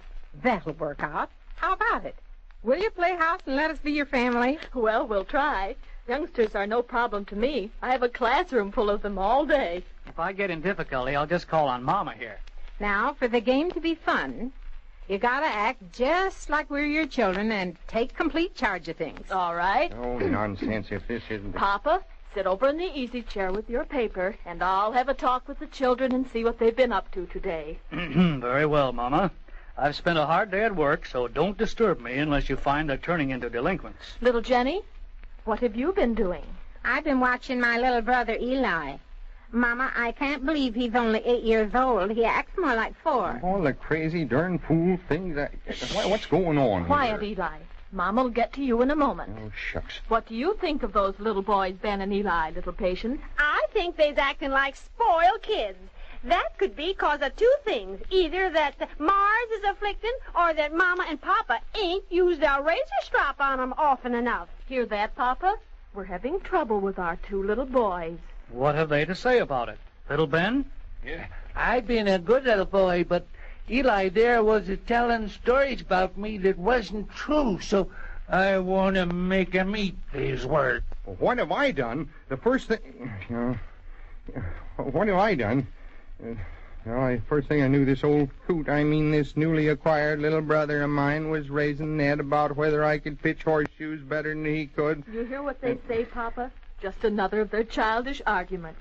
Shall we take them over our knee this time? Well, there doesn't seem to be much else to do. They don't show any inclination to make up their differences. All right. Little Eli, you first. Come over here and let Papa paddle some sense into you. All right, you kids. I guess you made your point. Oh, sounds kind of silly, don't it, Ben? Well... Now, don't be stubborner than I am. Come on and admit you're acting worse than you ever did when you was a kid. I guess you're right, Eli. Yeah. Ain't much point to all of this, is there? It sure ain't. I feel kind of... We know, Eli. And now that we're all smiling again, let's plan about that horseshoe meet to see which of you 2 can pitch 'em better. You don't mind us holding it, Jenny? Land sakes, no. Not if you'll just keep your head. I've got an idea. Why don't we hold it on a Friday afternoon after school? And I'll invite the children to watch the great athletic tournament. Oh, that's grand. I'll make some cookies to pass around. If you'll bring punch, Jenny. It'll be a regular picnic. Gosh, that'll be sure. To think you can turn it into a kind of picnic, it just goes to show you.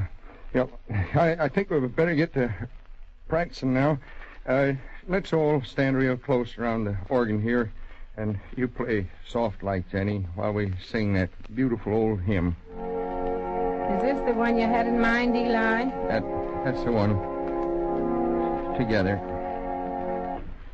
Blessed be the tie that binds our hearts in Christian love, the fellowship of kindred minds is like to that above. Well, let's you take the next verse all by yourself, and we'll just hum. All right.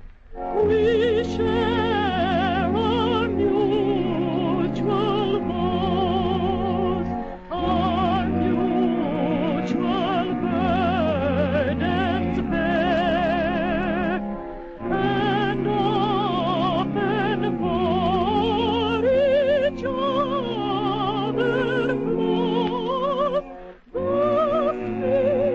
faithful binding tear. Everybody know the last verse now. When we asunder part, it gives us inward pain, but we shall still be joined in heart and hope to meet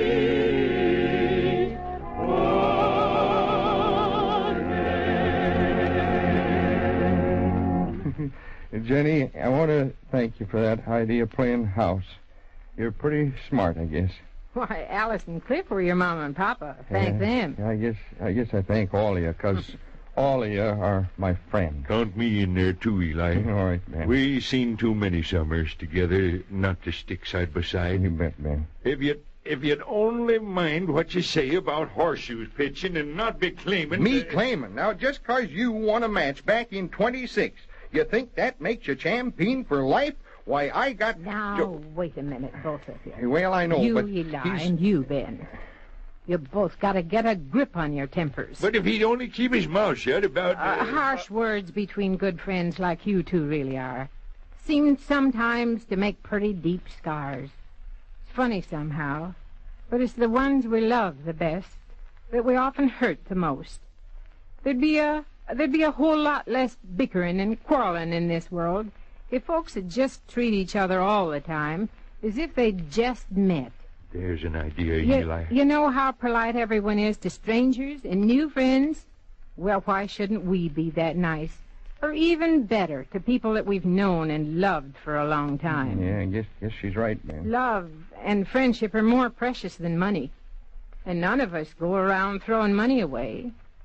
So let's make a promise to ourselves. Never to abuse the love that others give us.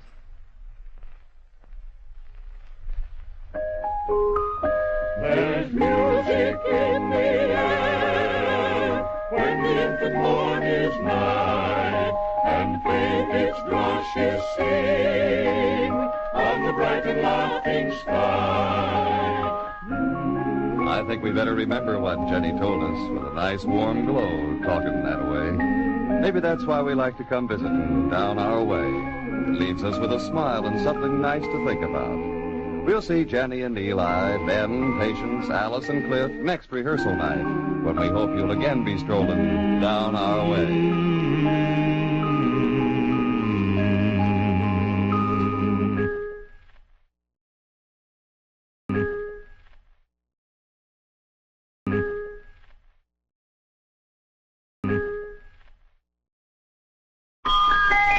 There's music in the air when the infant morn is nigh, and faith its rushes sing on the bright and laughing sky.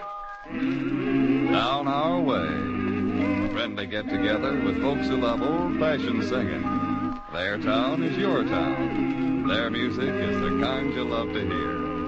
Tonight they meet at the home of Eli and Jenny Jenkins to practice songs for the next community entertainment. Patience Peavoy, an important though silent member of the group, is making a hurried call to Jenny Jenkins right now regarding the evening get-together.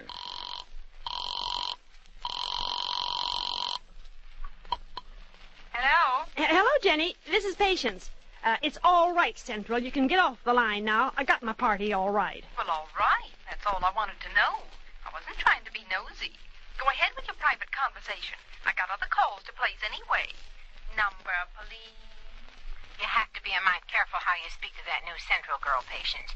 She's just come from Brooklyn or one of them New England states, and she wants to listen into everything so she can get caught up on all the local news. Like going to work in a candy store, I expect. You want a taste of everything the first week, and then you get so sick you never want another bit. Well, gossip ain't got the same saturation point. I hate to say it, but I never yet known a woman to get so full of gossip that she never wants to hear some more. I didn't mean to bother you by calling right at supper time, Jenny, but I wanted to tell you not to fix any sweets to serve at singing practice tonight. I made some oatmeal cookies that I'm a-bringing. Oh, that's right, sweetie, your Patience. And even though you don't sing with the group anymore, I just don't believe we could hold practice without you sitting here and listening. Well, I'll see you at 7 then, and if... Jenny, I hear something in the next room. There it is again. Maybe it's your cat. Well, not unless she's put some shoes on. No, it's a man prowling around my bedroom. A man? Well, it sure sounds like it. My stars, why did he have to sneak in that way? Any man could walk in through my front door, and I'd be delighted. Now, just stay calm, Patience. Don't get excited. I'll phone the deputy sheriff and have him rush right over. Me get excited? You'd better calm down a minute and remember that your husband is the deputy sheriff. Oh, so he is. I forgot I had a husband. Eli, get your sheriff's badge out and start running. Now, ain't that life for you? The first man that's been inside my house for 14 years, and he has to spoil it all by breaking in the window. Only an hour has elapsed since Patience heard someone prowling in her bedroom. Eli didn't get there quickly enough to capture the thief, but now he's gathering all the facts, as a good deputy sheriff should, while Patience and the rest of the singing group sit in his parlor watching the proceedings, which she doesn't seem to mind in the least. So the party, the first part, otherwise known as Exhibit A, otherwise known as Patience Peavoy. Exhibit A? Why, you're putting me on exhibit. Yeah, you got an answer for that, but you wouldn't like it. Besides just legal wording, which us sheriffs understands. I don't know why it has to be such a detailed report, Eli. There was only one little brooch this big stolen, and you've already used 6 pages to describe what happened. Jenny, I know you're my lawful wife, and you got a right to tell me that I put too much sugar in my coffee, or that I snore when I sleep on my right side. I don't even mind you coming down in the store and telling me how how to arrange the canned goods, but this here's different. I'm in charge of keeping the law and order down our way, and that's a man's job, and I'm the man. I'm sorry, Pa. I didn't mean to interrupt. You go right ahead with the proceedings. Thanks. Now, barring outside interference, I'll get on with the question.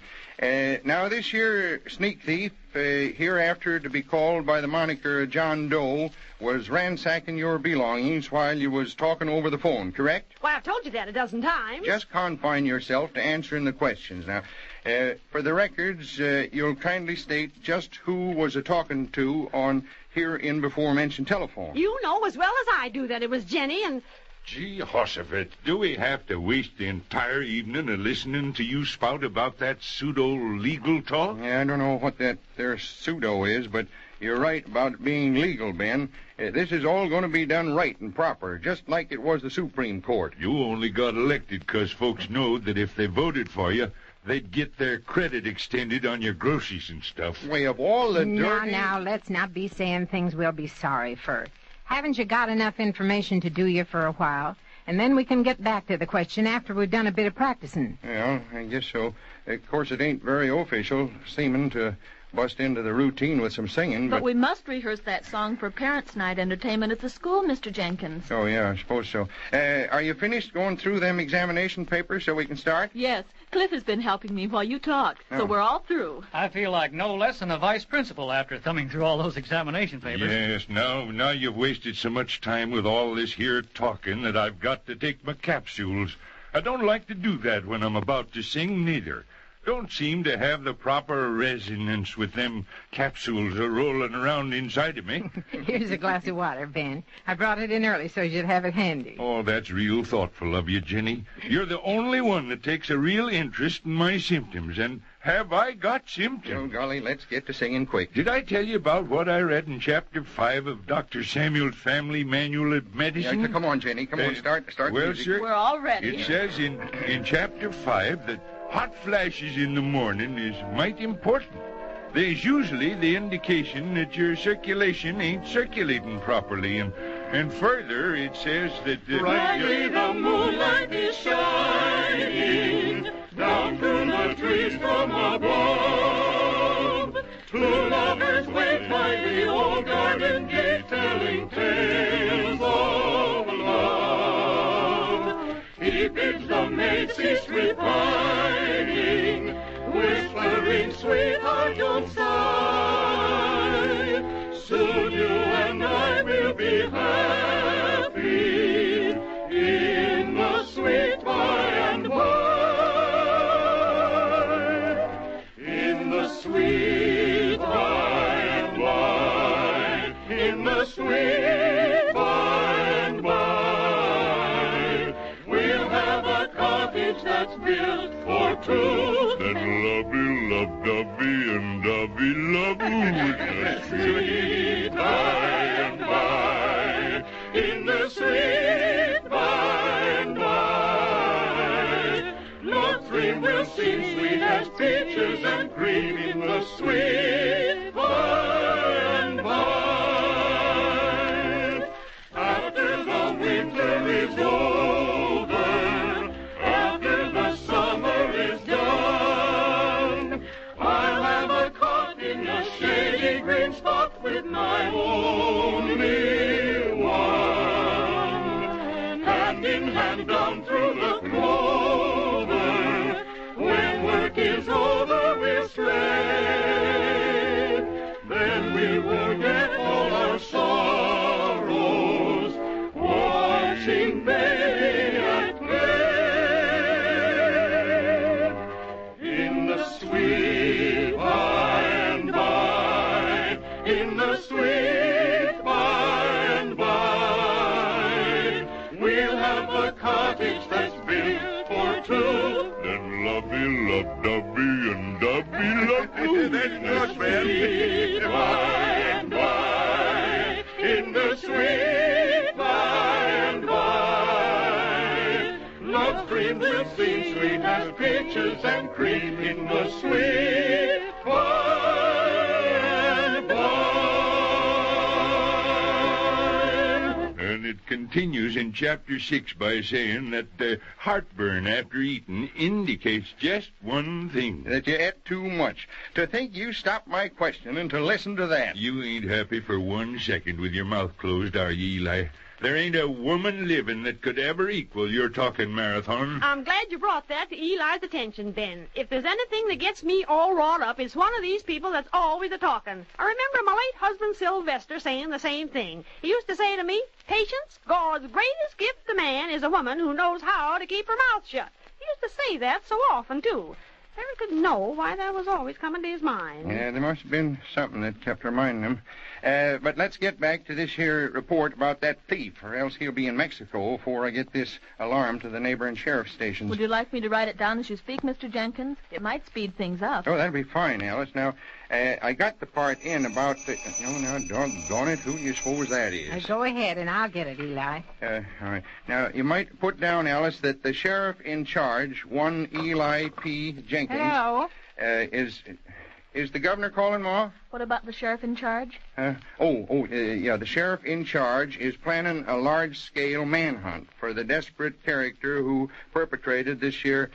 Who is it, Ma? It's for you, Cliff. It's that new fellow who runs the livery stable across from your gas station. Thanks. I never knowed before that he lives upstairs over the stable. Hello? What's wrong with that, Jenny? We lives up over our store. Well, if you don't know the difference between horses and groceries, there ain't no need of my trying to explain. Is that so? Well, I'll be right down.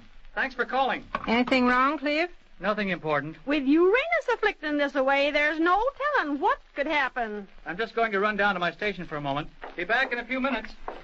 Yeah, I guess we can settle down again now. Jenny, look out. Huh? What's the matter? Well, you were stepping on a little throw rug, and you know how often them things slip and people falls and breaks their necks. Well, land of Goshen, I'd rather fall than be scared to death with your yelling. But we all got to be careful doing these days. Not you as much as poor old Ben. What's the matter with me? Well, it's 'cause of your son, Ben.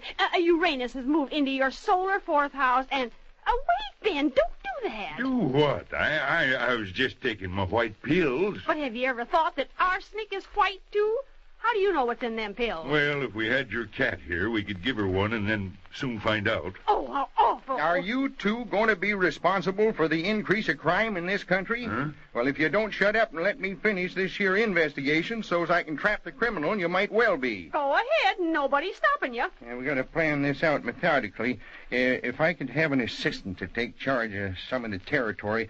I guess there's nothing to do but call on the volunteer fire chief for help. At least he's got a badge, too. You mean you want me to do your dirty work? Ain't it enough that I strain my ligaments a rushing to fires? If you're humanitarian and patriotic, you'll put the welfare of the community first and do your duty. Eli, I hate to break in this way, but we'll have to get some of the practicing done before it gets any later. Couldn't you and Ben go off in the kitchen while Alice runs through her solo for the parents' night at the school? Well, all right. I ought to have a regular police station with a desk and a hammer. Then maybe I'd get some respect. Come on, Ben. You got your music, Alice? Don't need it for this. I know the words. You want me to start you off, Alice? Leave her alone, Eli. She's done lots of singing before she ever had you leading her. All right, Alice. 'Tis the last breath of summer left blooming alone. All her lovely companions are faded and gone.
got it all planned out, folks.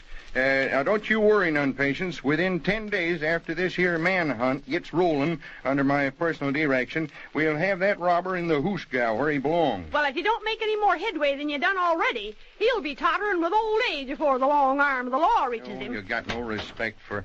May I come in? Come right on in, Cliff. Oh, you got somebody with you. Yes.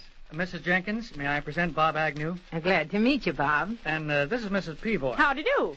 Mr. Jenkins. Hello, Bob. Mr. Ben Potts. Howdy, young feller. And Bob, you said you were in Alice Wilson's class in school? Yeah. Hello, Miss Wilson. How are you, Bob? Did he come to hear us practice, Cliff? Well, not exactly. He really came to say something to patients. To me? That's right. Go ahead, Bob. Yeah, well, here. I want to give this back to you. What? Why, it's my brooch. What's that? Yeah, I stole it. Tarnation and thunderation. He can't just come in here and say a thing like that. But he really did, Mr. Jenkins. We've had a man-to-man talk, and he wanted to come up here with me. But it ain't legal. I haven't even got this report finished yet. You don't need to now. It will all be cleared up if patients will help us and cooperate. You mean it wasn't really a man in my bedroom? It was only this little boy? I ain't a little boy. Yes, patients. It was Bob. But I'm the sheriff around here. You can't go bringing criminals to our parlor. Hush up, Pa. Can't you see the boy ain't no criminal? Looks to me like Cliff done a right good thing. You only wanted a chance to use your gun and your handcuffs, Eli. When the man at the livery stable phoned a while ago, he told me he saw someone hanging around my gas station. It was Bob, wanting a can of gasoline. Yeah, if that old tub hadn't run out, I'd have been in Shelby Junction by now. Yeah, you shouldn't be driving a car at your age. But maybe it's just as well it didn't. Cliff here told me some things I never thought about before, and I never wanted to steal your old brooch anyway. I only wanted some money, and I thought it might be worth something. Might be worth something. Why, I'll have you know my late husband Sylvester gave me that, and it said on the box that it was genuine simulated pearls. Was the price tag still on it? It's count of Miss Wilson that it all happened. Count of me? Bob, let's go in the other room and talk this over. Fine, you do that. And I'll rehearse my solo meantime. Could you furnish me with a little accompaniment, Mrs. Jenkins? Cliff, I don't know what to do about you. Here's the biggest crime that's ever been committed down our way since old Joshua Sparks expectorated on the floor of the Jefferson County bus. And you have to go and take the law in your own hands. That weren't deliberate, Eli. The boy was down at his station, and he brung him right up here. Yeah, but he should have called the sheriff the minute he got him cornered. Only meant to help the boy, Mr. Jenkins. Yeah, now Alice is taking charge of things. I'm going to bust right in there and start drilling the criminal in a legal way. You stay out of there, Pa. He's only a child, and Alice knows how to talk with him. You stay right here and lead Cliff in his singing. Yeah, all right. Go ahead, Ma. Sound the chord. That's the trouble of being sheriff in your own town. All right, Cliff. Take thou my gift, my offering of roses, culled from my garden, sweet with twilight dew. If but one flower upon your breast reposes, life shall forever hold no rose but you. Love sends a little gift of roses, breathing a prayer unto my posies, torn from my heart as twilight closes, asking this, only this, one heart to grow a little tender, two eyes to glow with love's own splendor, two lips to give in sweet surrender.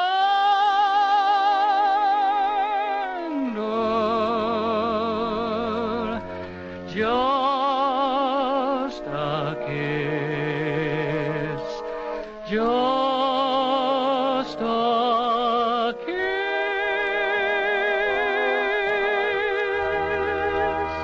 Wasn't that beautiful, Bob? Yeah, that was swell. You've a new fan, Cliff. Bob thinks your singing is pretty fine. Oh, thanks. We've had a nice talk, and everything's straightened out. I'm sorry for what I done. I wouldn't have minded so much if it only been a man. Well, I'm 14. After this year, I start to high school. She just met an old man like me. Oh, well, I had to have some money, that's all, and I didn't know how else to get But it. now that's all solved. Bob's going to work for me after school at the station. Yeah, that'll be swell. Ain't I even going to be allowed to ask the questions? This boy probably don't even know I'm the sheriff. But I didn't mean to do any harm, sir. I never done a thing like that before. Stop scaring him that way, Eli. And now, just how does Miss Alice Wilson figure in this here crime? She don't. But you said she was responsible for it. She's my teacher. Oh, I know that. And if I'd got an 85% grade in English, none of this would have happened. So you blamed her for that? Well, I studied hard, but nobody around here talks like they say you're supposed to in the English book. That is, nobody except Miss Wilson and Cliff.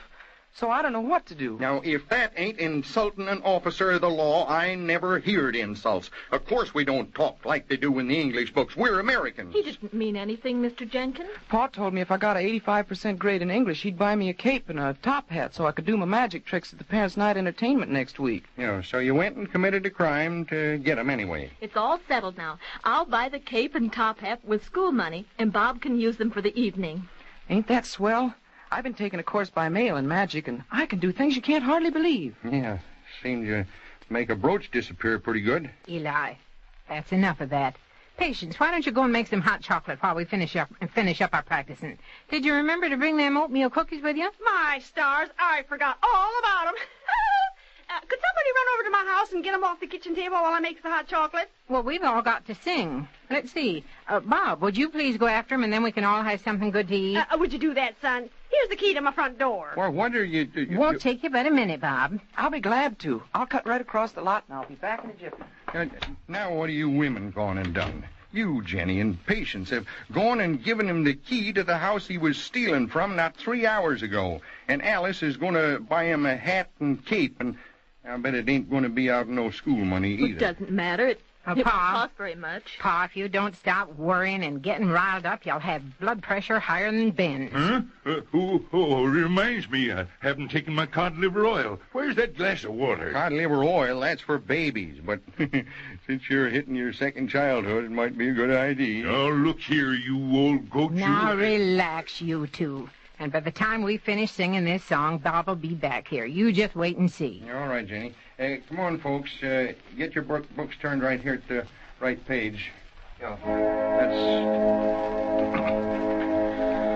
Oh, love that will not let me go,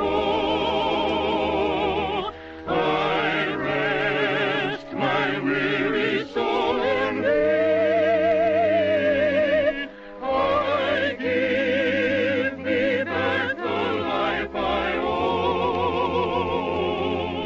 that in thine ocean depths is flow may richer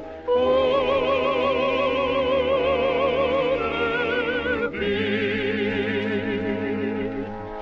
O rust that liftest up my head, I dare not ask to hide from thee. I lay in dust night's glory dead, and from the ground there blossoms red life that shall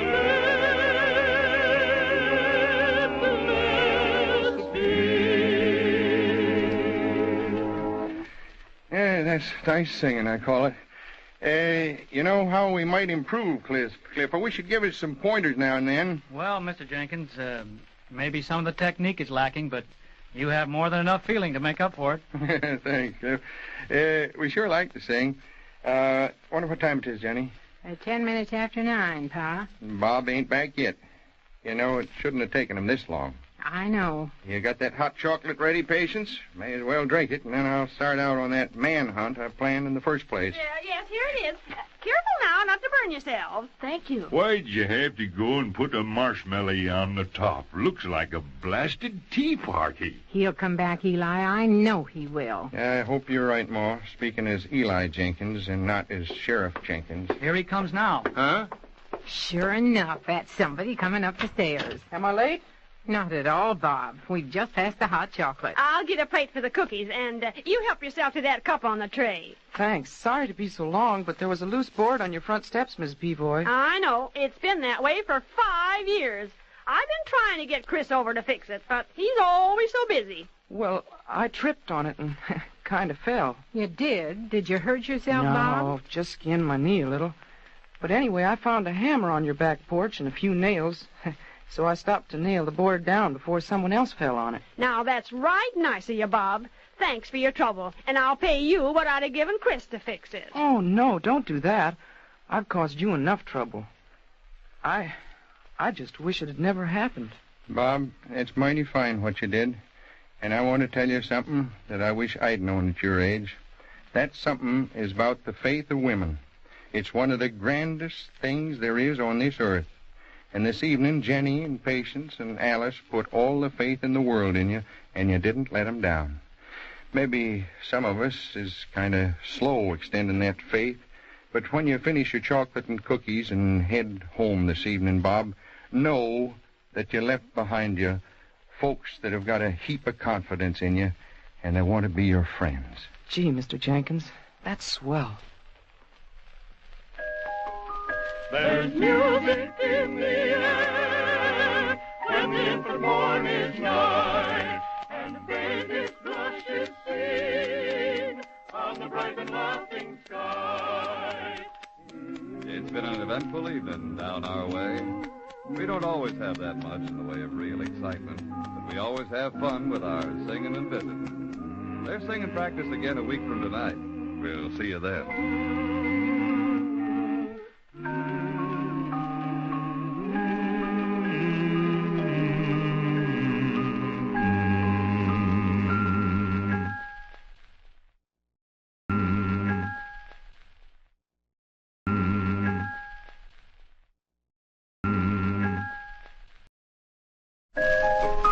There's music in the air when the infant morn is nigh, and the baby's blush is seen on the bright and laughing sky. Down our way, where folks gather and have fun with the simple things, like old-fashioned singing. It's kind of a little town. Maybe that's why friends are that much closer. They're folks just like you and me. They'd be mighty pleased if you'd join them for a little visit. The group holds singing practice at the home of Eli and Jenny Jenkins. And at the moment, Jenny is fixing up the parlor for their arrival. Eli, I don't know why you can't be more like the ideal husbands that I see in the movies. You never see them taking off their shoes nor leaving pipe cleaning scattered all over everywhere. Well, Ma, I read an article once about some fellas they call film editors.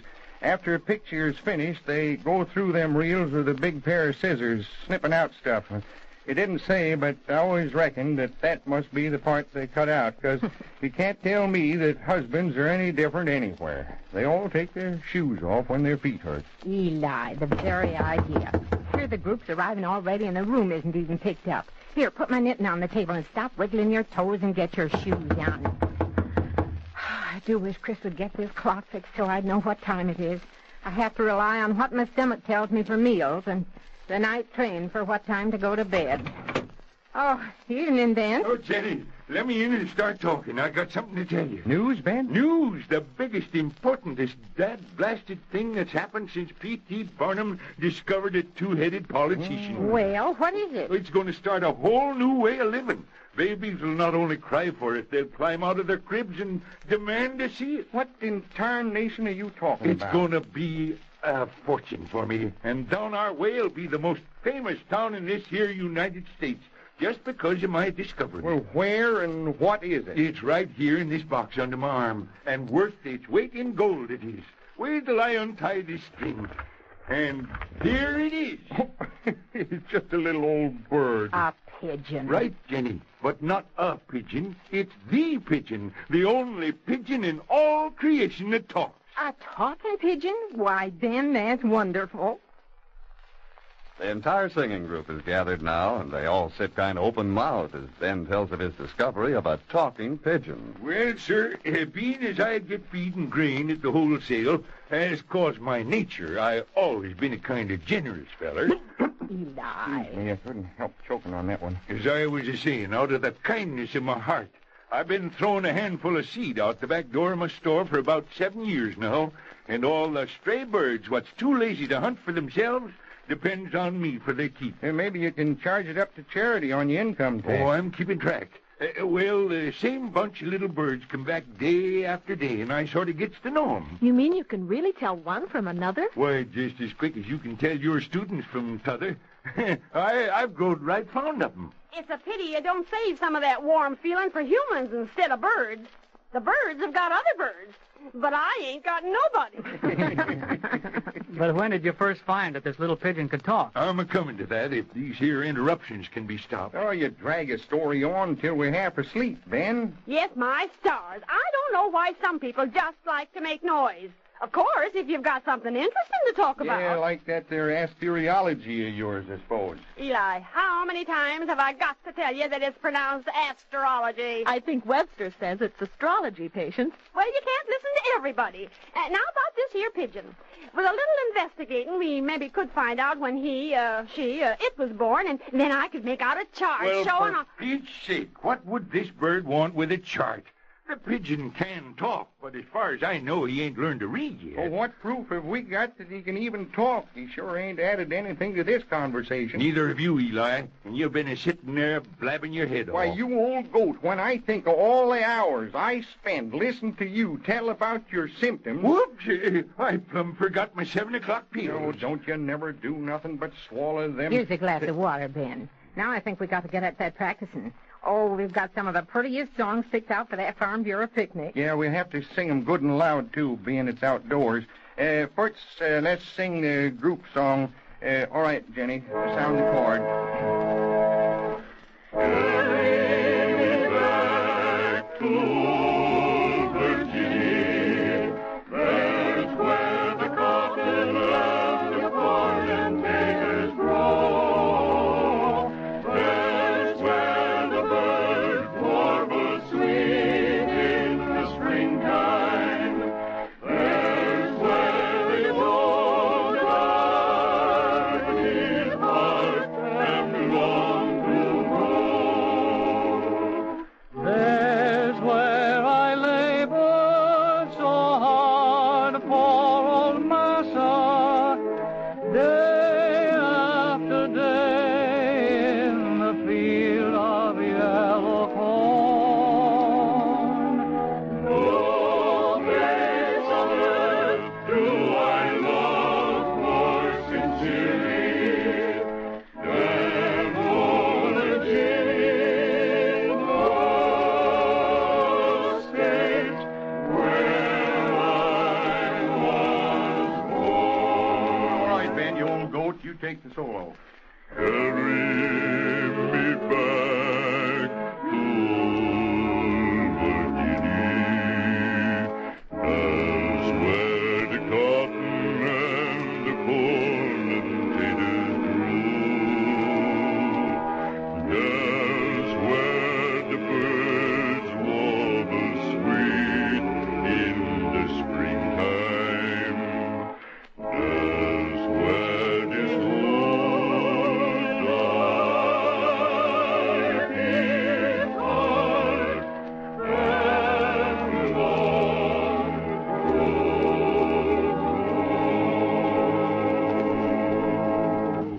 Look at Patience sitting over there on the sofa holding that little pigeon. Huh? Careful there, Patience. You better let me take him. He's mighty valuable, and I don't even have him insured. Suppose there's somebody in town that writes pigeon insurance? What do you expect to do with him, Ben? Why, I'm going to make $1 million off of him, of course. Are you planning to sell him to a sideshow or something? A sideshow? The very idea. This is a high-class bird. He's going into the best places, and I'm going along to see that he's treated right. Going along? You mean leave here? Yep, that's right. Times is kind of dull down our way with just the feed store, the post office, and volunteer fire department to think about. You could have something else to think about, too, if you only said the word. But Ben, why, Ben, if you left, who'd take care of all of them things? I don't know, but this here talented bird deserves to be heard, and I'm going to see that he gets his chance. I'm going into the show business with him. Show business? Why, you don't know as much about that as you do horseshoe pitching, and that ain't much. That's another thing. All I get around here is insults. Nobody appreciates me. I do, Ben. That don't count. Nobody else will even let me sing my soli. You know, the one that's right pretty the way I sing it. Many brave hearts are asleep in the deep. So maybe it ain't such a bad idea for you to be leaving. Eli, what a thing for you to be saying. Ben, we all love you, and you've got a right nice voice. We just ain't found a way to fit that solo in yet. It's been 16 years that I've been a-trying to sing it, and I never get further than the first line.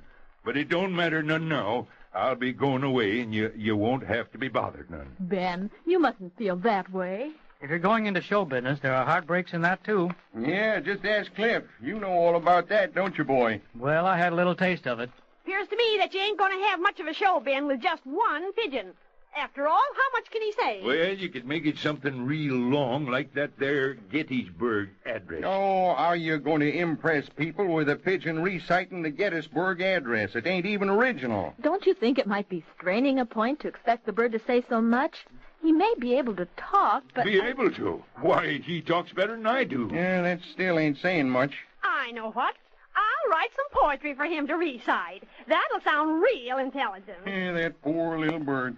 Bet he's wishing he kept his mouth shut. Now, let me see. I could make it a 4-footed verse. Oh, no, you can't. This little feller's only got 2 feet. A 4-footed poem ain't got nothing to do with the number of feet the pigeon's got, Ben. Even I know that. Just means that the poem goes tee-tump, tee-tump, tee-tump, tee-tump. Now, who would listen to a pigeon go tee-tump, tee-tump, tee-tump, tee-tump, even if he'd done it with expression? Oh, Ben. If you leave me alone for a minute, I'll whip out one of my masterpieces, and you'll see how good it is. While you're doing that, shall we rehearse our duet, Cliff?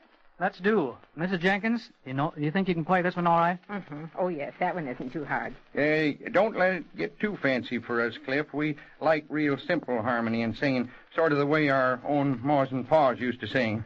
You listen to this and see if you like it. Ready, Alice? Yes.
There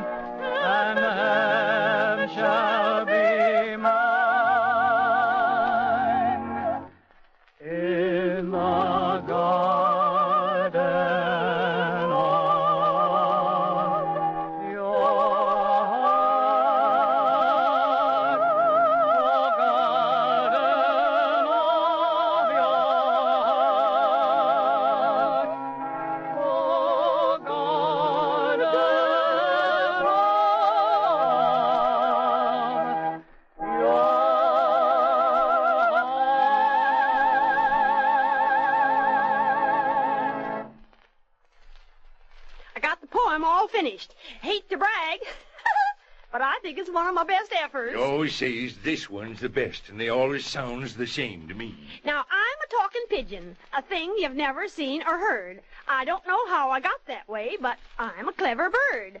I don't use fancy language, as I know that soon you'll find. For all I know is pigeon English. I hope you do not mind. Now, ain't that sweet? It's right fine of you, Patience. Do you really believe you can teach him that? Can you folks realize that I've got the eighth wonder of the world in this box?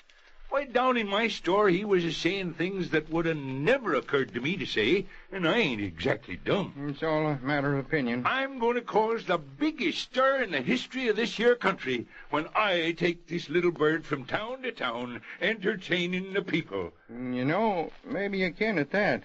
See there? Even old Eli is realizing it. When I first came in here tonight, he was a-calling it poppycock. Of course, there's only one thing you're overlooking.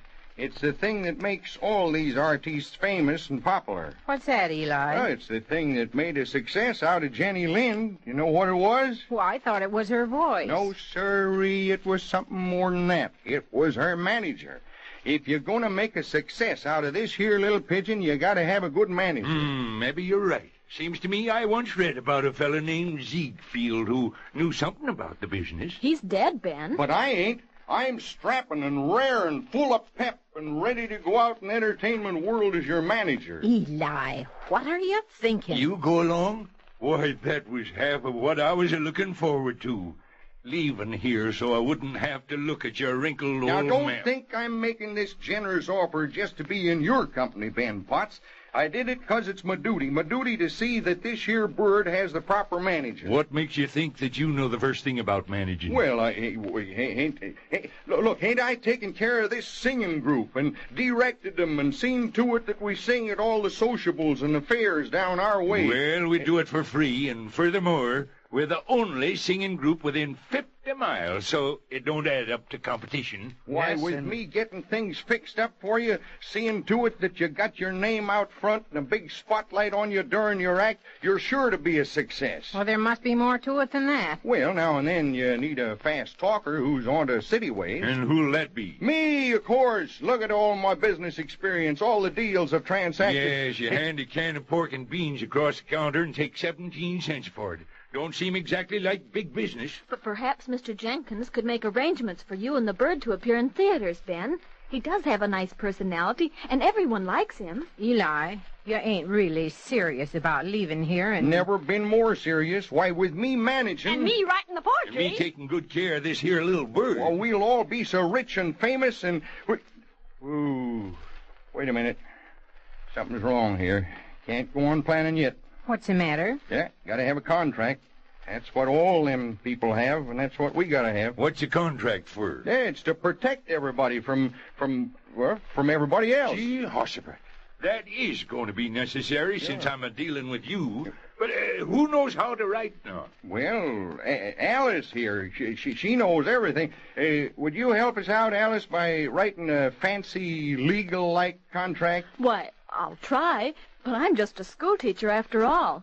You really need an attorney. Oh, he'd get us so darn complicated we wouldn't know what we was signing. You just write a kind of a simple one for us. Well, I guess I can do that.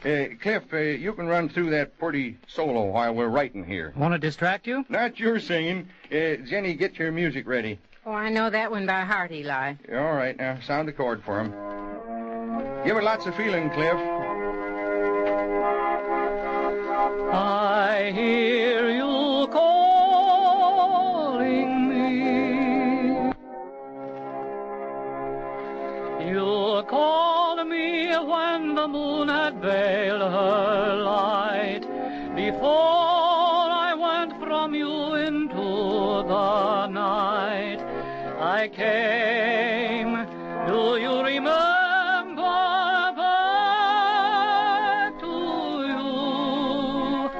For one last kiss beneath the kind star's light.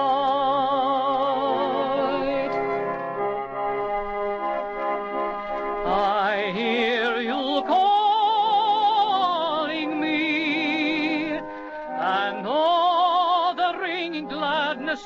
of your voice, the words that made my longing heart rejoice. You spoke, do you remember? And my heart still hears the distant music of your voice.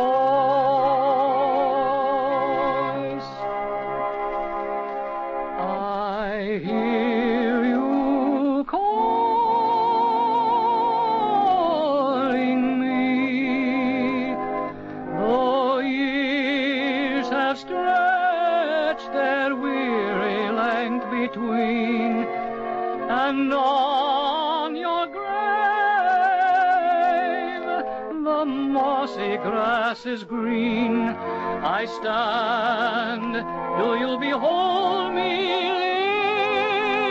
listening here, hearing your voice through all the years between?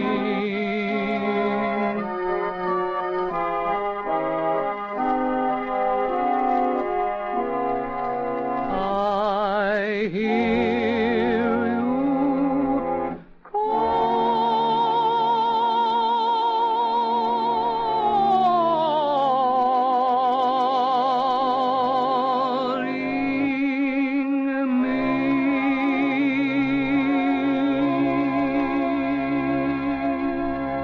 me. You got it finished, Alice? Yes, and I can take it to school tomorrow and use the typewriter to copy it. Oh, shucks, there's no need for that. We can read your writing fine.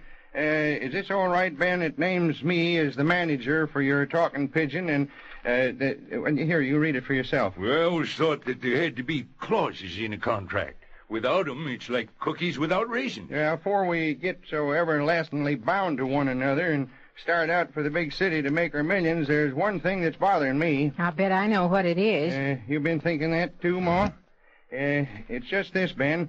We've been here for hours with that pigeon, and he ain't said a word. Huh? Oh, if that's all that's bothering you. What did you expect of him in that little box? Yeah. He ain't going to sit in there and talk to himself. People would think he was crazy if he just sat talking to himself. Come on out of here and prove to these dad-blasted skeptics that you can do what I said you could. Come on now. He's so pretty. Now, let's talk like we was this afternoon in my store. Now, I said to you, how do you like the folks down our way? Remember? Come on now. What do you say to that? Come on. So this is the kind of talking he does, huh? Don't let me down now, Pigeon. If you don't say something, they won't believe you can talk. Come on. Please. And this is what I was going to manage. You'd have me making a fool of myself over this ordinary bird? He ain't ordinary, and he can talk his head off when he wants to. He just don't want to now. Is that what you're going to tell an audience of 50,000 people who's gathered to see him? Yes, that's right. If you're going to put a trained bird on display, he'll have to perform when you tell him to. But he was performing all over the place this afternoon, weren't you, Pigeon? For Pete's sake, say something so they'll believe me, won't you? Please, just for me. There, he did it. Did you hear that? Well, he was talking just as plain as anything. Oh, my sweet little pigeon. He really did speak. Sounded like a plain coo to me. I've heard hundreds of pigeons that coo like that. But he was talking, I tell you. Little Pigeon was talking, and you just won't admit it. Was that all the talking he ever did? Well, did you expect more? He don't exactly use long words, but he gets his meaning across. Landy Goshen, all that fuss over nothing. Tarnation and thunderation. Do you call that talking? Well, you're trying to make out he didn't do good when he talked just as plain, didn't he, Cliff? Well, I don't really believe that you'll make $1 million off the kind of talking he was doing just now. Darn it, I'll go back to my feed store and forget the whole thing.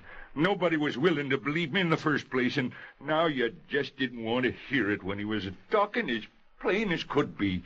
I'll get it going. Ben, wait a minute. We didn't mean to hurt your feelings. Well... Besides, there's another song to practice yet. You can get along without me. No, not on this one, Ben. Come on now. Oh, all right. Hey, come on, Ma. Look out for them 16th notes now. They're kind of tricky with them two tails to them. All right. Spirit tonight, roll the melody sweeter than song. In celestial like strains it unceasingly falls, for my soul like an infinite calm. Peace, peace, wonderful peace, coming down from the Father above. Sweet Lord of my spirit, forever I pray. In fathomless billows of love. Alice, you take the second verse. What a treasure I have in this wonderful peace, buried deep in the heart of my soul, so secure that no power can mine it away, while the years of eternity roll. Everybody.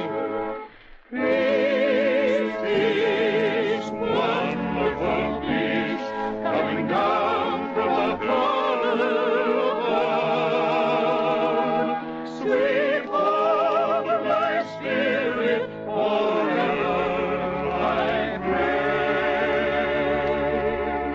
pray. In fathomless billows of love. Now, you feel better about it now, Ben? Yeah, I guess so. You shouldn't have taken it as anything personal. We didn't mean it that way. Now, you heard that pigeon talk to you, and we didn't. That doesn't mean that you're wrong or that we heard wrong. It just proves that everybody doesn't hear or see things alike. Yeah, maybe so. You take that valley off toward Shelby Junction. Now, I can look at it and just see farms and things. But you remember that artist fella who was through here last spring? Well, he saw lots of beautiful things in that valley that I never seen. It just proves that what you see and what you hear depends on you yourself. And you're the only person in the world who can control the amount of beauty you see as you go through life. I envy you, Ben, for being able to hear that little pigeon talk to you. I just wish I could. There's music in the air when the infant morn is nigh, and baby's blush is seen on the bright and laughing sky. So another evening has passed down our way. Looked for a while as though the singing group might be breaking up, but the flurry is over now. They'll all gather again as usual. We'll be looking forward to having you drop in for a visit. Remember, that's the parlor of Eli and Jenny Jenkins down our way.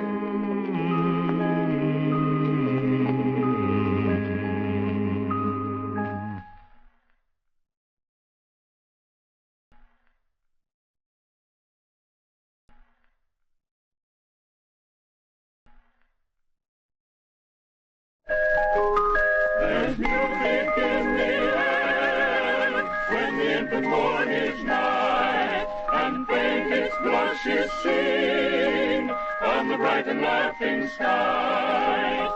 Down our way, a group of folks gather for some real old-fashioned singing and visiting. Their little town is just about the best you can find, because it's your town. And in their everyday living, their thoughts and dreams are the same as yours. This is the evening for singing practice, and it's to be held as usual in the parlor of Eli and Jenny Jenkins. But right now, Ben Potts, bass member of the singing group, is in his feed store, and Patience Peavoy rushes in to tell him something that just can't wait till evening. Ben, have you heard the news? Huh? Oh, hello, Patience. I ain't heard no good news, and I don't want to hear no bad news. You'll want to hear this, all right. What's the worst thing you could imagine? Let me see now. Maybe you're losing your voice? Oh, Ben, wouldn't that really be such bad news to you? Nope, not really. Well, this is worse than that. Pete Baxter is organizing another singing group. Huh? What do you mean? I mean that every night this week, Lucy Masters and Dan Calvin and a lot of others have been meeting at Pete's house and practicing singing. Well, gee, Horsebit. Don't they know that we are the singing group down our way? That's just what I'd like to tell them. I'd say, Pete, you don't never need to think you can take the place of Eli Jenkins and his singing group. That's what I'd say, too. Why, the very idea, the young whippersnapper. Pete ain't even born under the right sign to lead singing. Now, if he was born under Taurus like Eli... It don't matter none if he was born under the Brooklyn Bridge. Eli is still the leader of the only rightful singing group down our way. Why, Ben, the way you and Eli are always scrapping, I didn't think you'd feel so wrought up about it. The old coot, I love him like a brother, but I don't want him to know it. Now, Patience, we got to do something about this here new singing group, even if it splits the town wide open. Looks pretty serious, this news that another singing group is being organized. It's almost time for the old group to meet in Eli Jenkins' parlor. And it seems that word of the new group has already leaked out to Eli and Jenny. Are you sure you heard right, Eli? I just can't believe it. Of course I heard right, Ma. It was Lucy Masters getting her weekly grocery supply, and then Maud Sparks joined her, and they didn't know I could hear what they was talking about. And they mentioned Pete Baxter and his singing group? Sure they did. And then when I walked up toward them, they stopped and got them sweet smiles on their faces that women always get when they've been talking about you. But I thought you said they was talking about Pete. Well, tarnation, Jenny, it was about singing, and anything about singing down our way is indirectly something about me. Yeah, that's right, Pa. You've been in charge of all that for close on to 16 years now. All the weddings and sociables and the charity bazaars. Yeah, we even gone to the county fair for 5 years now. It's been mostly the same old ones during all that time.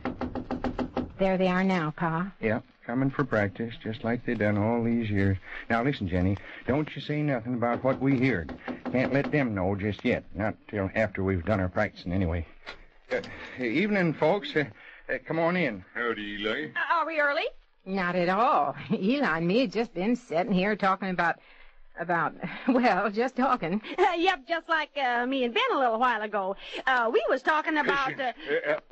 Patience. Won't you have a chair?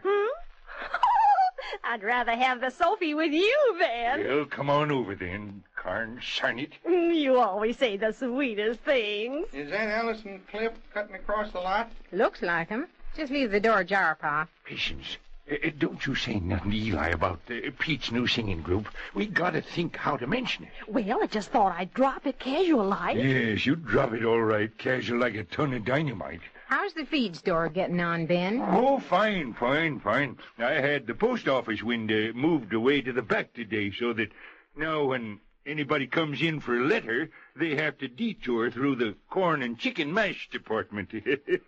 I hopes to sell more feed that way. Well, for Pete's sake, you sell all the farmers in the county feed to their livestock. Do you expect them to start feeding it to their wives, too, just to increase your business? Come on in, Cliff and Alice. The door's open. Hello, everybody. Are we late? In all the time we've been holding singing practice, I ain't never heard nothing but are we early or are we late? Don't it never occur to nobody to look at their watches and see if maybe once in a while they can't be right on time? Eli. Oh, I'm sorry. I was just joking. Settle down. We'll get to practicing right away. You shouldn't have said a thing like that. Oh, I didn't mean nothing by it, Ma. Ben, I learned of something a few minutes before I left the station that surely surprised me. I know, we all knows, but all of us, but except Eli. I think it's terrible. After all the work and effort Mr. Jenkins has put into this group. My stars, so do I. Why, when I think... Eli, I was saying, when I think of... Think of what, Patience? When I think of, how nice the weather's been recently. Oh, yeah. Well, when I think of it, I just think of it. We've been talking more and saying less this evening. Let's see if we can't do better with our singing. The song for the Young People's Society meeting first now. Come to think of it, Jenny, Pete Baxter is chairman of the society. Here we are practicing for entertainment for him. Shh, Pa, they'll hear you. All right now, come on, gather round, everybody. All right, everybody. Oh, Genevieve, sweet Genevieve, the days may come, the days may go, but still the hands of memory live, the blissful dreams of long ago. Oh, Genevieve, I give the world to live again the lovely past. The rose of youth was new in bud, but now it withers in the blast. I see thy face in every dream. My waking thoughts are full of thee.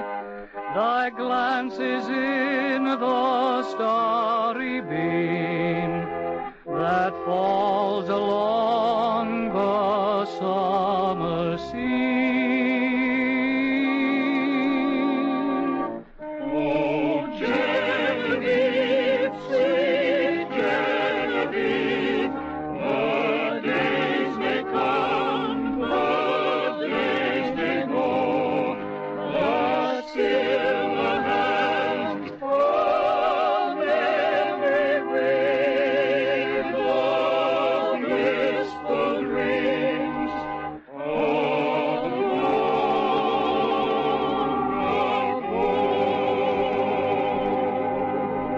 Went mighty well, like it always does. Eli, that is, we got something to tell you. I don't know what it is, Ben, but it'll have to wait till after I get something off my mind, something that's been bothering me. What if you just let me talk for a minute? I could tell you something of vital importance. It couldn't be half as important as what I got to say, you Can't old you goat. never stop for a second and let somebody else get a word in? Here I've been a-thinking for an hour just what to say to you, and when it finally comes to me, you have to go up blabbing your mouth and won't let me get the word out. I'm blabbing. Since the minute you put them big feet in my door, that mouth of yours has been wagging like a horse's in a hayfield. Boys, please. My stars, you get so het up. Ben, did you by chance want to tell Eli about Pete Baxter's new singing group? Yeah. And Eli, is that what you wanted to tell Ben? Yeah. You see how simple it is. No temper, no tantrum, just talk. At least 10 points of my high blood pressure is counting him. You ain't added any years on to my life with that disposition of yours. Now, we all know that we all know. Yes, Mrs. Jenkins. The word has surely gotten around. I heard it on my way home from school. It seems they've been rehearsing every night this week. Yeah, they're sure in a hurry to take over here. Don't talk like that, Eli. You know that nobody can ever take over what your singing group does. I can't say that now, Jenny. Nothing's certain except death, and Ben's taking more of them darn pills. Well, we can't admit defeat. I should say not. Why, those in charge of entertainment always call on you, Mr. Jenkins. Well, they used to, but you can't tell how it'll be now. After all, Pete Baxter is young, and he went up to Shelby Junction and took some piano lessons several years back. Well, if that's what you're thinking, that his group will sing in a more modern style, we can change. And why should you change? The folks around here love the singing you do. That's what I say. If Pete Baxter is organizing a modern group, they surely won't be very popular. Well, it's nice of you to say that, kids. I hope you're right. Why don't you practice your duet, and we'll go on just like nothing had happened. We're ready, Mr. Jenkins. Let me see. That's Roses of Picardy. That's right. She's watching by the poplars, colonnette with the sea blue eyes. She's watching and longing and waiting where the long white roadway lies. And the song stirs in the silence as the wind in the boughs above. She listens and starts and trembles. Is the first little song of love. Roses are shining in Picardy, the silvery dew. Roses are flowering in Picardy, but there's never a rose like you. And the roses will die with the summertime, and our roads may be far apart, but there's one rose that dies not in Picardy. 'Tis the rose that I keep in my heart.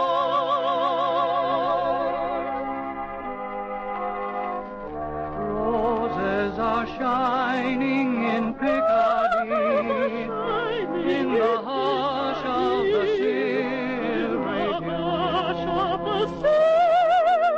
Roses are flowering in Picardy, but there's never a rose like you. And the roses will die with the summertime, and our roads may be far apart, but there's one rose that dies not in Picardy. 'Tis the rose that I keep in my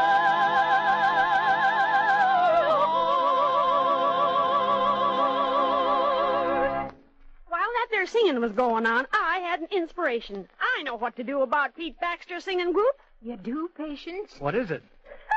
Don't know how I ever thought of anything so downright clever.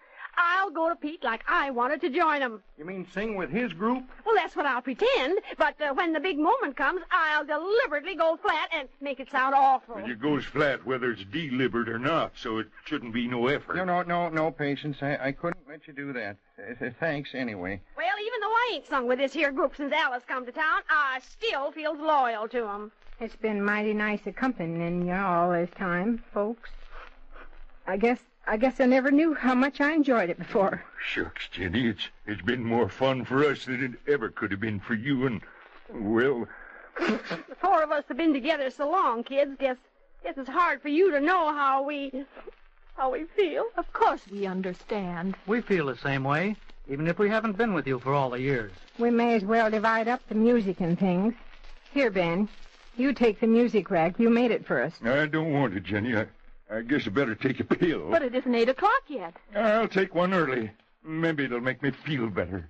This here's enough to make me doubt my astrology. According to the stars, this was to be a bright, happy day for all of us. Well, it's going to be for Ben. Ben, you're going to sing that bass solo you've been trying to work in these 16 years. No, I don't feel much in the mood to sing. But a performer ain't supposed to consider them things, I suppose. No, sir. We've been troopers, and we never let folks down. And if this year is to be the last songs we ever sing down our way, we'll do it with the same talent. So maybe the spirit ain't going to be quite the same. So, sing, Ben. Go ahead and sing your song. All right, Ma, sound the chord. Storm is the night and the waves roll high. Bravely the ship doth ride.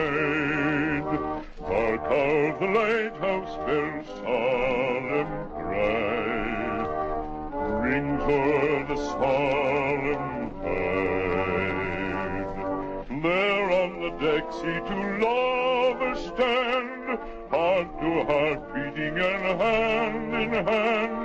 Though death be near, she knows no fear. While at her side stands one of almost dear. Proudly the bell in the old tower rings, bidding us list to the warning it brings. Sailor, take care.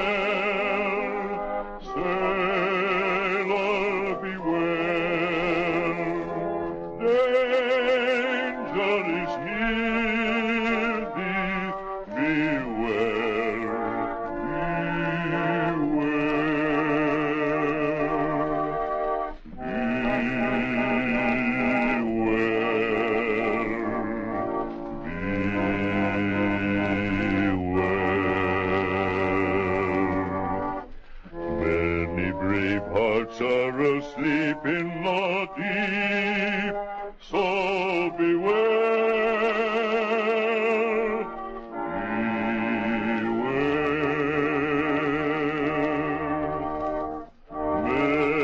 many brave hearts are asleep in the deep, so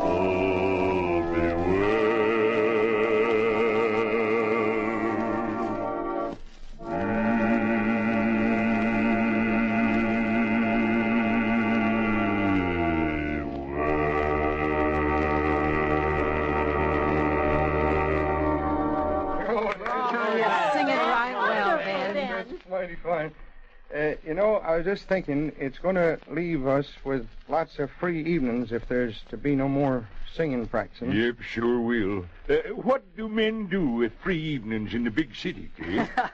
Nothing that would be practical or possible down our way, I'm afraid. I wonder who that is. Yeah, probably somebody phoning condolences. Oh, Eli, it ain't that bad. It is, too. It's awful. Yeah, life's got to go on, Ma. Answer the phone. Hello? Who? All right. It's for you, Eli. Yeah, I guess I can take the call. Hello? Who was it? I don't know. Pete Baxter. Is that Pete on the wire? Oh, that young whippersnapper. Why, the nerve of him a-calling here. What does he want? Shh, I can't hear nothing. What was that, Pete? You want to drop in for a visit? You can't be rude to the boy, Eli. After what he's done to us. Why does he want to come, do you suppose? Well, yes, Pete, I guess it'll be all right, but we won't be staying up much longer. It'll have to be pretty quick. Oh, you're right down at the drugstore. Just a step away, then. He's probably down there celebrating his victory with a double malted. Yeah, all right. Well, see you in a minute. Now, what in tarnation do you suppose he's up to? Suppose it's safe to let him in? Maybe you better get out your sheriff's gun, Eli. Why, that's an awful way to be talking, Patience. All the boy's done is organize another singing group. All he's done. My stars, ain't that enough? Do you think it would be a good idea if we were to talk to him, reason with him? Sure. Tell him that Eli has devoted a good part of his life to this group and point out that it would be unfair for him to try to step in now. No, sir. You can't do that. I won't have nobody putting out such an appeal for me. There he is now. Well, this is the test, folks. I have to meet it somehow. All right, Ma, let him in. Evening, Pete. Hello, Miss Jenkins. Won't you come in? Thanks. Oh, hello, everybody. Oh, howdy, Pete. Have a chair. Say, it's really grand to see you all here. This is really my idea of a nice evening. Everyone's sitting around talking about pleasant things. Yeah. Maybe this sounds kind of silly, but, from the minute I stepped in this door, I could feel such a warm little glow over me. Kind of a welcome into this parlor. You could. Well, sure. It's grand that there are folks like you down our way. It's nice to have you drop in, even though we didn't exactly expect it. Well, I won't stay for a minute. I just wanted to extend an invitation to all of you. To us? Huh? Yes, to come over to my house for a little while Friday evening after the Young People's Society meeting. Well, that's nice of you, Pete. You'll be at the meeting anyway singing, and if it's late, you can stay only a few minutes. But I'd like awfully well to have you stop by. Why, of course we'll come, Pete. Pete, I'm going to be honest with you. I'm hesitating because of something I heard today. Why, what's that, Mr. Jenkins? Go on and tell him the whole thing, Eli. Go on. Well, I heard, Pete, that you're organizing a singing group. And all the rest of us heard the same thing. Yeah. Why, how did you hear that? Don't matter none where we heard it. We wants to know, is it true? After all the years old Eli has put in on his singing group, and then you try to chisel in with your new singing group. Hey, is it true, Pete? Well, yes, it's true. I surely didn't expect for you to find it out yet. That much we could have guessed. Now, Patience. Haven't you anything to say, boy? No, I guess not. See, it's all spoiled now. What do you mean? What's all spoiled? Well, the affair next Friday evening. Well, what's that got For to do? weeks we've been planning it, all of us at the society. We wanted it to be a surprise.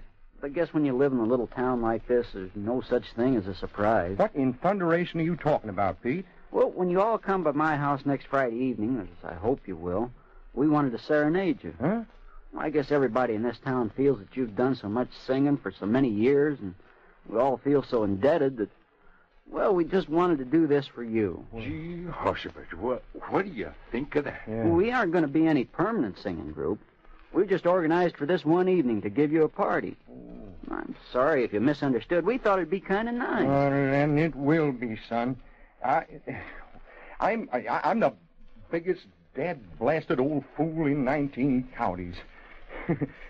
Here all the time you was trying to plan a party for us, eh? Ain't that nice, folks? It's just about the nicest thing I could ever imagine hearing. Yeah. Pete, it's just grand. Gee, it's nothing really. I'm only sorry the surprise was spoiled. We'll have a good time anyway. You bet we will. Well, I must be running along now. I've had a job on my hands getting a singing group together. You don't need to ever worry, Mr. Jenkins. After this taste of how much work it is, I'll never try to run you competition. Well, I'll see you all Friday. Goodbye, Pete. So long, son. Bye. And just to think that we was sitting here thinking all evening. Oh, shucks. Let's practice the hymn for next Sunday services and see if we can't get all them those thoughts out of our minds. Everybody now. You're all right. We are a friend that calls me from a world of death, and bids me at my Father's throne. Make all my wants and wishes known. In seasons of distress and grief, my soul has often found relief. And love has shaped the tempest swell, while I return, sweet hour of prayer. Right, Alice, you take the solo. Sweet hour of prayer, sweet hour of prayer, thy wings shall my petition bear. To him who's true and faithful there, and takes away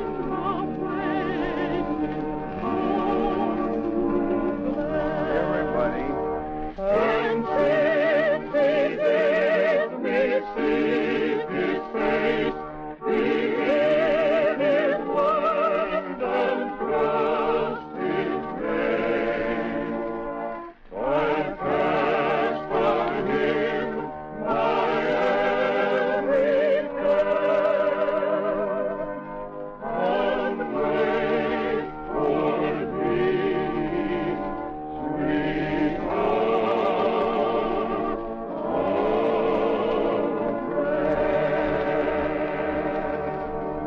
You know, some days end and you feel you haven't learned much. But this day's just about over, and I'm real grateful for what it's learned me. I know, Pa. I feel the same way. Just goes to show you what jumping to conclusions can do. We sat here fussing and stewing all the time, when if we'd knowed the truth, we'd been as happy as old Brownie sitting there wagging his tail. No, down, boy, down. I wasn't calling you. Yeah, folks, let's just all resolve after this to know the truth of things before we make up our minds. Many a heart's been broken, and many a tear shed, because folks did like we did tonight, made up their minds without knowing the truth of the matter. Let's remember it, folks, and never make that mistake again. There's music in the air when the infant morn is nigh, and faint its blushes see on the bright and laughing sky. Everything's happy again down our way. Everybody's going to bed with a smile instead of a worry. And they'll be looking forward to the next singing practice, too. Don't forget our little visit, folks. We'll be expecting you in the Jenkins parlor down our way.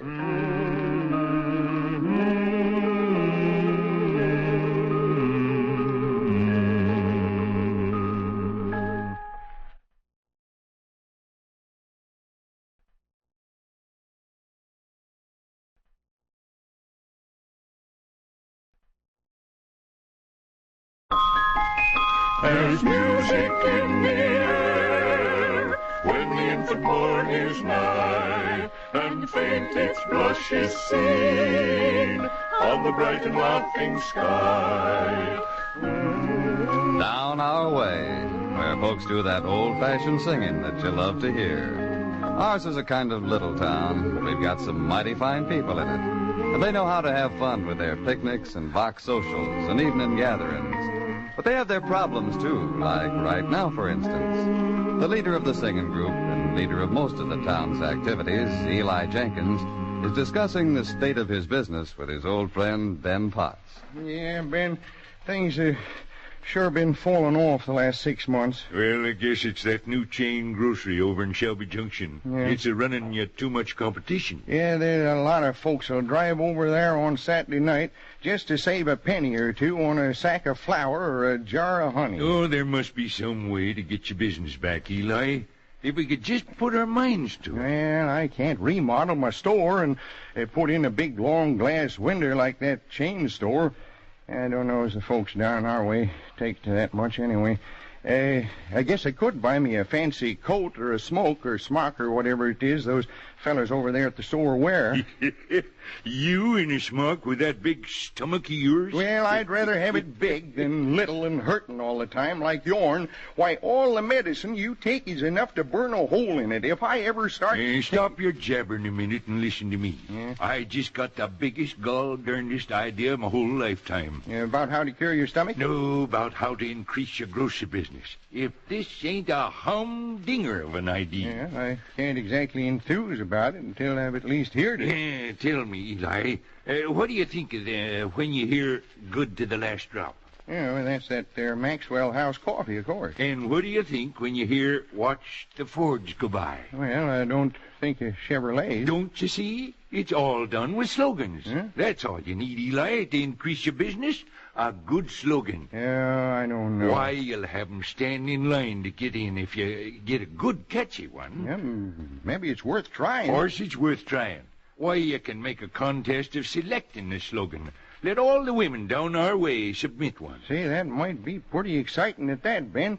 I could give away a big basket of groceries to the winner, and they'd all be trying hard to get me a good slogan. Mm-hmm. I'll make a whopping big affair of this here contest and try to get every lady in town to enter it, by golly. The word is spread all over town about the contest Eli Jenkins is holding. And folks have crowded into his store, all eyeing the big basket of groceries that's the first prize. It's apparent already that all the contestants think one thing, that the slogan they submit is bound to win. That's right, Mrs. Matthews. Just put your slogan in the box there. Ladies, all of you, listen a moment. The contest closes in 10 minutes, so get your slogans written and put in the box quickly. In 10 minutes? I thought midnight was the deadline. Who'd be staying up till midnight just to write a slogan? It sure has brung a lot of people into the store, Jenny. Now, if they just loosen up and spend a penny or two while they're in here... Well, you made the announcement that the contest was open to all, and that they didn't have to buy nothing to enter it. Well, they don't have to believe everything I say, do they? This here little cash register ain't chimed once this evening. Ain't this grand, Eli? When have you ever seen so many people in your store? Oh, evening, Ben. Yeah, they are a lot of folks here, all right, but they all must have put padlocks on their pocketbooks. This the box, Miss Jenkins? That's right, Mrs. Eggers. Drop it in, and the judges will be looking it over. I guess I'd better collect the latest slogans that have been dropped in the box and get on back to the judges' booth. Well, I guess since it was your idea, you got a right to be one of the judges.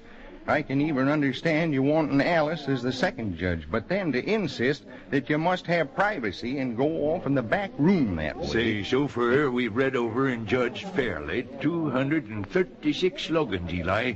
If that don't account for the hour and 15 minutes we've been in there... Eli didn't mean nothing, Ben. Of course you judges should have some privacy. Yeah, but if I'd been the other judge instead of Alice, I bet we'd be out here in the middle of the store doing it. Why, you old goat, you, just because you... Evening, Patience. Ain't this exciting? The whole Radka family just pulled up out front in their truck. They drove 27 miles to enter this contest. There ain't no magnet to draw folks like that word free. Now, they ain't been inside my store since the year of the flood. Oh, evening, Miss Radcliffe. Put your slogan in the box right here. I'll be doing that, Mr. Jenkins. Sure hope I win them fine groceries. I just know my slogan will be the best. Got inspired to write it last night while peeling potatoes. Hello, everybody. How are things going? They're still flocking in, Cliff. Yes, there've been a whole bushel full of slogans submitted. Say, when are we going to make use of that pie Annie that I strained my sacroiliac in 3 places helping to get it moved over from Cliff's gas station for the occasion? Yes, after all that work, we should. And sing some songs for the folks. Yeah, it's a good idea. You go and call Alice now while I make the announcement. My place looks kind of empty since we took the piano out. Folks, listen a minute. You may as well quiet down, let him talk. We got a couple of songs practiced up if you'd like to hear a little singing. Oh, that'd be nice. This for free, too? What are you going to sing? How'd you like to hear Darling Nellie Gray? Let's have it. Fine. Everybody, let's get around the piano now. Now, do real good, folks. Remember, these is my customers we're singing to. All right, all together now. All right, Alice. You sound the chord. There's a lone green valley on the old Kentucky shore, where I've worked many lonely hours away. Sitting and the singing by the little cottage door, where lived my darling Nellie Gray. Oh, my poor Nellie Gray, they have taken you away, and I'll never see my darling anymore. I'm sitting by the river, and I'm weeping all the day. While gone from the old Kentucky shore. When the moon has climbed the mountain and the stars are shining too, then I take my darling Nellie Gray, and we float down the river in my little red canoe, while my banjo sweetly I will play. Oh, my poor Nellie Gray, they have taken you away, and I'll never see my darling anymore. I'm sitting by the river, and I'm weeping all the day. Farewell to the old Kentucky shore. Oh, that was dandy. They do sing so pretty. Thank you, folks. Is that all we get? Cliff will sing a solo for you a little later on, and then we'll all get together for another one. I'd like to know when the slogan's going to be picked. I took a correspondence course in journalism in 34, so there ain't no doubt that I'm going to win. Alice and me are judging it, Mrs. Parney, so we'll be the ones to decide. Well, I don't want nothing but my just due. Of course, it might be one of them crooked contests. What was that about a crooked contest? Ladies, let's not be saying such things. I'm aiming to run this year all on the square, and the slogans will all be considered, and the best one will be the winner. What were they talking about? I think they just found out it was a fixed contest. Didn't rightly hear. Eli, I don't like the way some of them are talking. Neither do Don't I, they Mrs. know that Jenkins. you and me are the judges here, Alice? So this contest was going to build me $1 million worth of goodwill, was it, Ben? I should have known you couldn't win. They probably have it all selected already. Folks, listen to me. This is all fair and square. Really, it is. Now, No one's listening to you, Mr. Jenkins. Ain't this exciting? Look at the way the word is going round and the way all them women are getting so mad, my stars. Patience, please don't enjoy it so. These people are all my customers, and instead of increasing my business, looks like I'll lose what I already had. Is it going to be difficult to choose one slogan that is better than the others, Alice? Well, it's not easy. All of them are pretty good, except that one of Mrs. Eldridge's. Yeah, and ain't that a humdinger? I don't know how nobody could call that a slogan. Why, it's a half-page long and don't even make sense. When are we going to know which is the winner? I'll be getting along if you're going to choose somebody else. Well, we'll announce the winner in a few minutes now. Are all the entries in? Well, mine's in, and it's the most important. I don't know what to do about this. We got half the town saying that theirs is best, and we can't choose them all. I know what. Send Cliff over to his station for a can of gasoline, and then we'll spill it in your back room and strike a match to it. We can just pretend that there was a little fire and all the entries burned up. That way there won't be no winner and nobody will be mad. Yeah, and I won't have any store to worry about getting customers to come to. All right, Patience. Just sit down over there and see if you can't think up another idea. Oh, I got lots of ideas. Don't even have to think. How do you like this one? If there's too much hard feelings about the slogan that they select, we can say that all Ben's ailments have affected his mind, and that's... Gee, horse of it. Affected my mind, ain't? Why, ain't you got no regard for what comes out of that mouth of yours, Patience? Just because I got symptoms. Where's a glass of water? I got to take my half-past 8 pill. Right here, Ben. I keep one handy for you. Ain't the fact that my business is about to be ruined important enough to take your mind off your stomach? I gave you a wonderful idea and offered my services as judge. And the fact that my stomach hurts ain't got nothing to do with the fact that it ain't working out right. Yeah, you might have known what would happen when you get all these females in here competing against one another. Why didn't you think of it before then? Boys, please. When's the contest going to be judged? Yes, you said all the entries had to be in 20 minutes ago, and you still ain't picked the winner. Why don't you name me as winner and be done with it? In just a few minutes, folks. First, we got to think a way to entertain you. Cliff, boy, how about one of them fine solos of yourn? Sure, Mr. Jenkins, if you think the people would like to hear it. Oh, why, they're yelling for it. Don't you hear them? Well, maybe not exactly yelling, but... Sure, let's have more singing. Beans is free.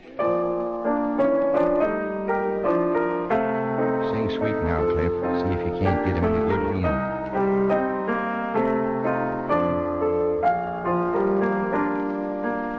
Though you have said forget me, though you have said goodbye,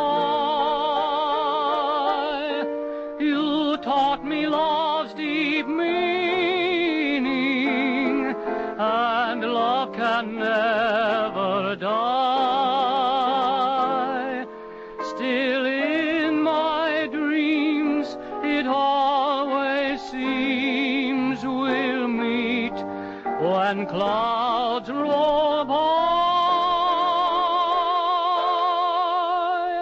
I'll forget you when I can live without the sunshine. I'll forget you when I can live without the rain. When summer's blossoms forget their fragrance, and the songbird his sweet refrain, I'll forget you when all the silver of the moonlight fades forever, and there will bring love's dream again, when heaven's gladness has turned to sadness. I'll try to forget you in vain.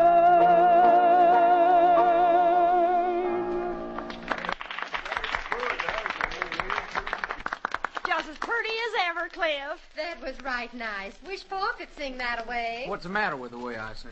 We've got to decide what to do about picking out a winner. Maybe we could just reason with the lady. Yeah, only a bachelor'd make a statement like that. Any married man knows you can't even reason with one woman. I got another suggestion.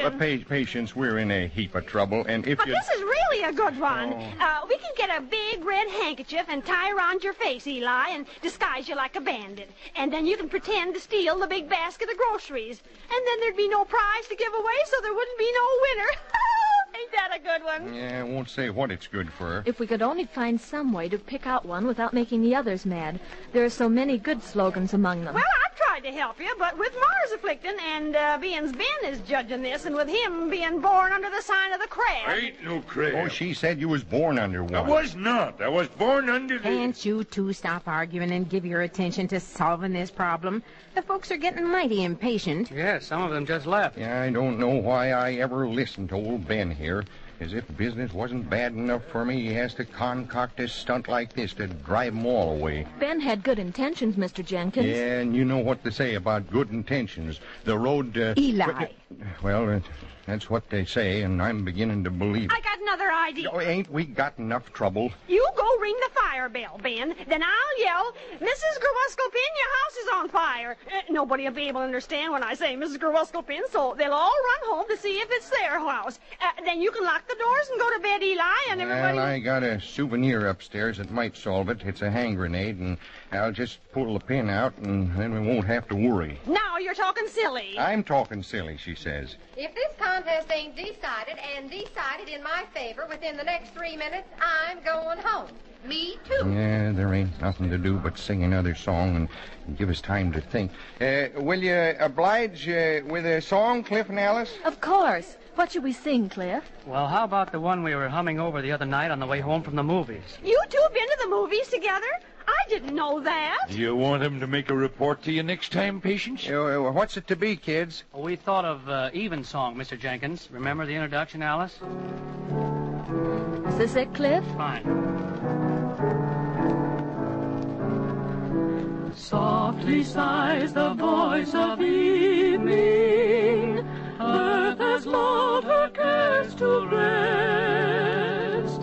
Sinks the sun in all his glory on the calm sea's boundless breast. Round us now sweet peace is spreading. Homeward toilers wend their way, seeking rest in cot and homestead at the close of a long, sweet day.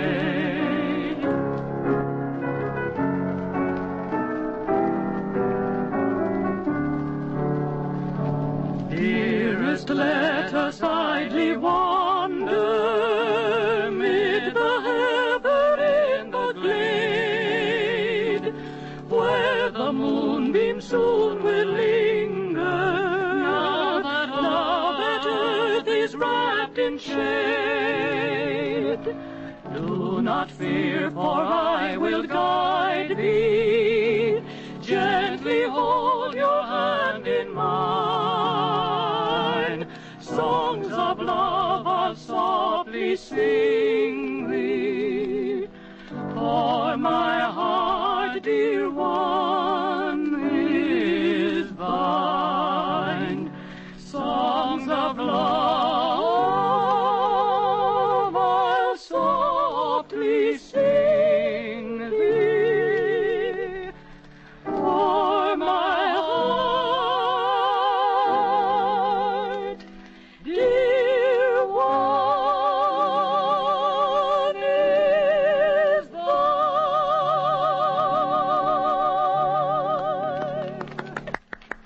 Fine singing, I call it. I got it. While you was a-singing, I got the idea how to solve this here situation. Yeah, it's one of your ideas that got me in this mess in the first place, Ben. Now be quiet and listen to him, Eli. Eli, what is it, Ben? It's just this. We'll have a drawing. We'll put all the slogans in the big box and mix them all up, and then just pick out one at random. Why, of course. That's the way out. Then, since it's purely in the hands of luck, no one can be mad. Nothing's in the hand of luck. It's all governed by the stars. Why, nothing important has happened to me in the last 10 years that ain't been count of the stars. Nothing important has happened to you in over 10 years, Patience. Why, I think that's a right good idea. Don't you, Eli? Yeah, we ain't got much choice. It's as good as any. Are you going to announce it to the folks now? They're getting pretty impatient. All right. Alice, can you bring in all the slogans that you were reading over in the back room there? Yes, I'll get them. Folks, let's have it quiet, please. You're the one that's making the noise. We're going to pick the winning slogan now. Well, it's about time. But it ain't going to be done the way we first thought of. What do you mean? There've been so many good slogans put in the box that the judges can't make up their minds which is best. And That's right. They're all mighty fine, ladies. Do you really mean that, Mr. Potts? My ma always said I should have been a famous writer. it's the only fair way, ladies, when you're all so good.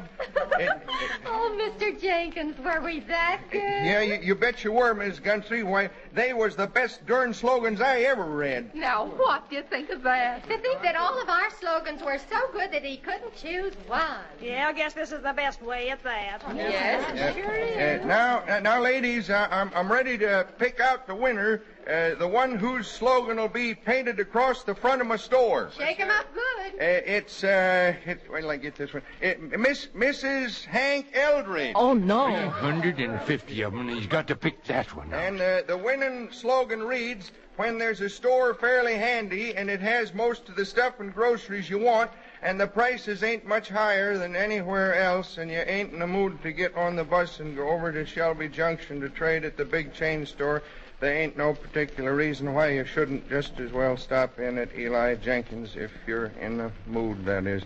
Yep. That, ladies, is the winning slogan. Congratulations, Miss Eldridge. Yeah, congratulations. Where's Ed Ben Potts? He's responsible for this. Now, ain't that nice that Mrs. Eldridge wins the prize? Yes, being it's not judged on merit, but just picked at random, I think the big basket of groceries should go to her. Old Eli Jenkins ain't a bad sort at that. Guess if he's willing to give away groceries like this, we may as well trade here from now on. How about it, Ma?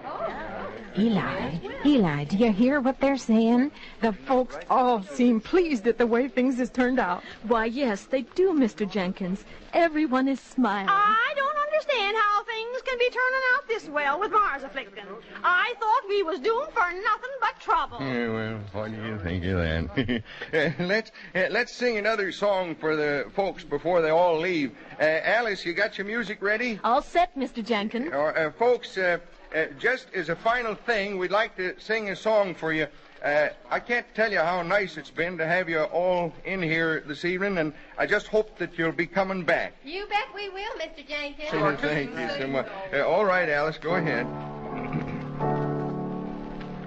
Believe me, O blessed thought, O words with heavenly comfort fraught.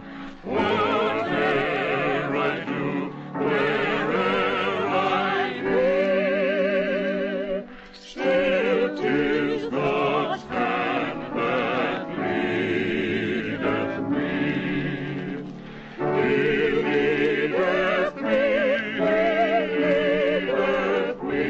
by his own hand he leadeth me. His faithful follower I would be, for by his hand he leadeth me. All right, Alice, you take the next verse, we'll hum. Lord, I would clasp thy hand in mine, nor ever murmur, nor repine. Content whatever lot I see, since 'tis my God that leadeth me. Everybody. He leadeth me, by his own hand he leadeth me. His faithful follower I would be, for by his hand he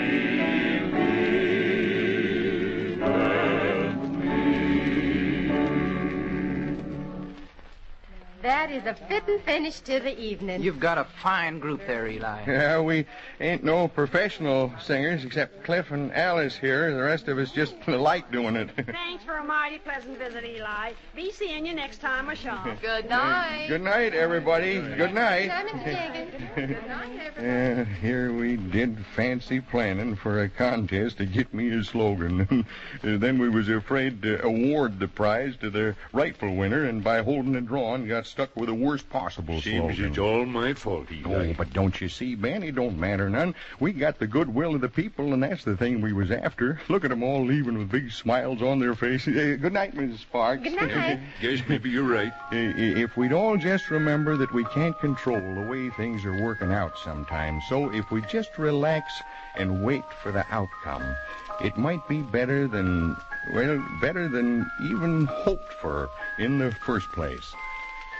There's music in the air.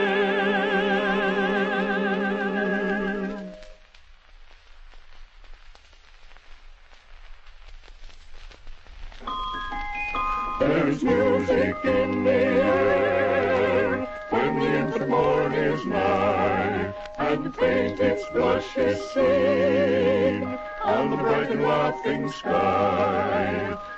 Sometimes life gets pretty complicated for the folks down our way, but they have a way of taking everything in stride. Maybe it's the singing they do that makes life brighter for us anyway. We'll all be gathering as usual for singing practice in Eli Jenkins' parlor. So until then, goodbye from all the folks down our way.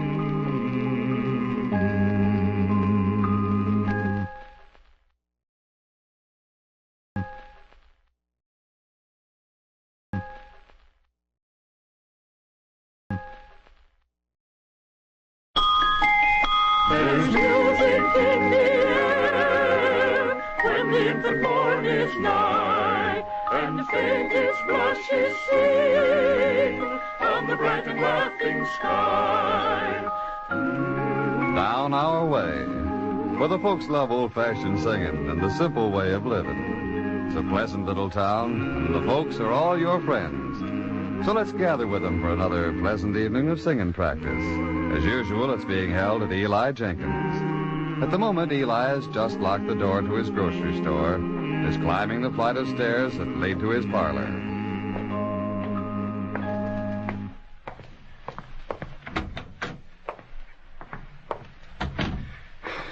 Supper ready, Jenny? It will be in a minute, Pa. Them steps kind of get you these days, don't they? Oh, nothing of the kind. I'm as fit and raring to go as I was the day we was married, Jenny. That's funny. I feel 32 years older. But you're like all husbands, Eli. You stay the same year after year. Yeah, yes, maybe I ain't quite so young anymore. I used to wonder what it'd be like to grow old. Now that it's happening, I stopped thinking about it. And when you're as old as we are, the only thing that makes life seem worthwhile is watching the young folks about you. They have such eagerness, such determination that you somehow feel they'll accomplish all the things that we weren't able to do. Yeah, Jenny, I know how you feel. Just today I stopped by to see Cliff on my way back from the Ladies' Aid meeting. Oh, how's he doing these days? Pretty well, I guess. 3 cars pulled in for the gas while I was there, and he's put in a butane tank, too, so he'll get some of the truck business now. Yeah, he's a fine boy. It kind of hurts me to see him living as he is in that little room back of the station. It's not very cheery. It needs a woman's touch. Yeah, if he'd really set his mind to it, he could probably get Alice to lend that woman's touch. Yes, but I suppose that he feels he has no right to press her, being he wants to go back to music school and study. You know, he must be putting away every penny he can spare just for that. This place sure isn't fixed up. It sure doesn't look much. It just sure doesn't. Jenny, why don't you say it? Huh? Say what? Oh, what you been leading around to for the last 10 minutes? I don't know what you mean. You've been thinking that we could all pitch in and fix up Cliff's place so it'd look kind of nice like, haven't you? Now, isn't that a grand idea? How did you ever think of it, Eli? And you have that old work shirt of mine laid out over on the table and a can of paint and what's left of a roll of wallpaper. So I ain't exactly a Sherlock Holmes when I figure out what you're planning. Oh, Eli, you mean you'll do it? You wouldn't mind? We could all chip in and help, and Make the place look so pretty with just a little bit of work. Yeah, when you smile at me that way, Ma, I'd do anything. Yeah. Well, when do we start? Well, I've been thinking that maybe we could hold singing practice at Cliff's tonight instead of here and sort of get some of it done between songs, if that'd be all right with you, Eli. Yeah, I guess that's all right. Fine, then. We'll plan it that way. I'll get supper on the table now. Yeah, but before you do, hadn't you better telephone the rest of the group and tell them we'll meet at Cliff's? Huh? Oh, I phoned them all this afternoon. You did what? Why, Pa, you're so generous and so kind and always willing to do things that'll help somebody that, well, I just knowed you'd agree. I know, Jenny, but... Well, you do anything to help that boy Eli, and you'll be more than eager to do a little painting and fixing out, knowing what it'll mean to him. What were you going to say, Eli? Was you going to say something? No, nothing, Jenny. I guess after this many years, you got a right to start doing my thinking, too. And I'll go put on my work shirt while you pour the coffee. I guess it's something that goes with small towns, the spirit of wanting to help one another. Jenny got all the gang together, and they're going to give Cliff's living quarters a facelift. There's only one person down our way who isn't in on the plan, and that's Cliff. It's swell to have you all come over to my place this way.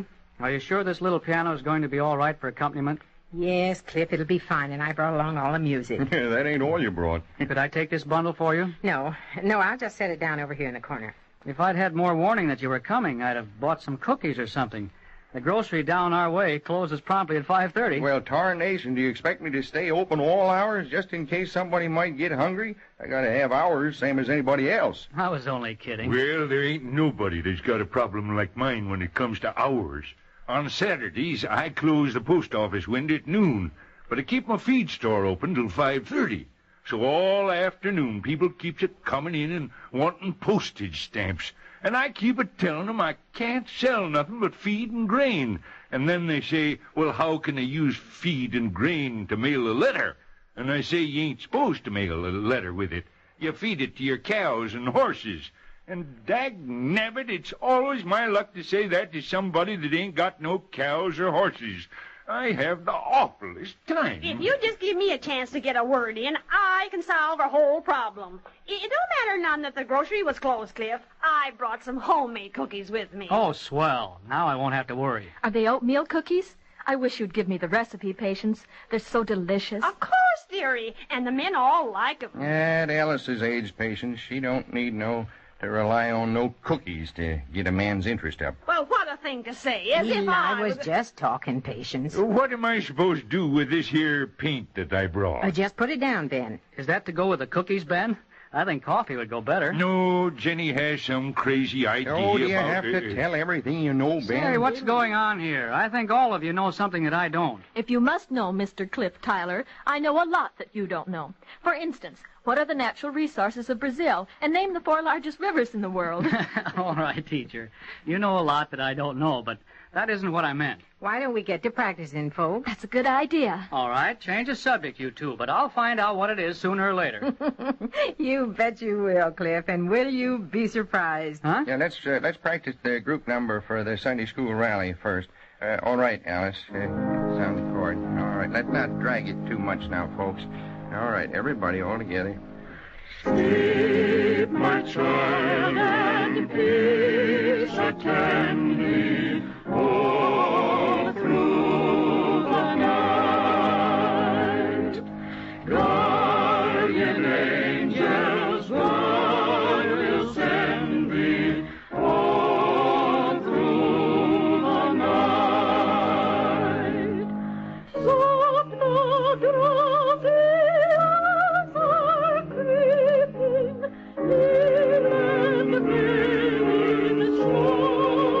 sleeping, I, my loving Virgin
I wish you'd give us some suggestions on our singing now and then. None of us, except for Alice here, knows anything about singing. You can't say that.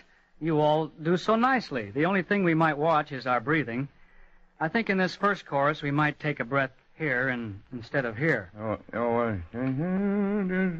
I see. Yeah, that is better. Everybody got that? Don't know why you feel the group can be improved any, Eli. Now that I just sit and listen, I can hear you all better, and it don't seem to me there's room for any improvement, well, except maybe for the soprano part. Sometimes it don't have as much as expression as it might have. Oh, can't you stop picking on Alice, Patience? Just 'cause she replaced you as soprano, you're always hearing ways for her to improve. Oh, I'm grateful for suggestions. Would you show me how you'd sing this solo passage, Patience? Well, if you really want me to,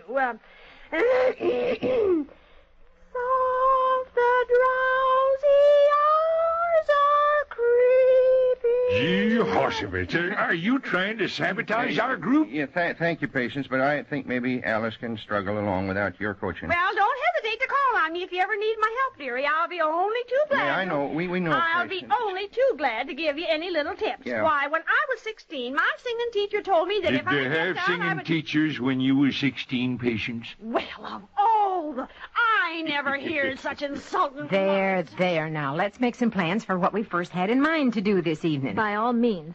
We could start over here, Mrs. Jenkins, and put on what you brought in that roll. And then Hey, over what here... is this? More double talk? Yeah, now, if I was doing it, I'd make it all white. Oh, Eli. I think I'm beginning to make sense out of all this. Oh, Cliff, you weren't supposed to guess yet. We have it all planned out so that we'll have this little place of yours looking like $1 million.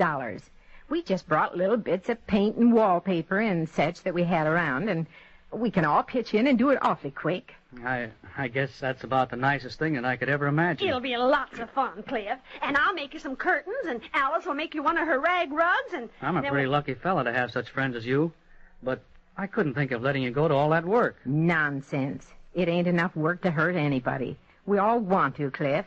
Now about that suggestion of yours, Alice. I think that wall would look grand papered. There's enough in this roll to do it, so let's measure and start cutting the strips. I'm a whiz at measuring, so let me have the yardstick. Yeah, I put on a coat of sizing here, and you get the paste mixed up, Ben. What can I do? All of you are pitching in, and here I'm standing idly by. Oh, why don't you practice that solo of yourn while we get this done, Cliff? I don't want to leave you with all the work. Well, go ahead, Cliff, and by the time you're finished, we'll have part of this papering done. Can you accompany yourself all right? Well, you know how I play. Alice, will you help me? Of course. Yeah, I'll lead you from right here on the ladder. Stop waving your arms like that, Eli. You'll lose your balance and fall and break your neck. Leave Cliff alone, and somehow I'll bet he'll be able to sing without you leading him. Sometimes in the hush of the evening hour, when shadows creep from the west, I think of the twilight songs you sang, and the boy you lulled to rest. The wee little boy with tousled head that long, long ago was thine. I wonder if sometimes you long for that boy, oh, little mother of mine.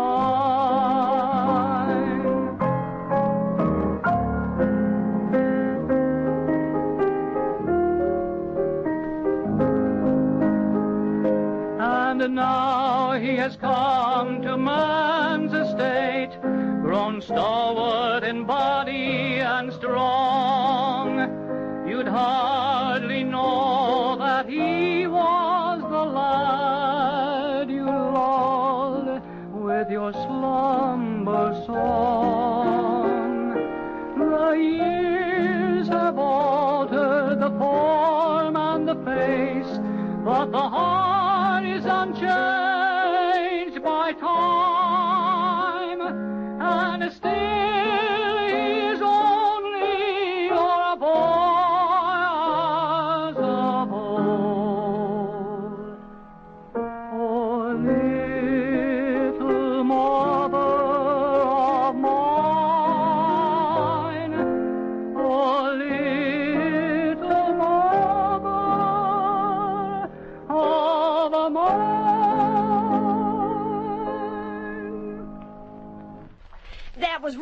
pretty, Cliff. So sentimental-like.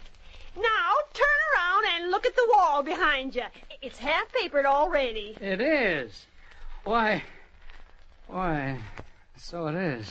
I don't know what made that there bump in the center of the wall. Well, it warn't my paste. I stirred every single lump out of it. Yeah, and I put the sizing on smooth like. Just took this big brush here and... Well, did any of you think to take down that picture I had on the wall? Picture? Doggone it, I knowed I should have put on my glasses. Thought I felt something when I swiped down that wall. Oh, don't think of it. It was an old picture anyway. Now, ain't that a shame? I know what. Hanging plants are all the rage. We'll just get a big plant of some kind and hang it so it covers the bump. Ain't that clever? Why don't you just rip the paper and go in after that there picture? And ruin the looks of the paper? I don't see as it could hurt it none. No, let's just leave it. When I get ready to move to New York, I'll go in after it. Meanwhile, it'll be safe there. That's just what I say. You won't have to bother dusting it or anything. Well, what do we do next, Jenny? Come on in here with me, Pa, and let's see what we can do to Cliff's bedroom. If we just put a fresh coat of paint... I'll go out in your kitchen and start making the coffee, if you like, Cliff. All right. Can you find everything? Oh, I think so. Oh, Ben, will you come out here and help me? Oh, all right. It's easier to do it than to sit there and argue with you.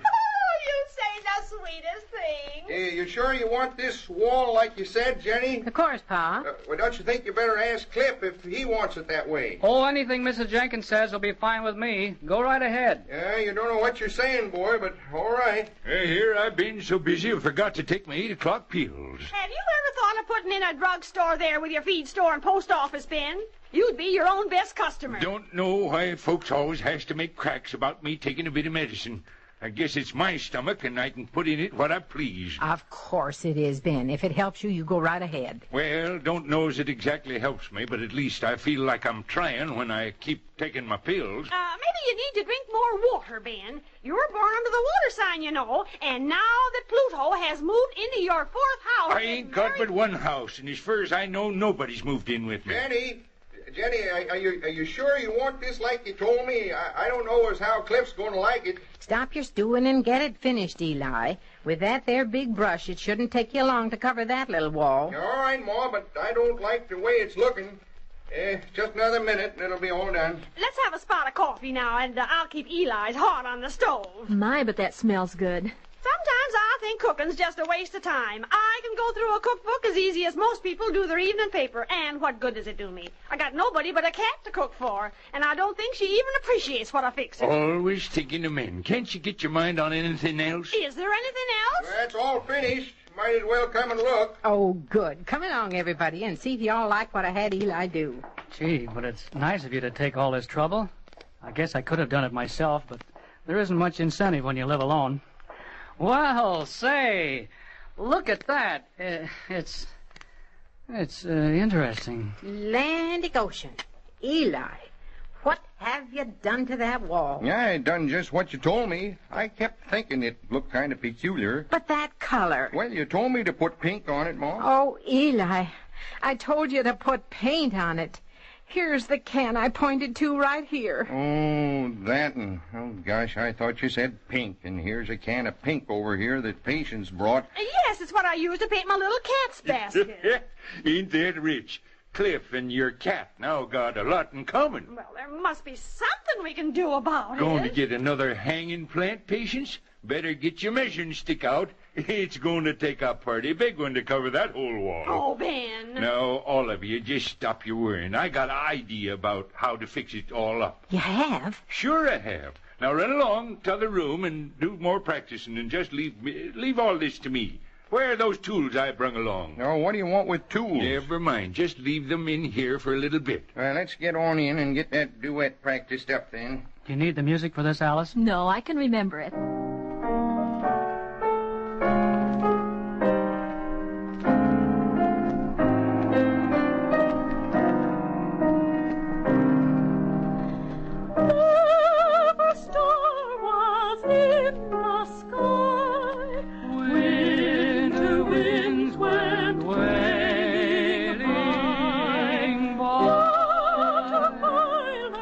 Was in blue.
Land sakes, what's Ben doing in there? Well, something tells me we better find out.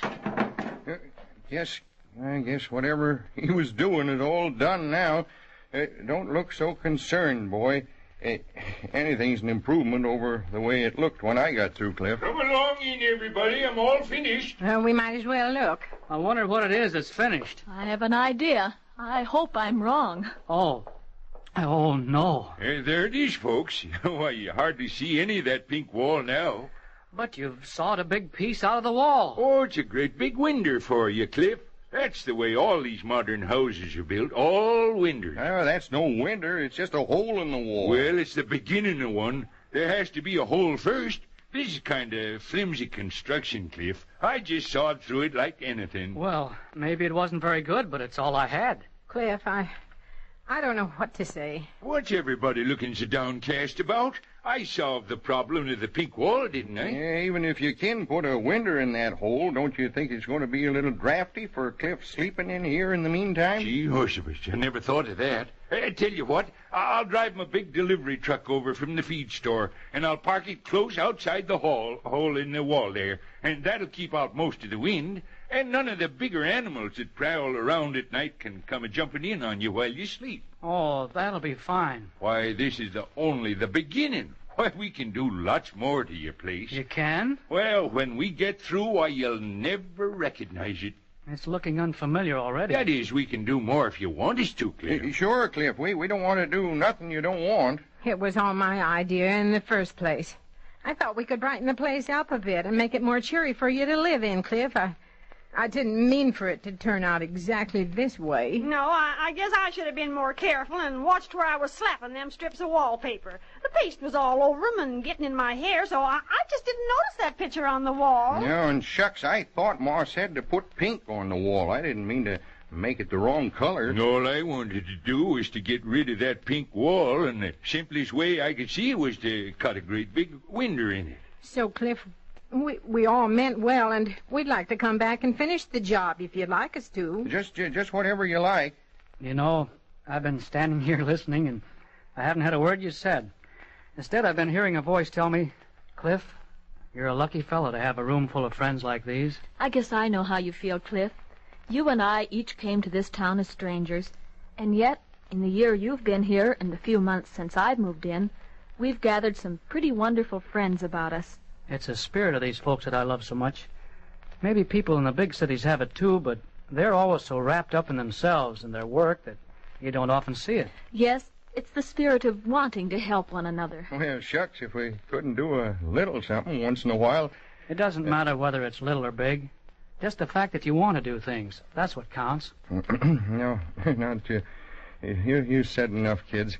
If you don't stop, you'll have Jenny all choked up. Me? Choked up? What are them big things rolling down your cheeks, Pa? Well, that's enough now. Let's finish with our practicing.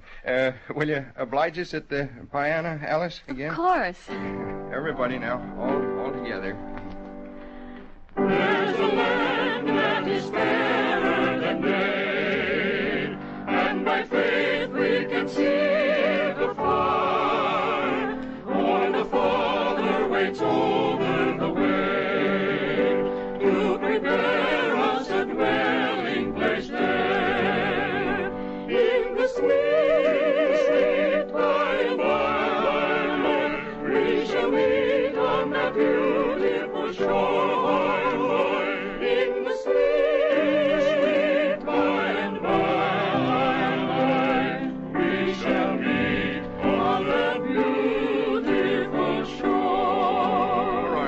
Take the next verse.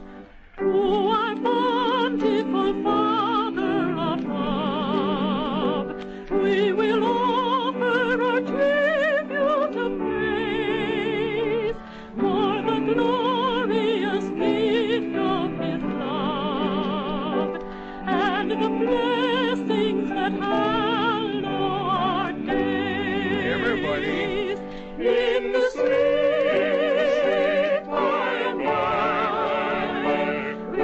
meet on that beautiful shore, in the sweet by and by.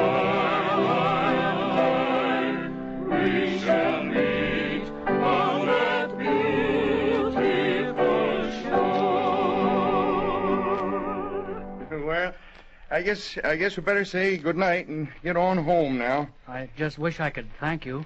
Don't think of that, my boy.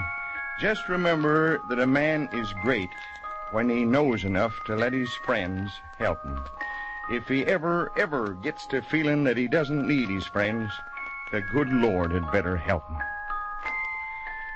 There's music in the air.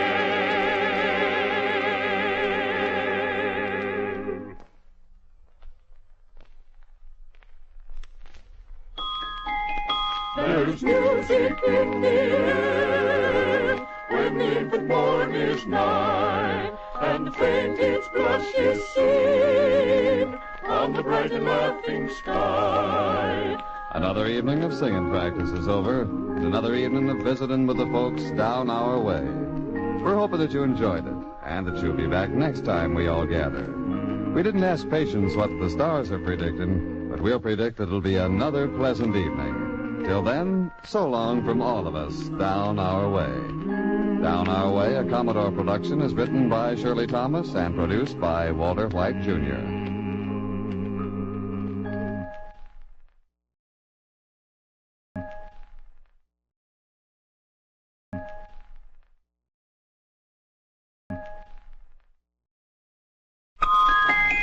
There's music in the air when the infant morn is nigh, and faith its blush is seen on the bright and laughing sky.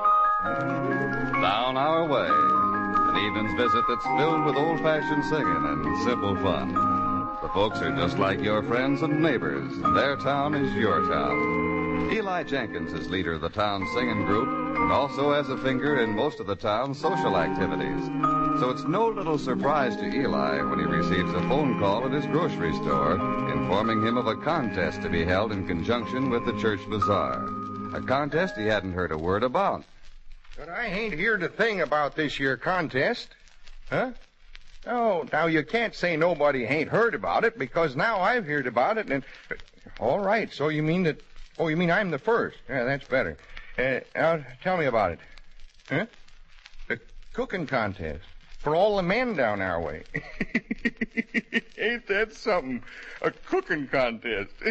Huh? Sure I'm going to enter it. Why, just as sure as your name's Abigail Lucibel Haskins, I'm going to win that contest.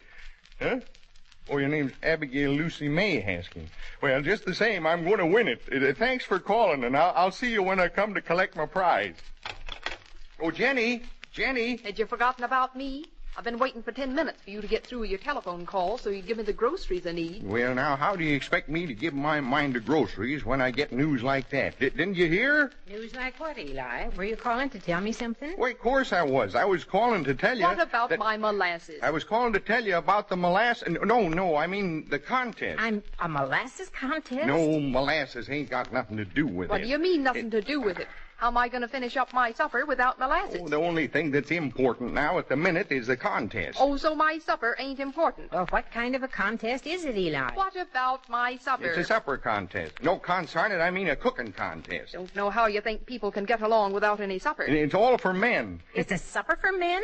Can't you understand plain words, Jenny? It's a molasses contest. I mean a supper contest. Now, I mean it's a molasses supper for... I don't know what I do mean. Is this what you call giving your customer service? I'll take my grocery business to Shelby Junction. Tarnation and thunderation, can't a man even... Eli, that ain't a fitting way to be talking to your customers. But, Jenny, I'm just trying to tell you about... About what, about Eli? Yes, land sakes, what is it you've been jabbering about? Oh, about it.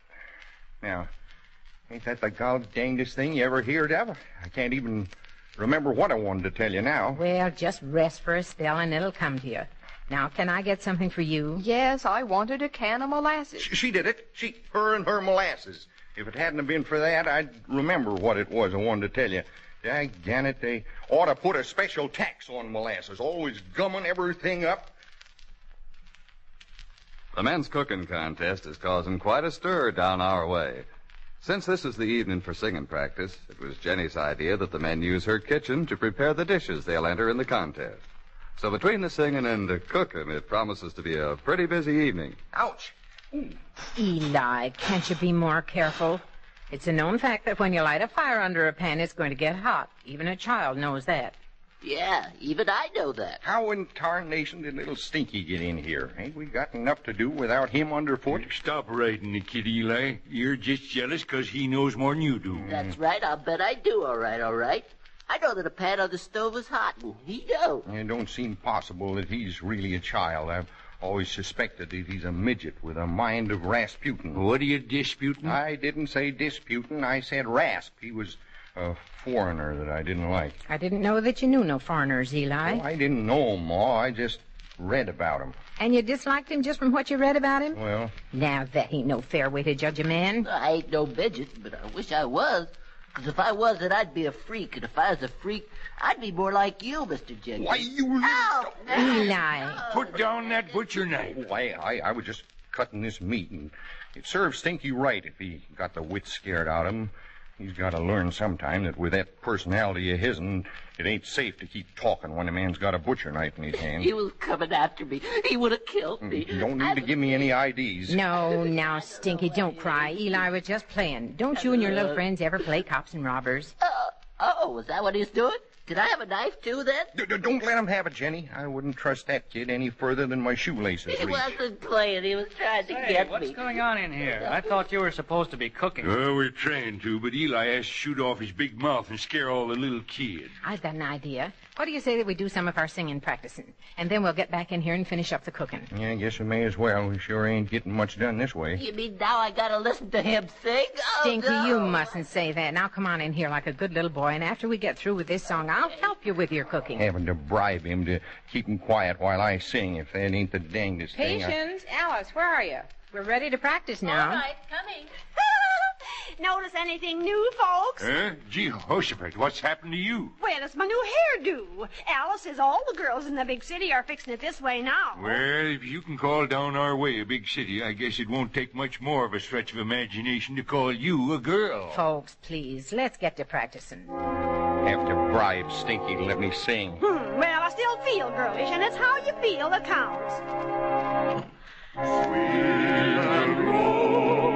Sweet and low, wind of the western sea. Blow, blow, breathe and blow, wind of the western sea. Over the roaring waters flow, come from the dying moon and blow him again to me. While my little one, while my pretty one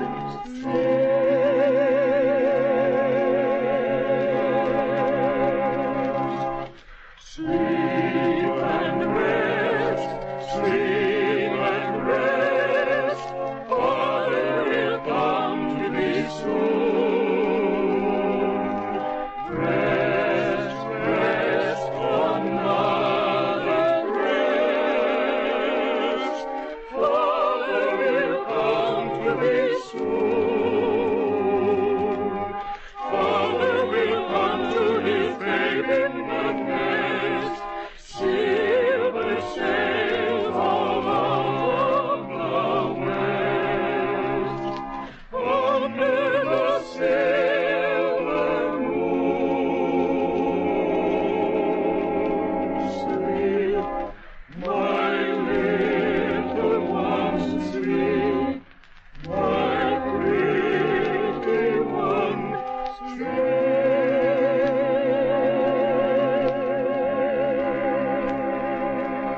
And now we got to get back in that kitchen and get these things ready for the contest.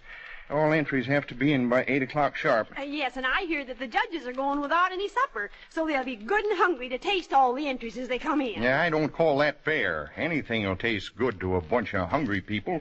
Why, even old Ben's conglomeration of stuff would seem appetizing. Now, don't you dare call my vegetable casserole with the cheese stuffing a conglomerate, well, whatever it was. You don't need to worry about running competition. There's a separate prize for vegetable dishes, another for meats, and another for breads. That's right. So even my cinnamon rolls won't conflict with your entry. Yeah, nobody can compete with my own special meat and gravy casserole, 'cause, you know, I wouldn't want this to get around, but I got my own little secret for making it taste so delicious. There ain't nobody ever tasted my meat dish that ain't said it's the best darn thing they ever had.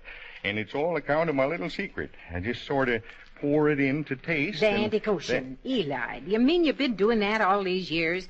No wonder you won't let me in the kitchen while you're fixing it. Oh, I don't never pour in enough to matter, Ma. Just a little touch to make it taste so darn good. I've heard about men like you, Eli. You try to slip it to a woman so she won't know she's had any. Oh, I ain't slipped anything over on nobody. Why, there's nothing wrong with that, Patience.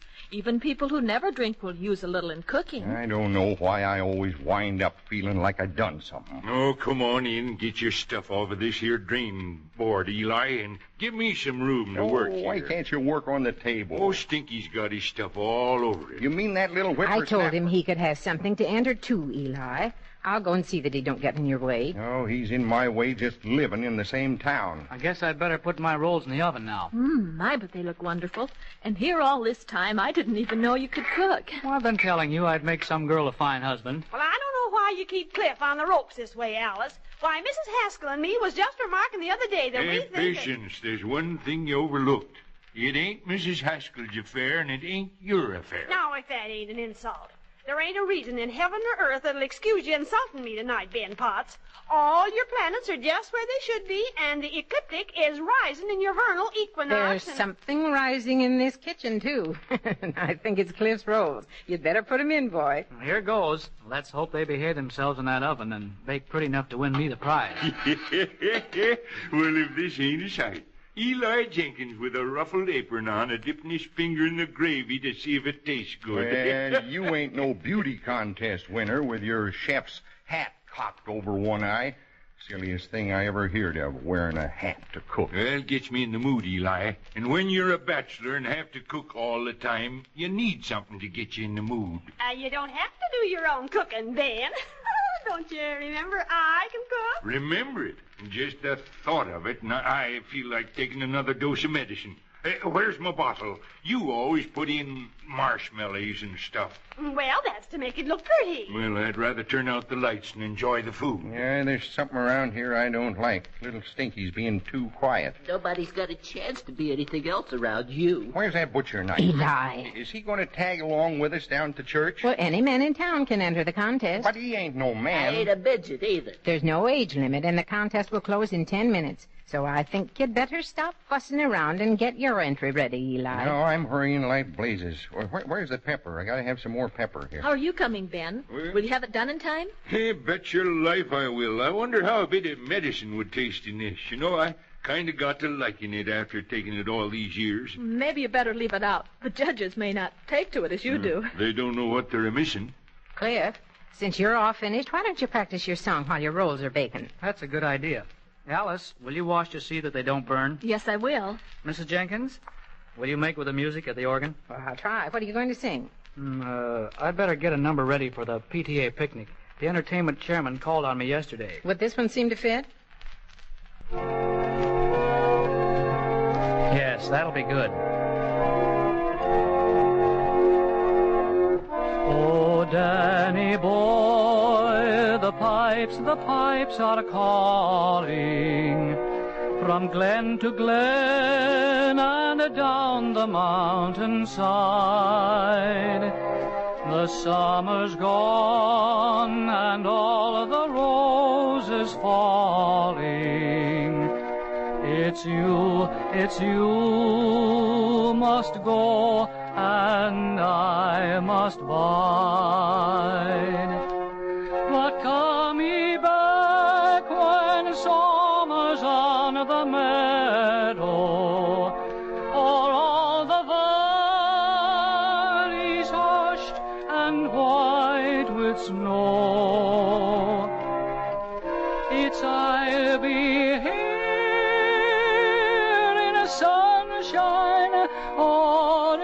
shadow. Oh, Danny boy, I love you so.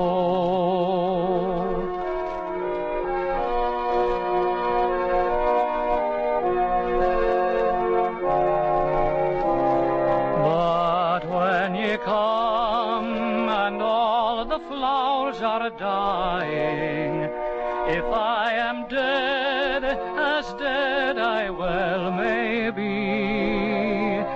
you'll come and find the place where I am lying, and kneel and say an Ave there for me, and I shall hear those soft tread above me, and all my grave will one sweeter be, and he will bend and tell me that you love me, and I shall sleep in peace until you come to me. I close my eyes and listen to you, Cliff. You take me back 20 years. I don't know why more young people don't do those beautiful old songs. Yes, they're just as pretty as they were when my pa used to sing 'em to Mother. There's more of a swing back to them now. In school, when we sing together, the boys and girls often want to sing these old songs. They're probably new songs to them. Where are Ben and Eli? They've gone on down to the church with their entries. Your rolls are ready to take out now, Cliff, so you'd better hurry along, too. Did I go with Cliff, or will he pull a butcher knife on me, too? Now, Eli was only playing with you, Stinky. Yeah, that ain't the way it looked to me. Come along, young fellow. I want the judges to sink a tooth into these rolls while they're still warm. Say, what have you got there? That looks fancy. Why, It's just a little dish of his own, Cliff. Go on down there now. Wish me luck. Me too. Come back with all the prizes. We'll be waiting. Bye. We'll be back in a few minutes. The winner is going to be announced at 8:30. Goodbye. Oh, I do hope they'll win. It'll be such a blow to Eli if he doesn't take first place with that meat dish of his. To think I've been eating it all these years and I never knowed what was in it, the sly devil. Well, I don't know about Eli, but there ain't no doubt in my mind that Ben's gonna capture a prize with that vegetable casserole. Well, have you ever seen better rolls than those of Cliff's? Why, I think they're just about the... aren't we the ones? All sitting here telling each other how good our man is. Wish Ben was mine. After all, we aren't the judges. We may as well save our breath. Say, didn't I hear that the Shelby Junction radio station is going to broadcast the proceedings from the church? Oh, are they? I hadn't heard. See if it's on now. Is this the switch, Mrs. Jenkins? Yes, it'll warm up in a minute. They come in about the center of the dial. It's just 8:30 now. The judges were sampling the dishes as they came in, so it shouldn't take them long to select the winners. Oh, and all the men are gathered in Here the we dining are. room of the church, and they're milling about, each anxiously awaiting the verdict of the judges. The panel of judges is made up of the distinguished citizens of Crowell County, headed by Miss Abigail Lucy Bell Haskins. Her name is Lucy May, Bob. Why, that's Eli. Thank you, sir. Would you mind telling us your name? Who, me? Oh, I'm Eli P. Jenkins, sheriff in charge of keeping the law and order down our way. Well, ain't that just like Eli? 9/10 of his time is given to selling groceries, but over the radio he has to tell about being a sheriff. Well, he is a sheriff. I got his badge right here in my knitting box. I'm a bit of a stranger here, sir, so perhaps you'd help me by naming over some of the guests present. Now, who's that distinguished-looking gentleman over there in the corner of the room? Distinguished? Who, him? Oh, that's old Ben Potts. He just runs a local feed store. Why, of all the... Eli represents himself as sheriff, but he can't even give Ben his rightful due as volunteer fire chief. Well, there ain't nothing risky about being a fire chief. Oh, I suppose running into a burning building is your idea of a Please, pleasant... can't we listen to the This radio? is one of the most exciting events that's been held since last spring's potato race. And believe me, the town is keyed up to a mighty high pitch. And the competition is so keen that all names have been removed from the entries. The judges are going entirely by number. At the moment, the judges are conducting balloting. Miss Haskins has just written down the name of the winner, and she's giving me the pleasure of announcing it to all of you in the radio world. Oh, what an upset. This is the biggest news yet.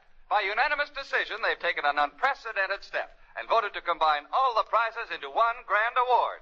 Miss Haskins, would you step to the microphone and tell us the reason for this amazing decision? Well, we judges been tasting and tasting since 6 o'clock tonight.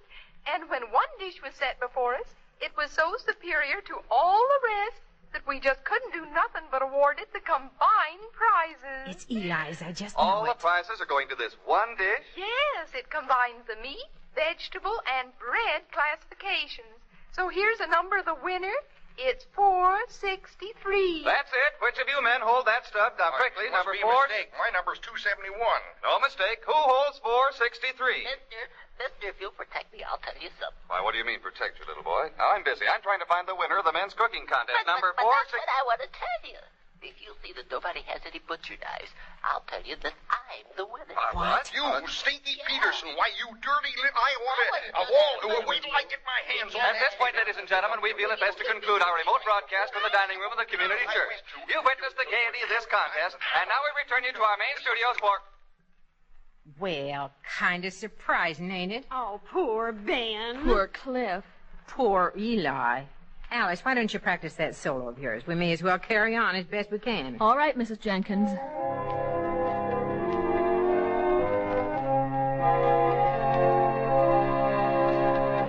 There's a little brown road winding over the hill to a little white cot by the sea.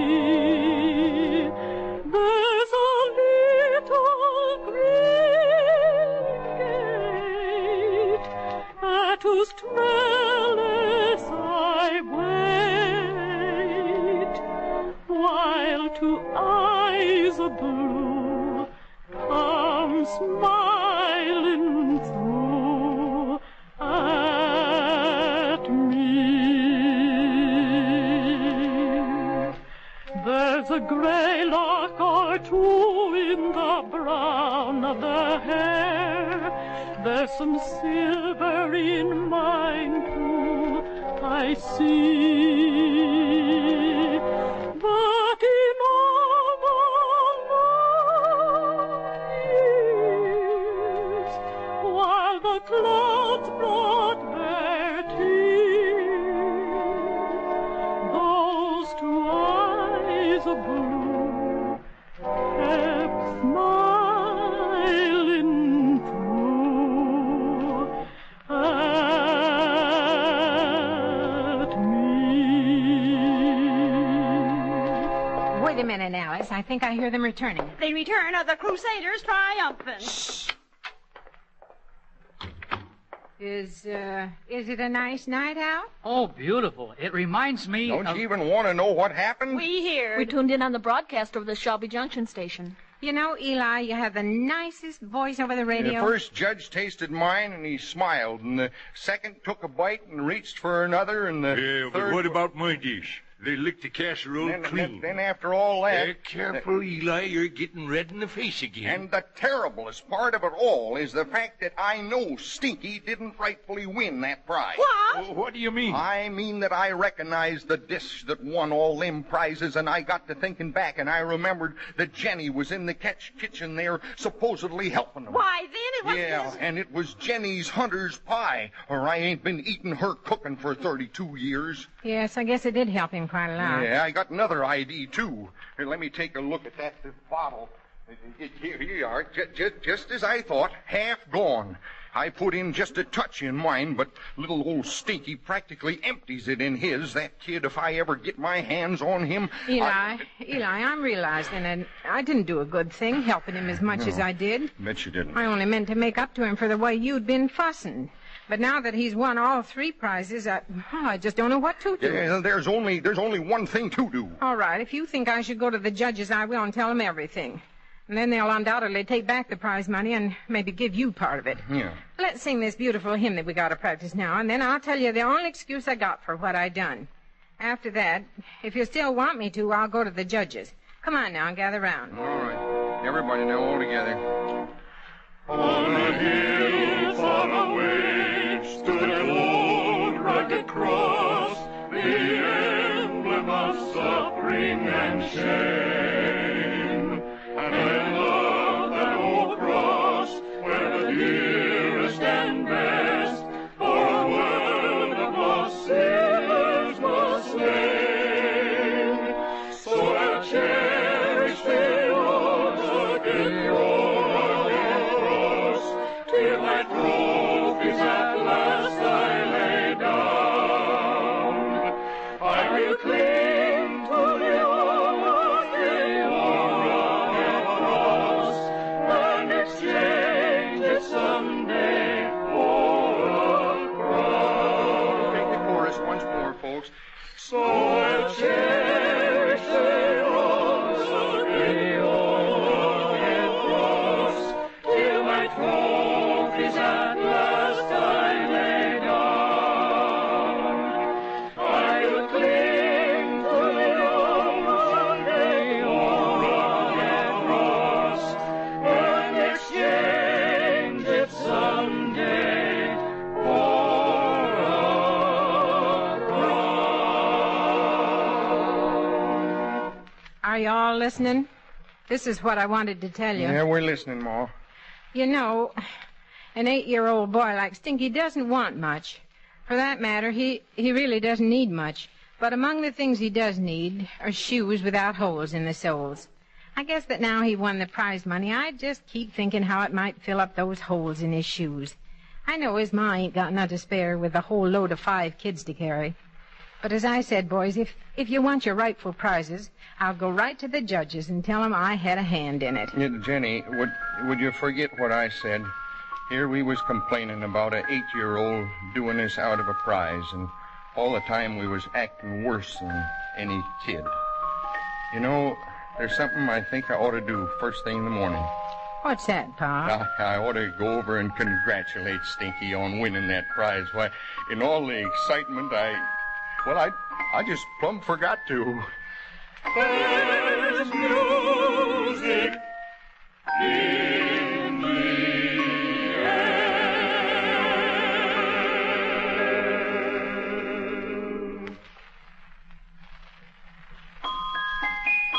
There's music in the air when the infant morn is nigh, and faint its blushes sing on the bright and laughing sky.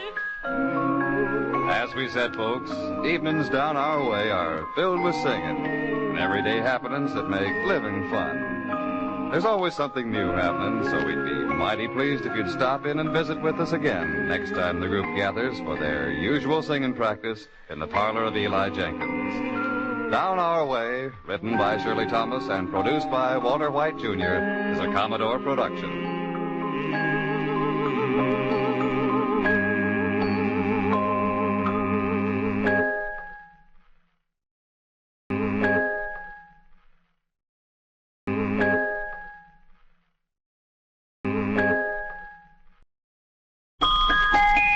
There's music in the air when the infant morn is nigh, and faint its blushes sing on the bright and laughing sky. Down Our Way, a little town where folks get lots of joy out of living with their old-fashioned singing and friendly get-togethers. They're folks just like your neighbors, and they like the simple ways of having fun. The leader of the town's singing group is Eli Jenkins, and besides being a musician of sorts, he doubles as grocer and sheriff. Eli's as agreeable and even-tempered as they come, but at the moment he's finding his duties as grocer just a little exasperating. You know, my regular closing time is 5:30.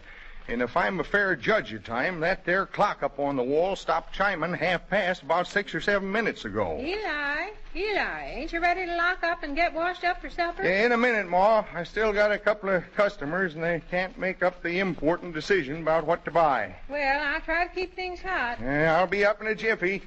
Now, have you made up your minds? Well, 'cause I'm a boy, I can't tell you what I want till she tells you what she wants. And she won't make up her mind. I'm trying. Look, kids, there ain't but 6 brands of penny candy on the counter, so just tell me which you want and we'll be done with it. There are 6 brands, but Stinky's only got 5 cents. Don't know why he couldn't have had 6 cents. I was trying to be nice to you and buy you some candy. And then you go wishing I had 6 cents. Gee, Mr. Jenkins, are the big girls like Bessie here always wanting something you ain't got? Yeah, if you never get it worse than Bessie's giving it to you now, you ought to consider yourself lucky. It don't matter what you got, Stinky. A woman will always wish you had more of it. Gee, maybe I better not grow up. Come on, Bessie, pick out what you want. I just about picked out the pink one on the end. 1 pink chew. You can have 3 of them, Bessie, and I'll take 2. If you don't let me have 4, I won't let you walk home with me. Ah, Bessie. I want 4. Yeah, you may as well give in, Stinky. You'll have to anyway, and my supper's getting cold. Oh, all right. Go ahead and have all the old candy. I don't even want to walk you home. I don't care if you never walk me home. I'm going by Miss Haskins' house and watch him load stuff. She said I could. Oh, what's the fun of seeing them load stuff in a movie truck? So old Miss Haskins is finally moving over to Shelby Junction, is she? Yes, and I know something you don't know, Mr. Jenkins. Miss Haskins says not to tell you. Yeah, now, if you're trying to get me to ask you what it was you know that I'm not supposed to know, you're just wasting your time. It's awful good. It don't matter none. I wouldn't ask you if you... What is it? Well... Oh, Bessie, can't you keep a secret? Nobody'll know I told, and if Miss Haskins finds out, I'll tell her Mr. Jenkins would have beat me if I didn't tell. Why, you little... I was just going to tell you that Miss Haskins is going to have the moving truck bring a great big box to your house to store for her. And if you're going to be mean to me, I won't tell you. Well, don't. How big a box? Oh, a great big... Bigger than that. If you give me an extra chew, I'll tell you what's in the box. Oh, I don't care what's in the box, and if you don't hurry up and get out of my store... I'm going. Eli, are you coming now? Yeah, I'm coming, and you better nail down the silverware, because I'm mad enough to take a bite out in it. The very idea old Miss Haskins thinks she can clutter up our house with the junk she don't want. I wonder what is in the box. In little towns where everybody knows everybody else, things are sometimes taken for granted. And that seems to be what's happening right now. Miss Haskins is assuming that she can store a great big box at Eli's. And to say that Eli's unhappy about it is using a mighty little word for his state of mind. I think that old maid is going to get rid of all her unwanted junk before she leaves here and dispose of it in our house. If that ain't the now, dangest Eli, thing... nothing can be that bad. Well, I'm the sheriff down our way. I ain't the junk dealer, and if she thinks she can... Stop fuming and help me dry these dishes. The folks will be arriving any minute, and I won't have them done. Yeah, all right. Well, what if she is asking us to store some of her things? But that's just the point, Jenny. She ain't even asking. She's just having the moving truck stop by and plunk. Here's her stuff. Why, that could be starting something mighty dangerous. What if everybody in town started doing it? Anything that anybody didn't want, just bring it into our house and plunk. We'd be stuck with it. Can you imagine all the things we'd have? Nagging wives, spoiled brats, wedding presents from the in-laws, anything that anybody had and didn't want? Yes, I know, plunk. Plunk, We'd yeah. leave it at our house. But you'd better stop your raving before you forget that you're drying my best china. And plunk, it's in the 50,000 pieces all over the floor. Landy Ocean, here they are for singing practice already, and I ain't even washed out the sink yet. Oh, they'll sing just as well with a greasy sink. Leave it alone. I'll do nothing of the sort. I just can't leave it. Hello, Cliff and Alice. Come on in. Hello, Mr. Jenkins. How are you? Well, up to 5:30, I was doing right well, but at 20 minutes to 6, I heard a piece of news that put boxing gloves on my red corpuscles. Now, don't pay no attention to Eli. Little Bessie Foster told him a piece of gossip, but there probably ain't a word of truth in it. Oh, well, that's different. We're sorry to be a little late, but on the way over we got so engrossed watching a couple of workmen trying to load a big crate onto their truck. It was the biggest thing I've ever seen. I didn't know Miss Haskins had anything that big in her whole house. Miss Haskins? Yes, she's moving, you know. Well, Jenny, so it's just gossip, huh? Now, Eli. So there ain't a word of truth to it, huh? Alice, can't you do something? Or Cliff, practice your solo. Of course. That's another thing. Why can't Ben and Patience be on time? It's all a conspiracy against me, that's what it is. But I won't let it bother me none. I'll just get over there and direct you in your solo. Get out of my way, Brownie. Curled up there right at my feet. You're trying to trip me? There. That's the last straw. My own dog growls at me. Is everybody in on this conspiracy to make my life just Why don't you sing, Cliff? Here I go. Skip the introduction, Mrs. First Jenkins. It's Miss Haskins, and then it's Ben and Patience, and now my own dog growls at me. Sometimes between long shadows on the grass,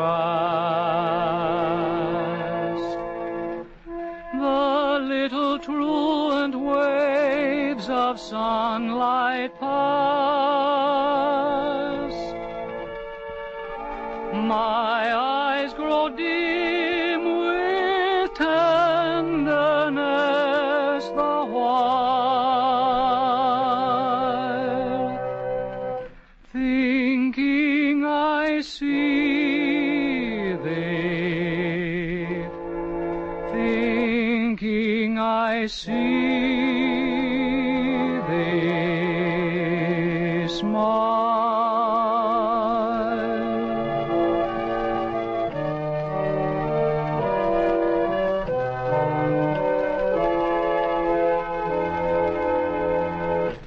And sometimes in the twilight gloom apart, the tall trees whisper, whisper heart to heart. From my fond lips the eager answers fall,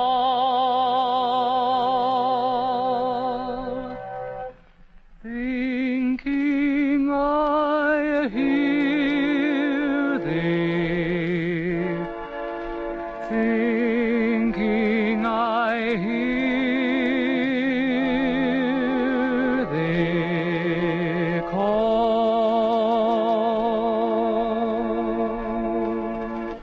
Feel better now, Mr. Jenkins? Yeah, tarnation, I don't mean to get in a stew. Well, I don't know quite what it was about, but I'm glad it's over now. I wonder where Ben and Patience can be. Oh, I guess they'll be along in a minute. I overheard Miss Haskins say that she had called on Ben for some advice about where to store some of her belongings. What? So Ben is at the bottom of all this. Why, if that ain't a... Did I say something? Well, you may as well know. Eli's heard that Miss Haskins is going to send that big crate over here for us to store for her, and he's as mad as all get out because she ain't even asked us. Yeah, since we're doing nothing to prevent this here catastrophe, we may as well prepare for it. Well, now that's real sensible. I'll try to make some room for that big crate, and I'll start by cleaning out the attic. Oh, no, not that. Don't you remember back in 34 when you dragged everything out of there and then you couldn't even get it all back in? Yeah, I'll climb up there and throw the things down the parlor and Cliff, and then you and Alice sort it and put it in two piles. The discard and the retard. That don't sound right. What about retain? Yeah, that's it. Discard and retain. You see how quick I can clean out this attic, Ma? Got to put a little oil on that hinge. You said that back in 34, too. Push that table out to the center of the room so as I can toss things down, Ma. Here, I'll do it. First thing coming up, one pair of golf knickers to be put in the retain pile. Pa, your Aunt Minnie gave us those 22 years ago, and in all that time you ain't even owned a golf club. Well, Aunt Minnie might give us a golf club someday, and if I'd given the knickers away, then where'd I be? Nope, can't take no chances, Ma. Hey, here's something else, a broken saw. I better hand this to you, Cliff. Shall we discard this? You can't saw any wood with it this way. Oh, never did saw wood with it. I played it, you know, a musical saw. But now it's broken in half. I can play half tones on it. You may as well give up, Cliff. And here's something that's important. A junior-sized sleeping bag, practically new condition. That ain't been used since our boy was 10. Hey, here's a whole heap of stuff. Careful, Eli. Anything for the discard pile yet? That's a foolish question if I ever heard one. Hey, here's a rake with a handle busted and an electric fan without no blade. That must be Ben and Patience now. Well, you two been out spooning in the moonlight? Wish we had. You know that ain't true. Gee, Horseshoe, what's going on in what used to be your parlor? Howdy, Patience. I ain't speaking to you, Ben. It's all your fault that I'm having to clean out this attic. I may have done a lot of bad things in my life, but I ain't knowingly responsible for anything like this mess. Here's an old gasoline stove, Cliff. Don't look so good since it exploded, but maybe I can solder the pieces back together someday. Here's a tennis racket.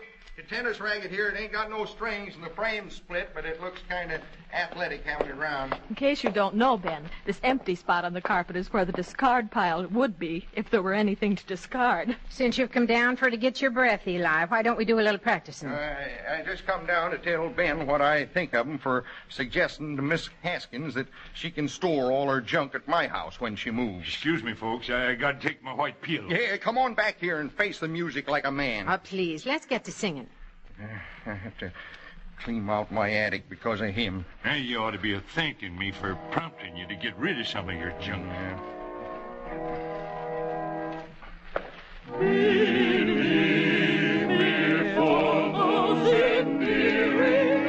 Now hold everything, folks. We ain't singing together.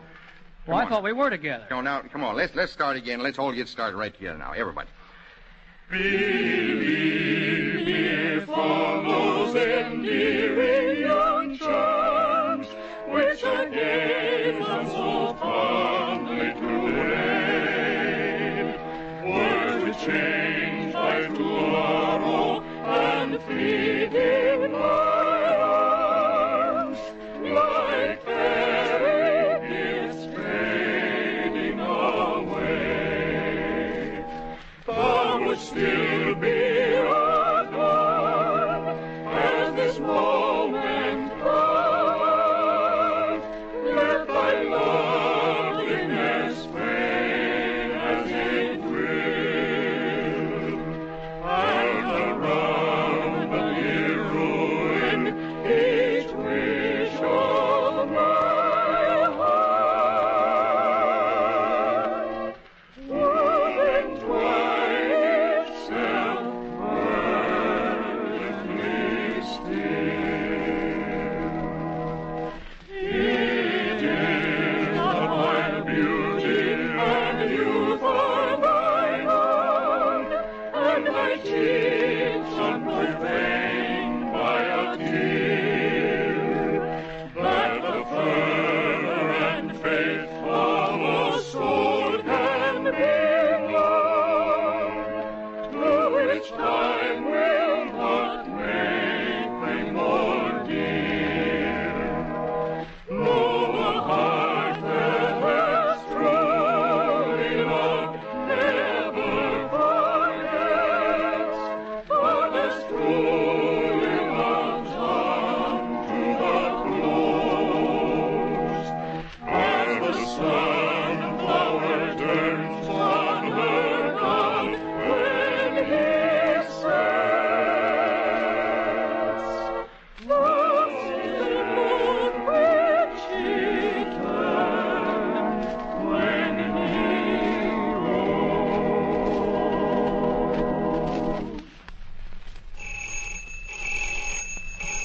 rose. That's us. That's us. I'll answer it. Hello? Oh, it's you, Miss Haskins. Yes, we heard you was moving. What's that? Tell her we ain't got no room to store nothing. But I can't be impolite to her. What's that, Miss Haskins?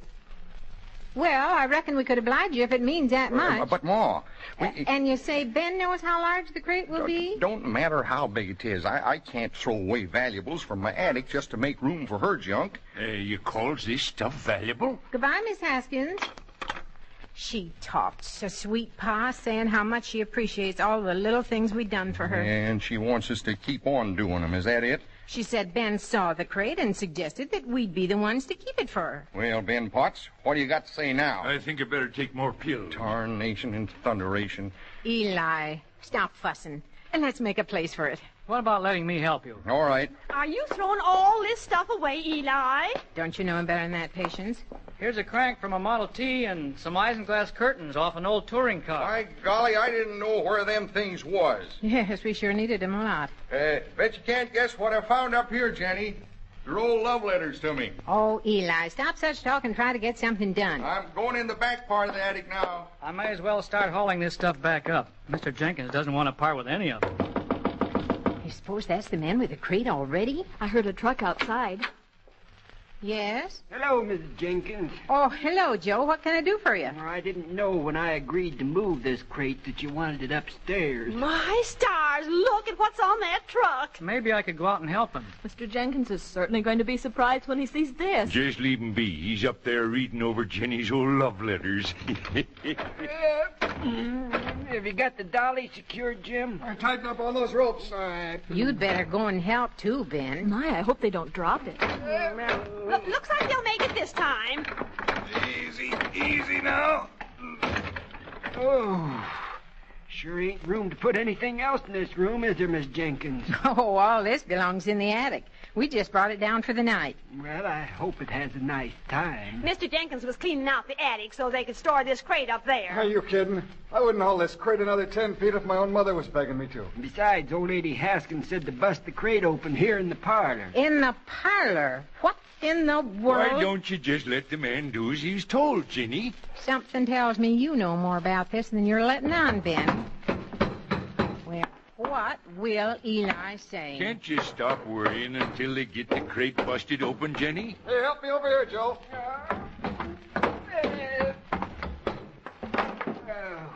There we are. My stars, do you see what I see? Ben. Oh, Ben. Why, it's a piano. I guess we better get going, Joe. Miss Haskins asked me if we could use one in our practicing, and I thought it'd be nice to surprise Eli with. Good night, everybody. Oh, Ben, he'll be so pleased. To think Miss Haskins would do this. I'll go call him. No, wait. I've an idea. Let's start practicing our duet. You play the piano, Alice, and let's see his face when he hears it. Oh, that's a grand idea. Play good and loud, Alice. To think, a piano in our parlor. Why, it's what Eli's wanted for years. We never miss the sunshine until the shadows What fall. incarnation am I hearing? Is that a piano? Eli, What's come going and on? look. Come and look. Hey, well, if you'd have held your tater trap instead of getting so riled up, this was what was inside the crate. You mean this is what we're to store? That's right, Eli. Ain't it grand? Well, what do you think of that? Go ahead and play some more, Alice. It's got the prettiest tone, and you and Cliff sing. We never miss the sunshine until the shadows fall. We ne'er regret the bitter words till past beyond recall. We never miss the laughter until the eyes are wet. We never miss the happiness till love's bright sun has set.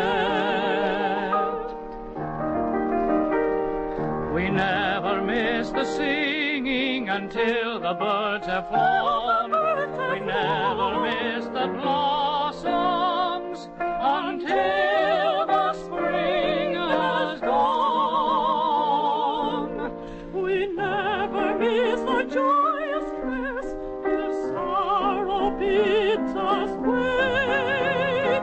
We never know we'll have a heart till it begins to break.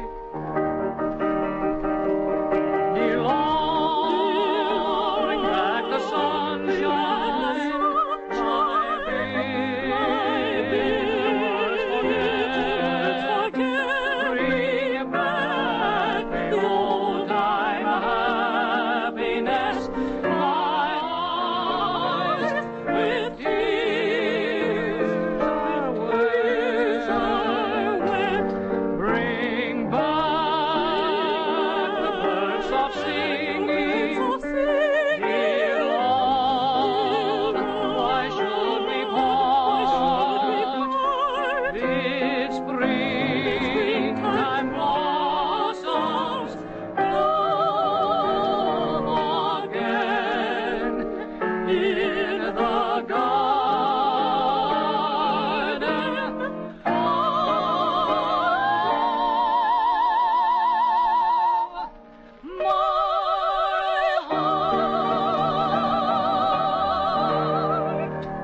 Oh, ain't ain't that the nicest thing? Now we got a piano to practice with. Ben, did you know what was in that crate all along? Was you doing me a good turn, or was it accidental? Of course he knew, Eli. And now we gotta get busy and get this parlor straightened up. Will you help me carry the stuff back in the attic, Cliff? Aren't you going to discard any of this? Well, seems like it's all mighty valuable. I'm on your side, Eli. Why, I got every love letter that was ever writ to me. And that don't fill no trunk. I once writ a poem about souvenirs. Would you like to hear it if I can remember it? Don't strain yourself, non-patience. Well, if you insist. I never throw away keepsakes. I love each souvenir of mine, though tears stay now and worn, they still to me are dear. But when I look into a mirror a-hanging on a wall, I see the years have made of me the oldest relic of them all. Now ain't that nice? I don't rightly know how all this come out of that little attic. It just didn't fit back in proper. Did you finish with your attic? Yeah, I held the stuff in while Cliff slammed the door. It's all done, but I'm not looking forward to going back up there. You mean I don't even dare open that door now? Not unless you jump back quick, Jenny. Come on now, folks. Let's finish our practicing. Give us chord, Jenny. All right, all together now. I need thee every hour, most gracious Lord. No tender voice like thine can peace afford.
You know, all the time we were singing, I was thinking of Miss Haskins and how nice it was of her to send us that piano. You suppose she's asleep yet? I'd like to call her up. Oh, it's early yet. Hello. Central. Ring Minnie Haskins, please. It's going to be so nice to have a piano. It's a little one like yours, ain't it, Cliff? Yes, but it didn't look so little when those poor moving men were hauling it upstairs. Hello, Miss Haskins. This is Eli Jenkins. I just called to thank you for loaning us your piano. I can't tell you how much we're going to enjoy it. Yeah, it looks grand here in our parlor alongside the organ. I just wish there was something we could do to return the favor. Sure, anything, huh? Oh, sure. Yes, Miss Haskins. Huh? Oh, we'll be glad to. Yeah, thanks again for the piano. Bye. Is there something we can do for her, Eli? Yeah. What is it? Where are you going? Out of my way. I'm going upstairs to clean out that attic. She asked if she could store a lot of her stuff here. You see how things turn out? It seems like the job you dread so much, you eventually have to do anyway. But it's a good thing you can do it with a smile, Eli. I'll come up and help you. All right, Jenny. Just stand back and I'll open the door. There's music in the air.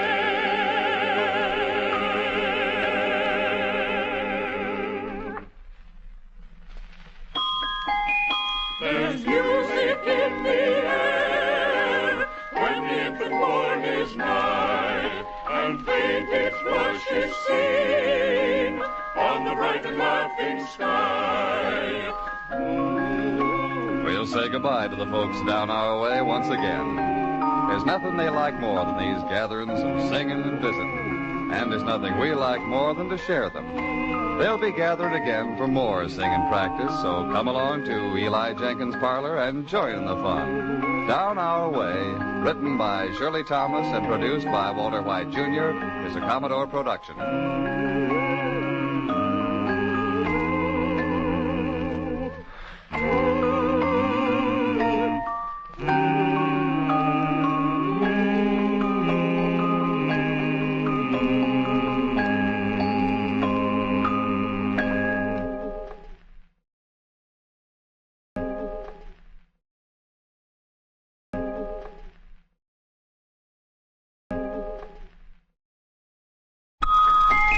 There's music in the air, and if the morn is nigh, and faint its blush is seen on the bright and laughing sky.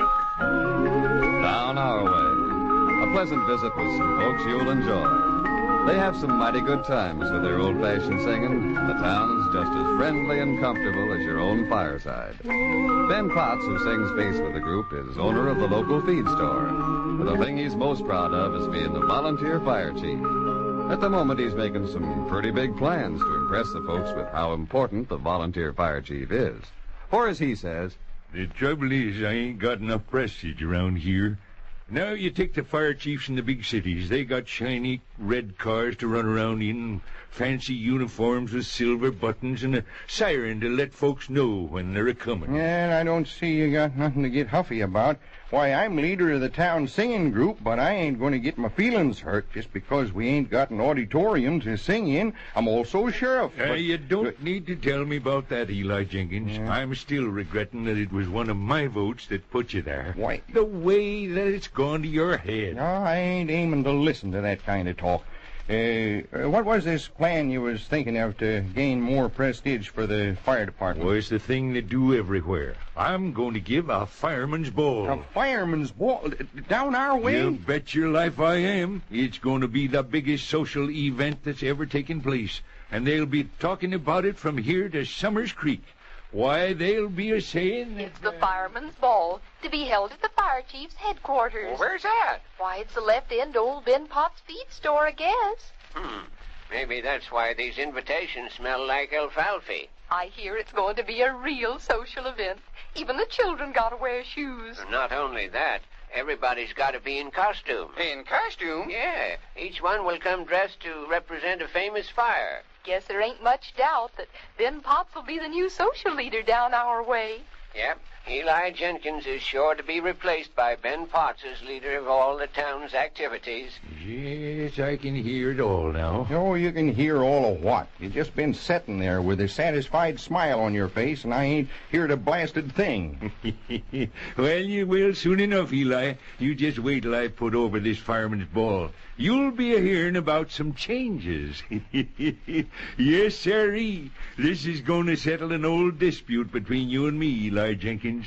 And if I do this ball up proper, it's going to be settled once and for all in my favor.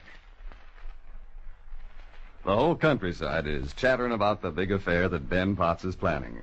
Mrs. Sparks is of the opinion that... It's going to be just as ritzy as if Mrs. Astor was throwing it. Leastwise, that's what Mr. Muncie told me. Or, to quote Mr. Muncie directly...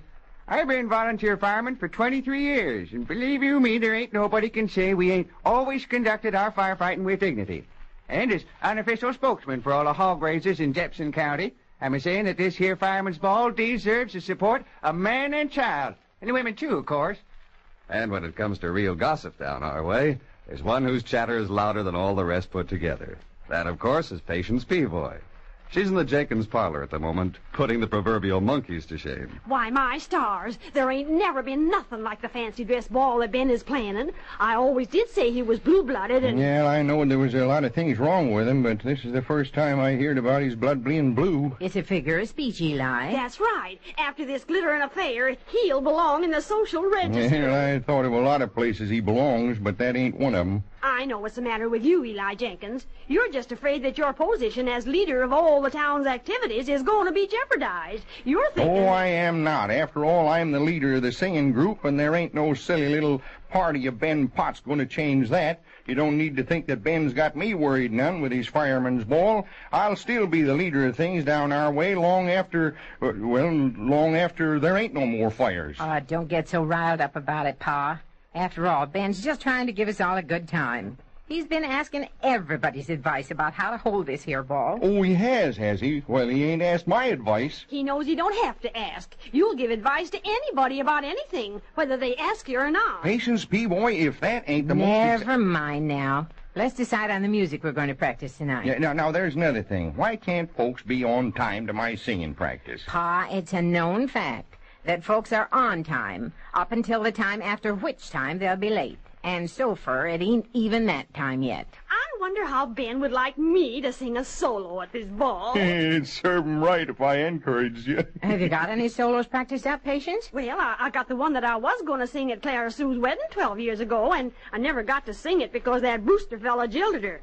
I never forgave him for that. Yeah, was it the thought of marrying her or the prospect of having to listen to you sing that made him run away? Eli, would you like to sing it now, Patience? Well, I guess I may as well. I ain't in the best of voice, but here goes. Oh, promise me that someday Pity we don't have a doorbell, Ma. Huh? Because if we did, then we could say that we was saved by the bell. Pretty sharp, huh? Oh, let him in and hush up, Pop. Evening, Cliff and Alice. Evening, Mr. Jenkins. Hello, everybody. Say, have you heard the news? Ben is going to... Yeah, we heard all about it. Ain't there nothing else on anybody's minds? Seems like you might be giving some thought to the political situation or the price of butter or something. I've got a better idea. Why don't we give some thought to practicing some of our songs? Oh, how can we? Ben ain't here to sing bass. Well, you don't require much bass in a tenor solo.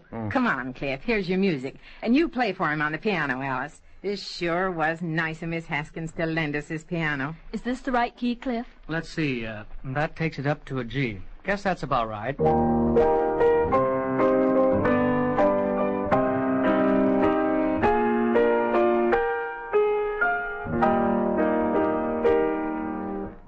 When I'm lonely, my memory swings back to your baby days, feeling the joys that a baby brings out of God's wondrous ways, seeming to hear the first prayer that you said, longing to tuck you in bed. No one knows how I long for you now, here with my arms outspread. Can I come in now? Oh, be quiet, Ben. Can't you see Cliff is practicing his solo? Mine, boy of mine, although my heart was aching, I seem to know you'd want to go, pride in your manhood waking. I'll be here waiting, dear, till at a glad dawn's breaking, I'll hear you say you're home to stay. Little boy of mine, dear little boy of mine. Yeah, now I'll say hello, Ben. You sure was noisy enough busting in here this evening. I'm sorry. I didn't mean to interrupt. I just didn't hear Cliff singing. Cliff's got a voice you can hear from here to Pine Forks, and you didn't hear him. Oh, why don't you admit that you're so dad-blasted excited about your fireman's ball that you wouldn't notice anything less than a tornado? Oh, did you hear about it? I ain't deef. I'm mighty glad that you're all gathered here together, 'cause I want to go do a heap of planning about the last-minute details of this here ball. I went to the library in Shelby Junction and got this here book on etiquette, and it tells you everything to do. Oh, that's nice, Ben. Then we can have it all proper. Yes, I've been a-thumbing it through, and gee, horsebits, I never knowed there was so many words. Most of them I never even heard of. Like right here. It says a formal ball and elaborate collaton is served. Well, what in tarnation's that? That's what I'd like to know. I'm willing to serve anything, but I gotta know what it is. How is the word spelled, Ben? C-O-L-L-A-T-I-O-N. Oh, that's collation. That means a light repast. Huh? Food, Ben, food. Now, why couldn't that have said food in the first place? If it hadn't been for Alice here, we'd never known what to serve. Heck, I don't see that we had to do things like it says in the book anyway. We'll just get together and have a good time. No, sirree. This is going to be done proper. Everybody'll talk about it for years, how Ben Potts put on an elegant shindig. What else does the etiquette book say about balls? Well, right here in Chapter 5 it says, guests are announced as at a dinner of formal afternoon tea by a liveried butler. Yeah, I didn't know they had butlers in livery stables, but if that's what you gotta have, I'll find one for you, man. It ain't that kind of livery, Eli. This means being in uniform. Oh, I never seen 'em wear uniforms around a stable. Well, this has nothing to do with a stable. But that's what it said. I did not. I said... Why don't you read some more, Ben? Well, all right. All these confounded interruptions. The butler does not leave his post until after the last guest has arrived. Ain't they carrying this stable business a little fur? Didn't know they ever had butlers tied up to posts. He ain't tied to a post. Well, that's just what you read now. It's there in plain English. It's another kind of post. Well, it can be pine or hickory or sugar maple, but it's a post, and a post is a post, and I don't like this idea of a man being tied to it. Who writ that book, anyway? A woman named Post. Huh? Can't she get nothing else on her mind? Post. I never heard such. See, how am I ever going to learn how to throw a ball if you don't keep your big mouth shut and let me read this here book? Go ahead, Ben. We won't interrupt you again. Post. Of all social functions, the formal ball is the most elegant. In the stately ballroom, 2 orchestras are required so that there will be music for continuous dancing. Now, what in heaven's name can we do about that?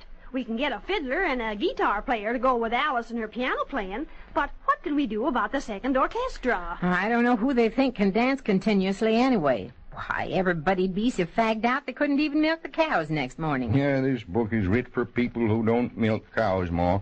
All they drink comes out of bottles. I don't think we should give too much thought to what it says in the book. Yes, I am going to. It goes on to say, invitations to a ball are engraved.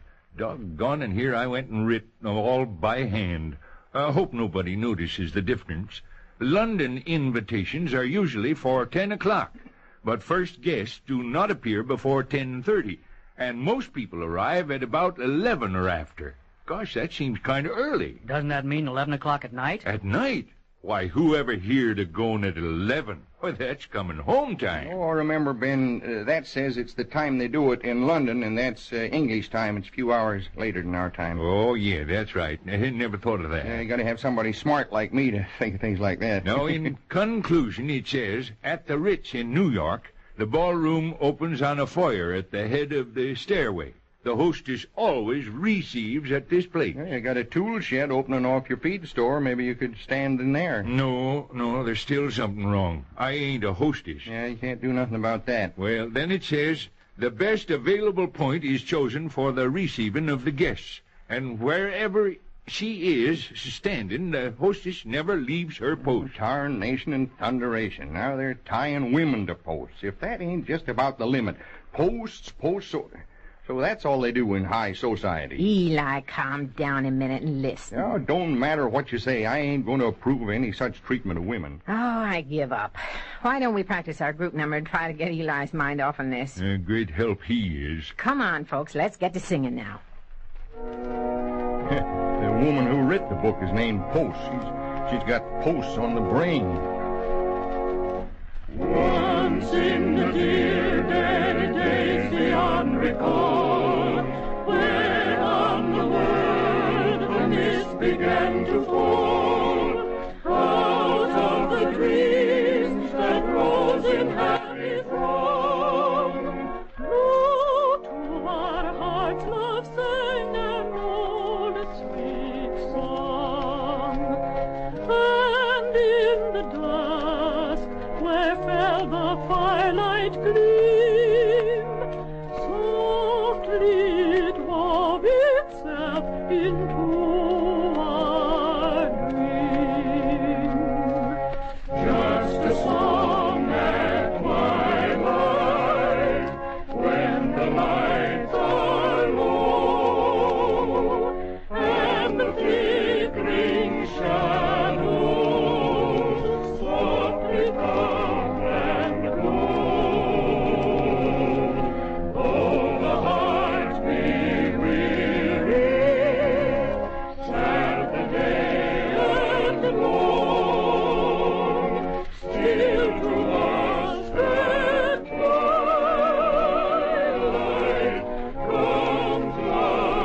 there's one important thing that's been overlooked in planning this here ball. Well, I've planned for the food, the music, and the people. What else is there? The stars. Now, how do you know that everything in the heavens is going to be favorable to this affair? Well, since I ain't talked with any of the planets recently, I guess there's no way of knowing. You don't need to be disrespectful about it. I can figure it all out if you just give me a minute. Now, you got favorable configurations in your 7th house. And since the moon takes about 2.5 days to pass through the sign of Cancer... What I'm interested in is whether or not there's going to be a full moon on the night of the ball. I'd kind of like that myself. Will you walk me home after the ball, then? Ain't it enough that I've invited you to be hostess without having to walk you home after? Me? Hostess? Oh, Ben, why didn't you say that before? Before what? To think of me being hostess at the fireman's ball. Oh, it's all so wonderful. Well, it ain't that good. We've all given lots of thought to what you said in your invitation about it being a costume ball, Ben. Yes, and we all wanted to make sure that the costumes we've picked out will be all right. So can we put them on and let you see them tonight? Yeah, I don't know what you think old Ben would know about costumes. You're all supposed to come dressed to represent famous fires. And I'm the fire chief, ain't I? I think that was a very clever idea. Yeah, nothing clever about it. Anybody could have thought of that. Well, it wasn't easy trying to figure out what to wear, but we all did the best we could. What are you going to give as prize for the best costume? Well, I don't hardly know. I thought maybe a sack of grain. Grain? Well, if that ain't... Oh, I never hear this. What? Look, what if Alice was to win? What's a school teacher going to do with a sack of grain? Well, I won't give the prize to Alice. But that ain't fair, Ben. Maybe she'll have the best costume. Blasted Eli, have you always got to find something to squawk about? Here you go, raising my blood pressure again. Now I got to take a pill before I can practice my solo. Your solo? Well, it's my ball, and I'm going to sing a solo at it if I want to, and there ain't nothing you can say that's going to change that. Why, I think that's grand, Ben. We never do get to hear enough of your nice, rich voice. That's what I say. Why don't you come under my window some night and serenade me, Ben? I don't want to sing that bad. Well, I'm going after a glass of water, Jim. Help yourself. Eli, you shouldn't ride Ben so about every little thing. He ain't looking so well tonight. Well, he ain't lost any of his appetite. He's out there snitching a piece of your chocolate cake now. Well, he ain't got anybody to make him cakes. So I guess he's got a right to take a taste of mine. He could have me to make chocolate cakes for him if he only wanted. Yeah, I guess he ain't that hungry. Well, I feel better already. Well, I guess I'll get to singing that solo now. Fine, Ben. I'll accompany you. Yeah, would you like me to lead you, Ben? I think I can somehow struggle along without you, Eli.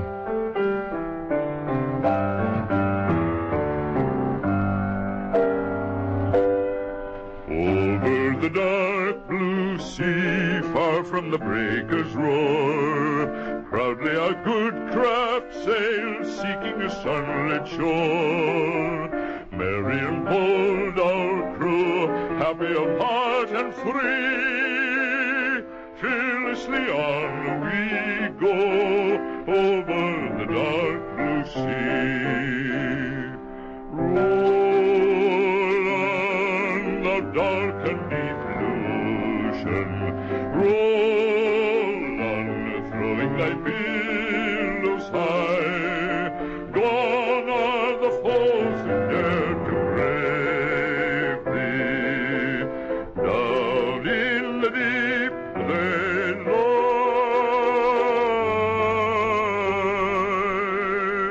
Roll on the dark and deep blue ocean, roll on, throwing thy billows high.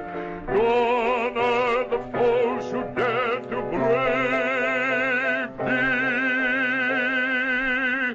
Down in the deep they lie. Roll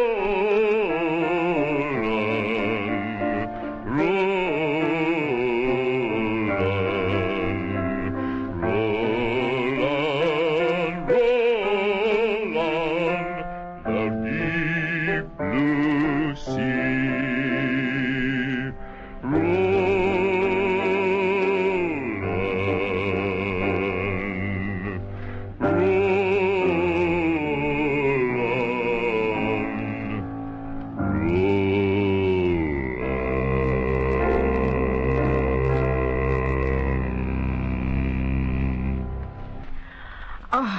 That was awful nice, Ben. Thank you, Jenny. Say, where'd everybody go? Oh, I guess they're out putting on their costumes. Yoo-hoo, folks, come on in and show us. Let's see if Ben can guess what famous fire each of us represents. I'll bet he never guesses them. All right, Ben, start guessing. Try to guess Cliff's, Ben. Well, I don't know what to make of him with that skyrocket in his hand and a broken screwdriver hung around his neck. It's simple, Ben. What part of the screwdriver have I got? Huh? Oh, well, I guess the top part. Well, don't you see? It's the handle. And this skyrocket is fireworks. Oh, you're dressed as Handel's firework music. Huh? He was a famous composer. He wrote that music about 1749. Now, how could he have writ fireworks music in 1749 when the 4th of July wasn't invented until 1776? I don't think much of these costumes. Can you guess mine, Van? Say, what are them things? Egg beaters? 3 of them?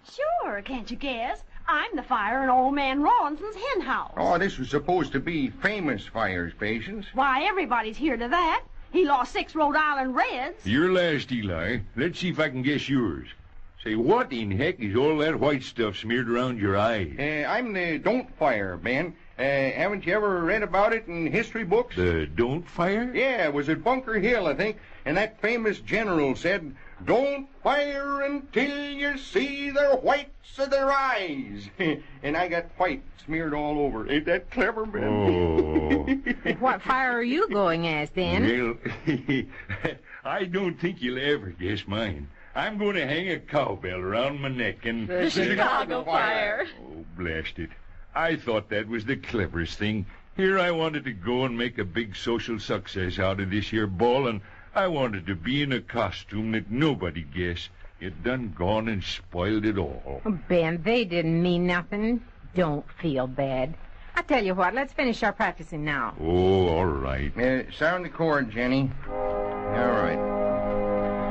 When the trumpet of the Lord shall sound and time shall be no more, and the morning breaks eternal, bright and fair, when the saved of earth shall gather over on the other shore, and the roll is called up yonder, I'll be there. When the roll is called up yonder, when the roll is called up yonder, I'll be there. When the roll is called up yonder, when the roll is called up yonder, I'll be there. All right, Alice, you take the second verse now. On that bright and godless morning when the dead in Christ shall rise, and the glory of his resurrection share, when his chosen ones shall gather to their home beyond the skies, and the roll is called up yonder, I'll be there. Everybody now, all together. When the roll is called up yonder, I'll be there. When the roll is called up yonder, I'll be there. When the roll is called up yonder. When the roll is called up yonder, I'll be there. You know, I'm mighty sorry for the way I was a-talking a minute ago. I guess I just didn't stop to think that those things really don't matter so much. Oh, we didn't mean to spoil nothing for you, Ben. Nothing is spoiled. I'm going to have lots of fun, so are you, at this ball. You just wait and see. Why, of course we are. I just made the mistake of thinking it should be like the balls in the big city. Oh, but shucks, they have their way of doing things, and we have ourn. I reckon manners was just started in the first place to help people to be kind to one another. And you don't have to have fancy manners to do that. It's a heap more important that kindness and politeness is sincere. And if it ain't, well, there's nothing you can learn out of a book that'll make up for what you should come from your heart. There's music in the air.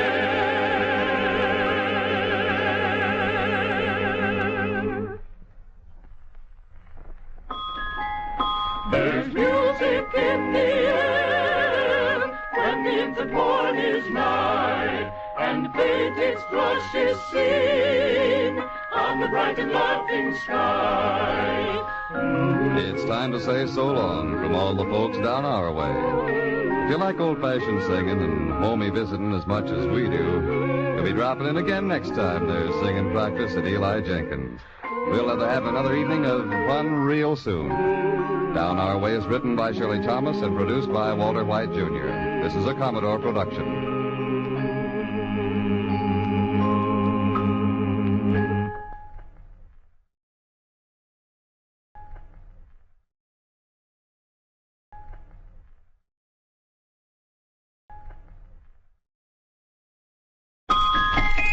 There's music in the air when infant morn is nigh, and faint its blush is seen on the bright and laughing sky. Down Our Way. Some old-fashioned singing and pleasant visiting with folks that are your friends. They get together and share their songs and their laughs and their troubles. They share them all just the way folks do in little towns everywhere. They meet for their singing practice in the upstairs parlor of Eli Jenkins. But at the moment, Eli is still down at his grocery store. His customer is an old friend, Patience Peaboy, who's mighty indignant about something. Eli can't figure out what. Why, my stars, it's always seemed so awful to me the way they're treated. They've got rights, privileges, the same wants as we have. And yet how do we treat them? Who, the Indians? Don't try to be funny with me, Eli Jenkins. I'm not trying to do anything except make sense out of what you're saying. You come in my store to buy a pound of coffee, and before I can give you the change, you start in on how awful it is. Well, it is awful. Oh, what's awful? The way we treat them. The way we treat who? Animals, of course. Animals? In here? I don't see none. Never have allowed animals in my store. Not the big ones, leastwise. I don't mean there are any in your store. I'm just speaking in generalities. Well, you got a right to. This general store. Ain't that clever? Oh, every night when I climb into a warm bed, I think of all them poor little dogs and cats wandering around hungry and cold. I tell you, Eli, something's got to be done about it. Oh, so that's what you're talking about. Now, what is it about the dogs and cats? I want you to do something for the poor little things. They never done nothing for me. Oh, how can you be so heartless? Why, I see 'em prowling around the town without no doghouse, without nobody to give 'em dog biscuits or hamburger, and they look so forlorn, and the little cats keep meowing. No milk, no liver. Oh, stop, Patience. You'll have me blubbering. I don't guess I ever took much notice of 'em, but, well, shucks, if there is some pets that ain't getting any petting, we'll just have to do something about it. Oh, Eli, would you help me? I've been thinking about it and wanting to for so long, but I knew I couldn't manage alone. You're just the leader of everything down our way, and if you'll help, we can do great things. Yes, sirree, little dogs and cats, don't you worry none, for Eli P. Jenkins is making plans to muster forces and take care of you. You know, it's something that most of us learn about people, that the smaller their town, the bigger their hearts. So when you consider the size of the town down our way, it's no surprise that they go all out for anything that needs doing. Patience has enlisted the aid of Eli Jenkins and his whole singing group to help her improve conditions for little stray cats and dogs. At the moment, they're concerned with their living quarters. But, Patience, why in tarnation can't they all run around in the same pen? We'll just put up a high fence around your backyard. I'll be a party to no such thing, Eli. I'm self-appointed head of this here committee, and it's going to be done right. Well, how would you like to live in the same room with all the other folks in town? But that's different. I'm a man, and they're just dogs. Careful what you say, Eli. Brownie might resent it. Oh, Jenny, you've been trying to convince me ever since we got that pooch that he can understand what I say. He ain't got no brain. He ain't smart like me. Oh, shut up, Brownie. I got enough trouble with these two women without you acting up. Now, I think Patience is right, Eli. You ought to build a separate cage for every dog that's put under her care. I'll put a sign out in front of my house. Home for orphan animals. Oh, but that's a lot of work, and I got it all to do alone. No, you ain't, Eli. Ben telephoned and said he was coming early to singing practice so he could help you. And Cliff is closing up his gas station early just so he can lend a hand, too. Oh, I think it's wonderful the way folks are cooperating. Did you see your picture in the Shelby Junction Bugle McDougal, Patience. It's right here on page 7 under the obituaries. It is? Oh, ain't that grand? Yeah, I build Let the me cages. see. I build the cages, and she gets her picture in the paper. But it was her ID, Eli. Why don't she build the cages then? Oh, stop complaining and go on down to your back room. Your saw and hammer are right handy. Yeah, all right, but I still don't see why they got to have so darn much privacy. Send old Ben down when he comes. Yes, I will. Don't let Eli's grumbling bother you none, Patience. You know, some doors just won't open without squeaking. Well, it does me good to see all this being done. I brought over some material in the hopes that you'd help me make some dog blankets. You bet I will. But what's this ribbon for? Well, I wanted to put some bows on the dog collars. Is that Eli's hammering, or is somebody at the door? Oh, maybe it's Ben. Evening, Ben. Patience said that'd be you. I'm always hoping. Evening, girls. Oh, Ben, do we really look like girls to you? No, but if it makes you that happy, I'll keep on pretending. Where's Eli? Down in the back room working on cages for Patience's stray dogs and cats. Now, the first thing I'll do is to give each one a bath to get rid of fleas. You know, I've always figured that a reasonable number of fleas is good for a dog. Keeps him from brooding over being a dog. I guess that's Alice and Cliff now. Yep. They were right behind me. Well, we better get some of our singing practicing done now, and then you can go and help. Hello, Cliff and Alice. Come right in. Good evening, Mrs. Jenkins. How are you? Eli, come on up here. You'll never get those cages made without my help. What's that, huh? You can't say no such thing to me, Ben Potts. I can handle a saw and hammer better than you can handle your knife and fork. Well, I didn't really mean that, Eli. I just wanted you to come up here quick so we could get some singing done. Well, what in tarnation? Here he made me run all the way up them stairs for nothing. Why, I ought to... Let's get to singing now. Is everybody turning to the right page? Yes, Cliff and I can sing from the same book. If you take some of my pills, you wouldn't be a panting like that. If I took many of them, I wouldn't even be breathing. I'll bet them cages you're building haven't even got a door in them. You're one to talk after building that tool chest without no bottom. Well, it didn't weigh so much that way. When twilight shadows softly fall and sinks the sun to rest, fond memories my thoughts recall of days I loved the best. 'Tis then my honey sings to me the songs of auld lang syne, an angel's voice I seem to hear in melodies divine.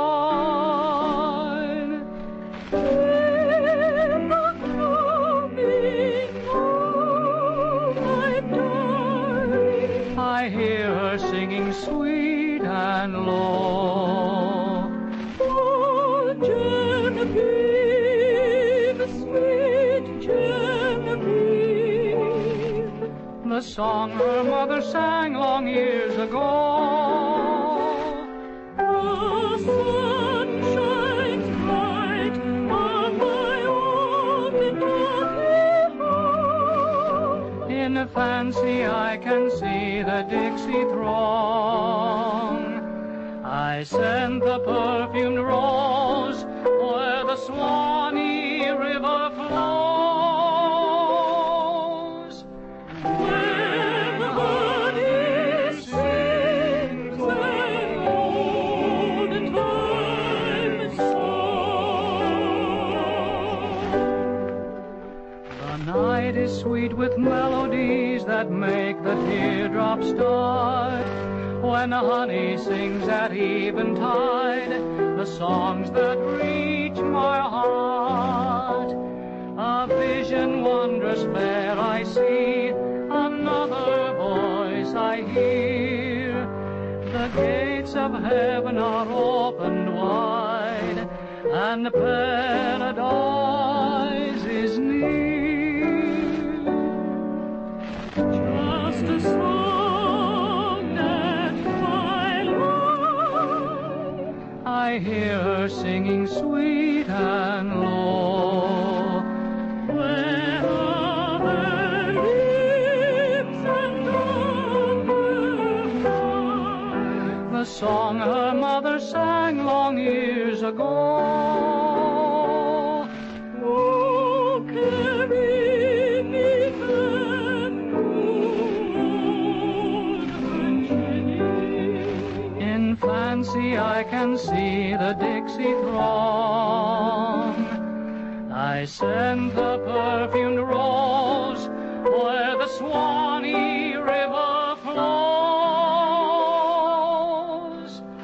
When honey sings an old time song.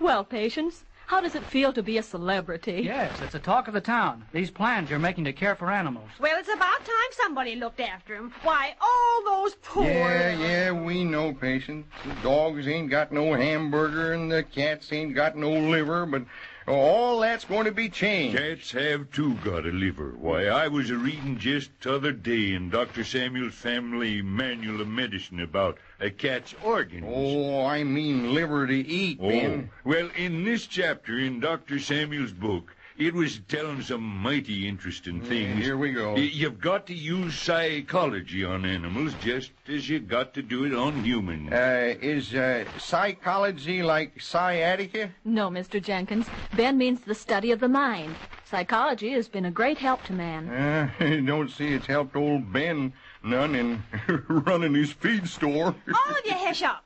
I want to hear what Ben has to say about understanding animals. Well, in Chapter 9, titled Feline Complexes, Phobias, and Libidos, it tells all about it. And believe you me, there ain't nothing more complex than a cat's subconscious. I hate to interrupt, but I heard on the 8 o'clock broadcast from Shelby Junction they're going to talk about Patience and her project. They are? Well, my stars, turn on the radio. Is it tuned in proper? Yes, it'll be warmed up in just a minute. Well, can't you hurry it up? It's 7 minutes after already. Here it comes. No little nests, and so it was that this dear, dear little lady saw it as her mission in life to come to the aid, the rescue, the delivery of the poor little animals that stalk the byways and the bypaths of Crowell County. For a lifetime, this has been her dream. And now at last she is making that dream a reality through determination and hard work. I'm the one that's building the cages. The neglected little animals shall suffer no more. Their brave little spirits and their pointed little ears shall raise heavenward.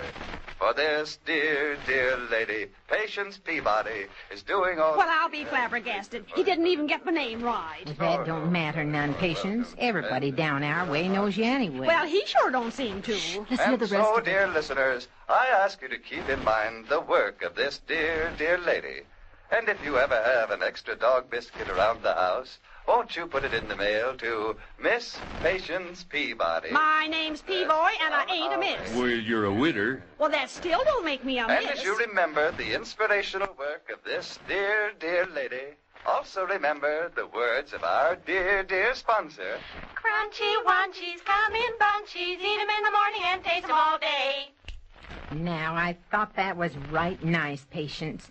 You shouldn't feel bad about him not getting your name right. Guess I'll have to confess. I telephoned him this afternoon and asked him to tell about your good work. And over the telephone, he misunderstood your name. Did you mention that I'd be here at the Jenkins tonight and would give a piece of chocolate cake to every child that brings a stray dog or cat? You bet I did. I wonder if he told that over the air. I imagine so. We tuned in late. This is our answer, or my name ain't Jenny Jenkins. Yes? Ma'am, I got a little lost doggy here. You can have him if I can have some cake. Yes, young fellow, I'll take the dog. Patience, you have a customer. All right, I'll cut a big piece for you. Better not make it too big. There are more coming. Is this what a free cake is? I want some, too. You can have this old cat. Take your turn, children. There's cake for all. Hello, Mrs. Jenkins. Hello, Stinky. Don't give it all to them. I got a little black animal you could have. Eli, I think you'd better come quick. Yeah, I think you're right, Ma.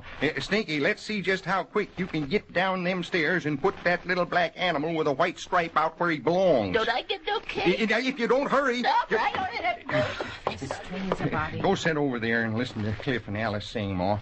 I'll stay here at the door and try to handle the traffic. Let's practice our duet, Cliff, before this house turns into a menagerie. I'm game. I missed you in the morning when a bobwhite is called Caroline, Caroline. I miss you after sunset when the evening shadows fall. Caroline, Caroline, I miss you when the moonbeams on the river shine. Oh, can't you hear me calling for you, Caroline? Can't you hear me calling, Caroline? It's my heart calling night. Lordy, how I miss you, gal of mine. Wish that I could kiss you, Caroline. Ain't no use now for the sun to shine, Caroline, Caroline. Can't you hear my lips a-saying? Can't you hear my soul a-praying? Can't you hear me calling, Caroline? Ain't no use now for the sun to shine, Caroline, Caroline. Can't you hear my lips a-saying? Can't you hear my soul a-praying? Can't you hear me calling, Caroline? Well, thank heavens things have quieted down a bit. Yeah, you spoke too soon. I don't know where we're going to put any more animals. I found 2 in my bed and another in solitary confinement in the bathtub. Well, I can't turn them away. Why, of course you can't, Patience. If you'd get them cages finished up, Oh, Eli. I'm going to in a minute. Well, come after some cake. Here's some dogs. Yeah, hurry up, will ya? Well, I just don't know how the children are gathering them stray dogs so quickly. I thought it would take weeks. Not when there's cake as a reward. Stop writing at me, you blasted pooch. Don't you know when you're well off? I'm about to take you downstairs and put you in one of my specially built cages. Don't take on so, Mr. Fox Terrier. This is really an honor. Can I help you? Let's keep these 2 apart before they... Stop that, you ungrateful hounds. Here, I'll take that one. Be careful, Ben. Don't let that cat here in the room. Atlantic Ocean, what can we do? Help me, Ben. All right, I'll take these 3 down with the rest. Well, maybe these cats and dogs ain't as helpless as I thought. Yeah, I'll have to reinforce the cages for these beasts. I'll take this one down. Did he bite you, Mr. Jenkins? Yeah, just a little scratch. But, gee, Willikers, this is risky business. Is my insurance paid up, Ma? Well, I haven't got any more cake left until more children come. Here are more now. I'll go. I've got some cookies you can give him, Alice. Yeah, you're sure going to have a lot of mouths to feed with your new animal family, Patience. Speaking as the town grocer, I reckon it's going to cost you a pretty penny each month. Here are 3 more cats. My stars, I never thought of that. I'll have to feed all these animals, won't I? Well, speaking as a human animal, eating is a habit that I'd find mighty hard to break. My late husband, Sylvester, bless him, was a kind man, but what he left me don't no more than pay my monthly bills and buy my astrology magazines. My turn to answer the door. Well, now I think since this is all charity on Patience's part, the rest of us should chip in and help her with it. Is there any cake Yeah, left? sure we will, Jenny. That's just what we'll do. Where did you find such a big dog? I won't hear of no such thing. This was my idea, and I'll find a way to carry you through. Maybe I can make out horoscopes and sell them for enough to feed my little dogs and cats. Let's see, Ben. You should be good for about 3 Cocker Spaniels. You don't put a very high value on me, do you? We hit the jackpot this time. Look at the size of him. And I'll make a horoscope out for you, Cliff, and tell you all the things not to do. My mother already told me. Excuse me, I'll go cage his cousin to a Great Dane. Patience, I hate to discourage you, but this could be a mighty serious thing. You can't go on selling horoscopes indefinitely. So, what happens then? Yeah, Ben's right, Patience. You got a heap of 4-legged animals here on your hands, and you just been in business one day. What happens if that many comes in tomorrow and the next day? Well, I suppose you could just announce that you won't be able to go through with your plans and turn all the animals loose. To starve and freeze in the cold? Why, I'd sell my wedding ring and my pearl brooch before I do that. Now, Patience, don't take on like that. We'll find a way out of this. Well, why don't we practice one of our songs and kind of get our spirits up with singing? Yeah, that's a good idea, Jenny. Give us a chord, and we'll do that one we're getting ready for the Ladies' Aid meeting. All right, everybody now, all together. Last night the nightingale woke me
and tears are blinding my sight.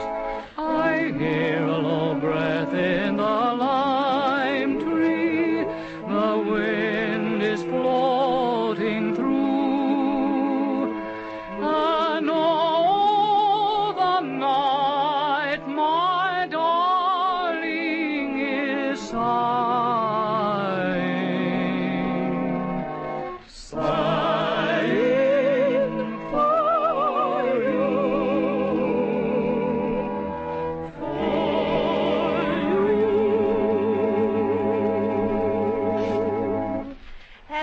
Has anybody thought of a way for me to... No, not yet. I just don't know what to say. Well, while you were singing, I took a quick look in my astrology book, and according to that, success will come through conflict. Don't nobody ever feed their kids in this town? They hear a free cake and flock here in droves. I suppose you got more dogs. All right, bring 'em in. Don't be getting flip with me, Eli Jenkins. You dog snatcher. Yeah, he must be the one behind it. Patience wouldn't do a thing like this alone. Shall we run him out of town? Now, wait a minute, folks. What is this? You tell us. All we know is that nobody in town's got a dog left. Not even a cat. And you're the one that's got 'em all. Well, what is this? I was the one who wanted to gather all the stray animals and take care of the poor Stray little... ones is one that was tied up in a backyard stray. Mine was in a doghouse. After this, I'll padlock him in. Is this what the dog snatchers are? I want my terrier back. New sheriff, Eli Jenkins. Aren't you ashamed? Now, if you listen to me, folks, I'll tell you that we just took what was brought to our door, and we'll gladly give you all back your dogs and cats. Yes, very gladly. Well, that's more like it. My stars, when I offered chocolate cake to the kids, I didn't expect them to snatch your dogs together. You got our dogs free? Go right on downstairs, folks, and each claim your own dog. We got 'em in assorted shapes, sizes, and bites. Just go right down these stairs here to my back room. I sure hope my little Tippy ain't picked up fleas from this awful experience. I'll go down and help them get their pets, and I'll let them out the back door so they won't be traipsing through your parlor again. Yeah, that's a good idea, Patience. Then we can get on with our practicing before it gets any later. Are you all ready, Jenny? You bet I am, Pa. Find the right page, everybody. All right, gather around the organ now. I love to tell the story of unseen things above, of Jesus and His glory, of Jesus and His love. I love to tell the story because I know 'tis true. It satisfies my longings as nothing else can do. I love to tell the story, 'twill be my theme in glory, to tell the old story of Jesus and His love. All right, Alice, you take the next verse. I love to tell the story, more wonderful it seems than all the golden fancies of all our golden dreams. I love to tell the story, it did so much for me. And that is just the reason I tell it now to thee. All right, everybody.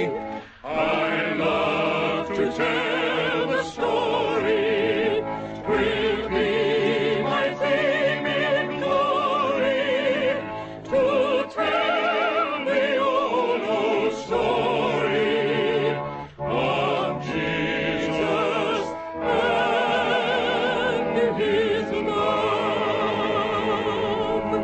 Have all the owners gone? Yep, and all we have left is only one little dog. Yeah, don't feel bad, Patience. Bad? Why, I feel wonderful. Them folks was so touched when they saw this one little unclaimed dog that they all chipped in $1 or so, and now I have enough to start a real home for stray pets. You do? Why, Patience, that is grand. Yeah, but here I went and busted my neck building you lots of cages, and now you got only one dog to put in them. That'll be taken care of up, too, Eli. There's only one little dog now, but it won't be long before she has some little pups to fill those cages. Oh, do you mean it, Patience? Well, what do you think of that? I think we'll all sleep better tonight for knowing that this one little stray dog is warm, and it'll have lots of food while she's waiting for her pups. That reminds me of what one of them poet fellas once said. Oh, the saddest of sights in a world of sin is a little lost pup with his tail tucked in. There's music in the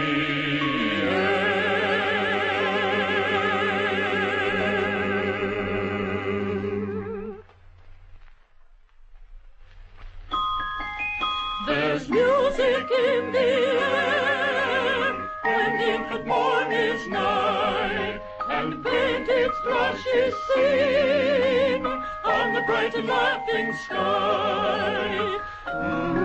And so each dog has had his day, even down our way. That rhymes. But I won't start writing poetry. Instead, I'll just keep reminding you to come around each time there's singing practice at Eli Jenkins. We'll all be looking for you. Down Our Way is written by Shirley Thomas and produced by Walter White, Jr. This is a Commodore production.